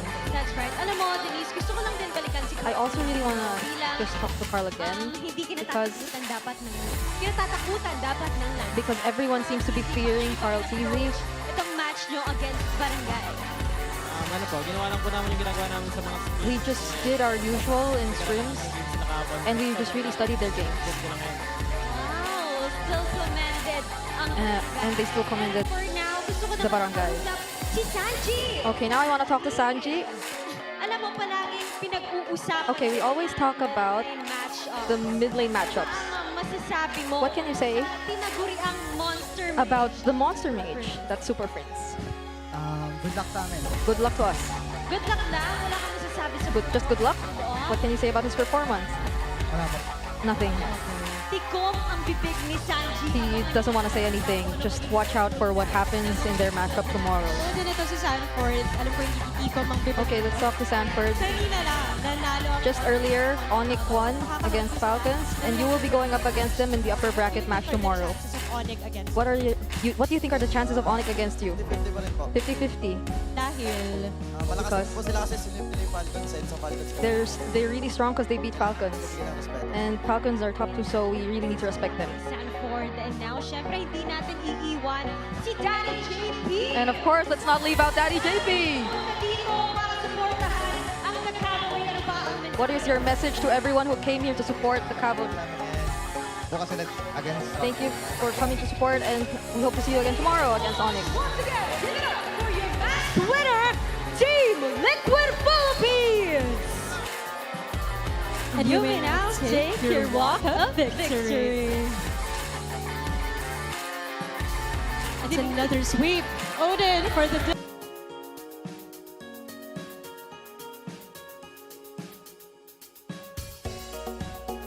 ng Team Liquid Philippines.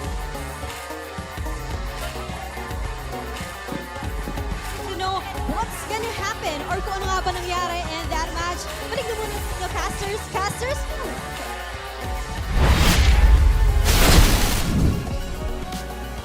Impressive. Liquid seems to just have prepared and did exactly what they did in the regular season. Like, there's nothing new. Yeah. Weirdly enough, there's, well, save for the Makino, but there's nothing new. Say, even Carl said that they just did what they usually do in scrims. And of course, a bit of preparation, studying Omega based on their performance last night. And our MVP of the game has to be none other than Sanji. That's right, it's just another day in the office. Like, what are you guys talking about? What is this playoffs thing? But in all seriousness though, congratulations to Teddy. First playoffs. Yeah. Yeah. And he's doing excellent, exceptional. And I understand where the MVP is coming from, where the chef, where the lone stallion, where team captain is coming from. He didn't want to say anything about Teddy's performance because the job's not done. There's no reason for him to celebrate, save for maybe a little bit since he did excellent here in game number 3.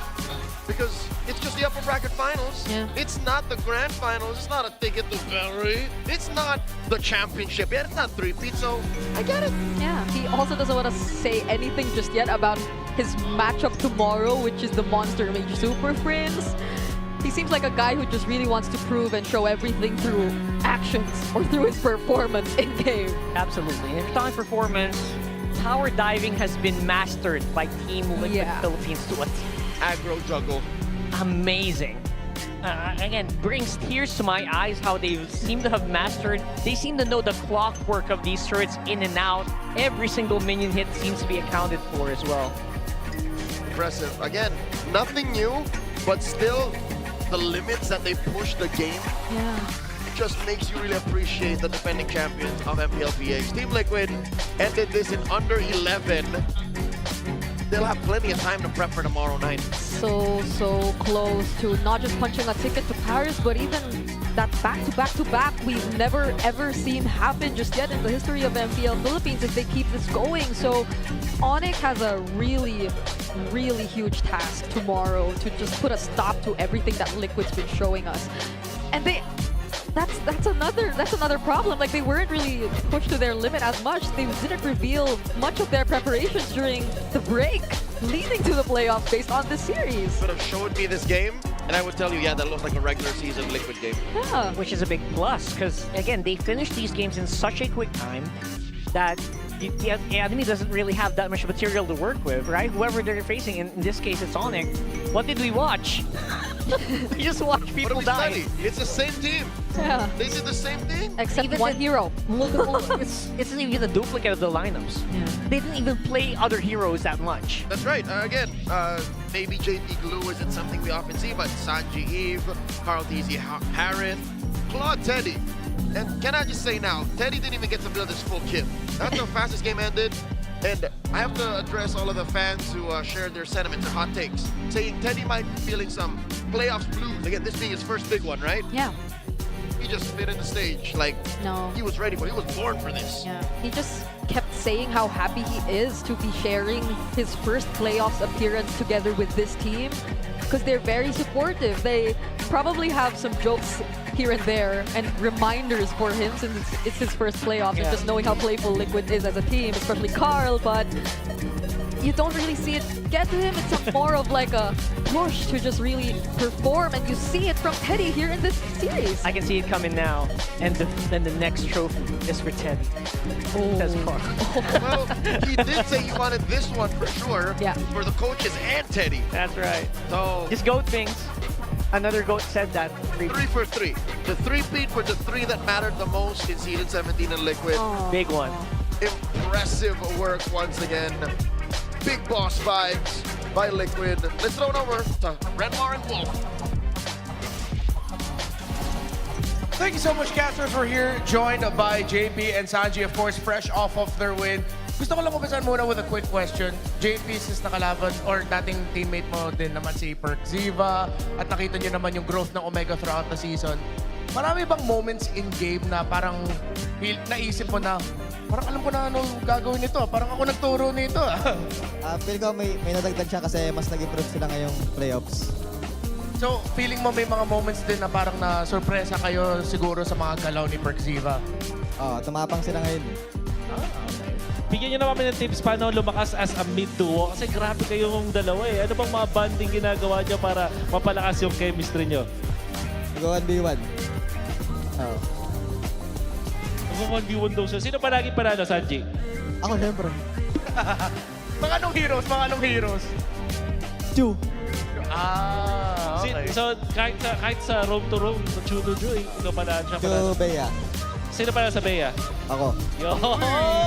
Okay, feeling ko one of these days, dapat makita natin yung 1v1 na Alright. JP Sanji. Pero meron din tayong mga plays na gusto i-breakdown. So, tulungan nyo kami para ma-explain kung ano nangyari dito. Sobrang ganda kasi nung nangyari dito na turn around yung laban na inunahan dito ng Omega. So, pwede nyo ma-explain yung shot calling ninyo tsaka yung usap-usapan nyo dito. Yung nakita po kasi namin nag-dragon agad yung lusong eh. So parang ang ganda ng pwesto naming lahat. At patras naman talaga dapat kami dyan. Kaso di ko alam, parang naging eng-eng sila dyan sa clash na yan eh. Napaaga, okay. Paano yung shot calling nyo dyan, Daddy JP? Sino na yung nagli-lead nito ng mga time na to? Parang kilala ko na kaya namin lumaban. Tapos after ng ton ko, pindutan na lahat. Kanya-kanya ng pindot. Okay. Ano ba ang magandang tip para hindi maging ganito? Yung parang hindi quote-unquote eng-eng sa mga gandang senaryo. Anong pwedeng gawin para hindi Hindi ko po alam. Coms na lang, no? Mga coms na lang. Alright. Alright, this is good. We get a little bit of a glimpse, of course, from JP and Sanji. And thank you. We're not going to take too much of your time here. Of course, you can celebrate with the team. Good luck sa inyong dalawa sa laban nyo bukas against ONIC. This has been Renmar and Wolf. Thank you so much for joining us here on the on-ground panel. We're going to toss you back on over to our casters. But before that, let's check out this Infinix Liquid Cooling Beast Mode. Mic check.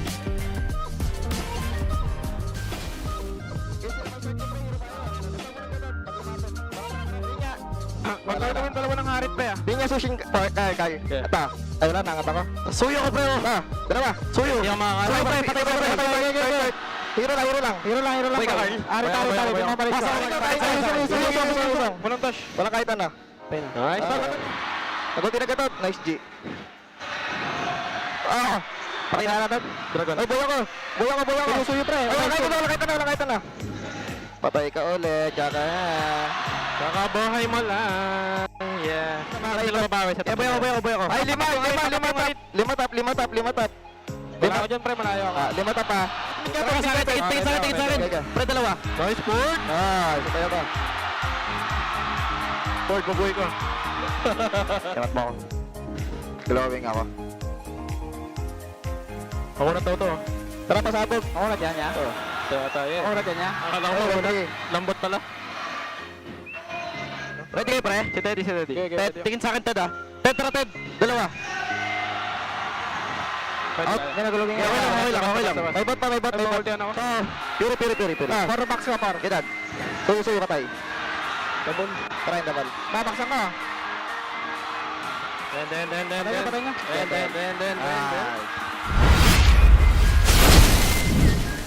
As expected, again, just another day in the office. Yeah. Liquid did very little to explain themselves. Yeah, the comms were very clear and straight to the point. Just keep looking. I wish I had teammates like that. I swear. You know what? If you were to start your own e-project, you could. If you think you could bring what it takes to run the show, you can with the Project Esports for everyone. We're giving you the power to bring MPL energy to your own local community. That's right. Participants get exclusive access to tournament modes, free in-game items, and even diamonds. Just head on over to ph-mpl.com/e-project to start your application. Yeah, it's time to turn that passion into action. Visit our website for more information. So I would reckon a lot of fans, a lot of would-be esports athletes listen to that and heard, yeah, okay, maybe I can. In my next e-project tournament, I will shot call like Carl. That was clean. Yeah. What else can I say? Yeah. Find teammates like that. And they were still laughing about it. They were happy. I mean, if you enjoy winning, that helps. Here's a look at the playoffs bracket. Today's matches were both sweeps. In comparison to last night's 9-game slobber knocker, today we ended with an easy 6-0. Yep. And tomorrow we will be seeing another team advance to the grand finals and to EWC. But I think we bring back the emotions again because another team gets eliminated tomorrow and ends their run here in Season 17. That's right. We're going to see a lower bracket matchup between FALCONS and Omega. So one of those teams going to go bye-bye. It's going to be a green and a lot of tears. Oh, wow. Yeah, you're right. For this last match tomorrow night, the San Juan Arena turns green. Yep. And then we say goodbye to one of these teams who we've all fallen in love with in Season 17. Damn. You know, we need their all-out support tomorrow. On the other hand, happening in the Super Fan City. Wow! The Infinix Fancy Laban playoffs are as such. Today, we witnessed a couple of matches, and in the semis, playing in BO3 starting tomorrow, you have the Auroras facing off against Barangay Omega, the Barangays, and then AP Bren. Even if they're not in the playoffs, they bring the heat. They'll be facing off against Sonics. Their quarterfinals were so tight. They were just going through best of ones. We were watching their quarterfinals. No, I mean, the fact that they're having best of ones for their quarterfinals is very, very, very What are you doing? Were you doing two things at the same time? We had time. Yeah, that's true. Time. And the stakes have never been higher for the Infinix Fancy Laban. Teams are fighting not just for glory, but for an absolute haul of epic reward. You heard that right. Our grand champions in Pansiklaban will walk away not only with trophies and medals, but also 5 Infinix GT Watch 5 Pro smartwatches and 25,000 MLBB diamonds. Meanwhile, runners-up take home 15 and 10,000 diamonds respectively. That's a lot. And the Infinix Fancy Laban playoffs run from May 27th to the 31st, happening on the Super Fan City. So support your fandom and don't miss out, because palag na to. And these will all be called by the Talent Academy students. So get familiarized with them. You'll be hearing more from them. Again, the casters are all aspiring MPL and MDL talents. Yeah. Last thoughts before we close up the night. I cannot believe it's been a sweep day. So early. What time is it? Not even 9. Let's throw it over to our lovely host on behalf of Rock Hard Brigade. My name is Leo. It's been an honor to be at your service. Good night. The energy just keeps on rising. Super fans, what a second day. Sulit naman talaga ang ticket dito sa San Juan Arena. Pagkatapos tayong pabilibin ng ating opening performance sa Sacred Heart, nabilib din tayo ng ating 2 winners na didiretso sa upper bracket matches tomorrow. But you know what? We are far from over, super fans, dahil ikalawang araw pa lamang ng playoffs. Marami pang kaganapan ang nag-aabang sa ating lahat. At isa na dyan, of course, ang inaabangan natin, the Alamat Awards ceremony that will take center stage tomorrow. And of course, bukod dyan ay ang MPL Festival at Super Fan City, the ultimate fan experience. And the stakes just keep on getting higher as we reach the brutal lower bracket matches tomorrow. No room for errors. You go big or you win or go home. Paigting ng paigting ang mga kaganapan. Dito lamang sa Land of Dawn. Kaya naman lahat ng mga aksyon. Kami ang inyong nakasama. This is your very own Odin. And this is your host, Thea. At ako naman si Denise. Magkita-kita tayong muli bukas dito lamang sa tahanan ng pinakamalalakas. This is MPL Philippines Season 17, the playoffs. Palag na to!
Congratulations.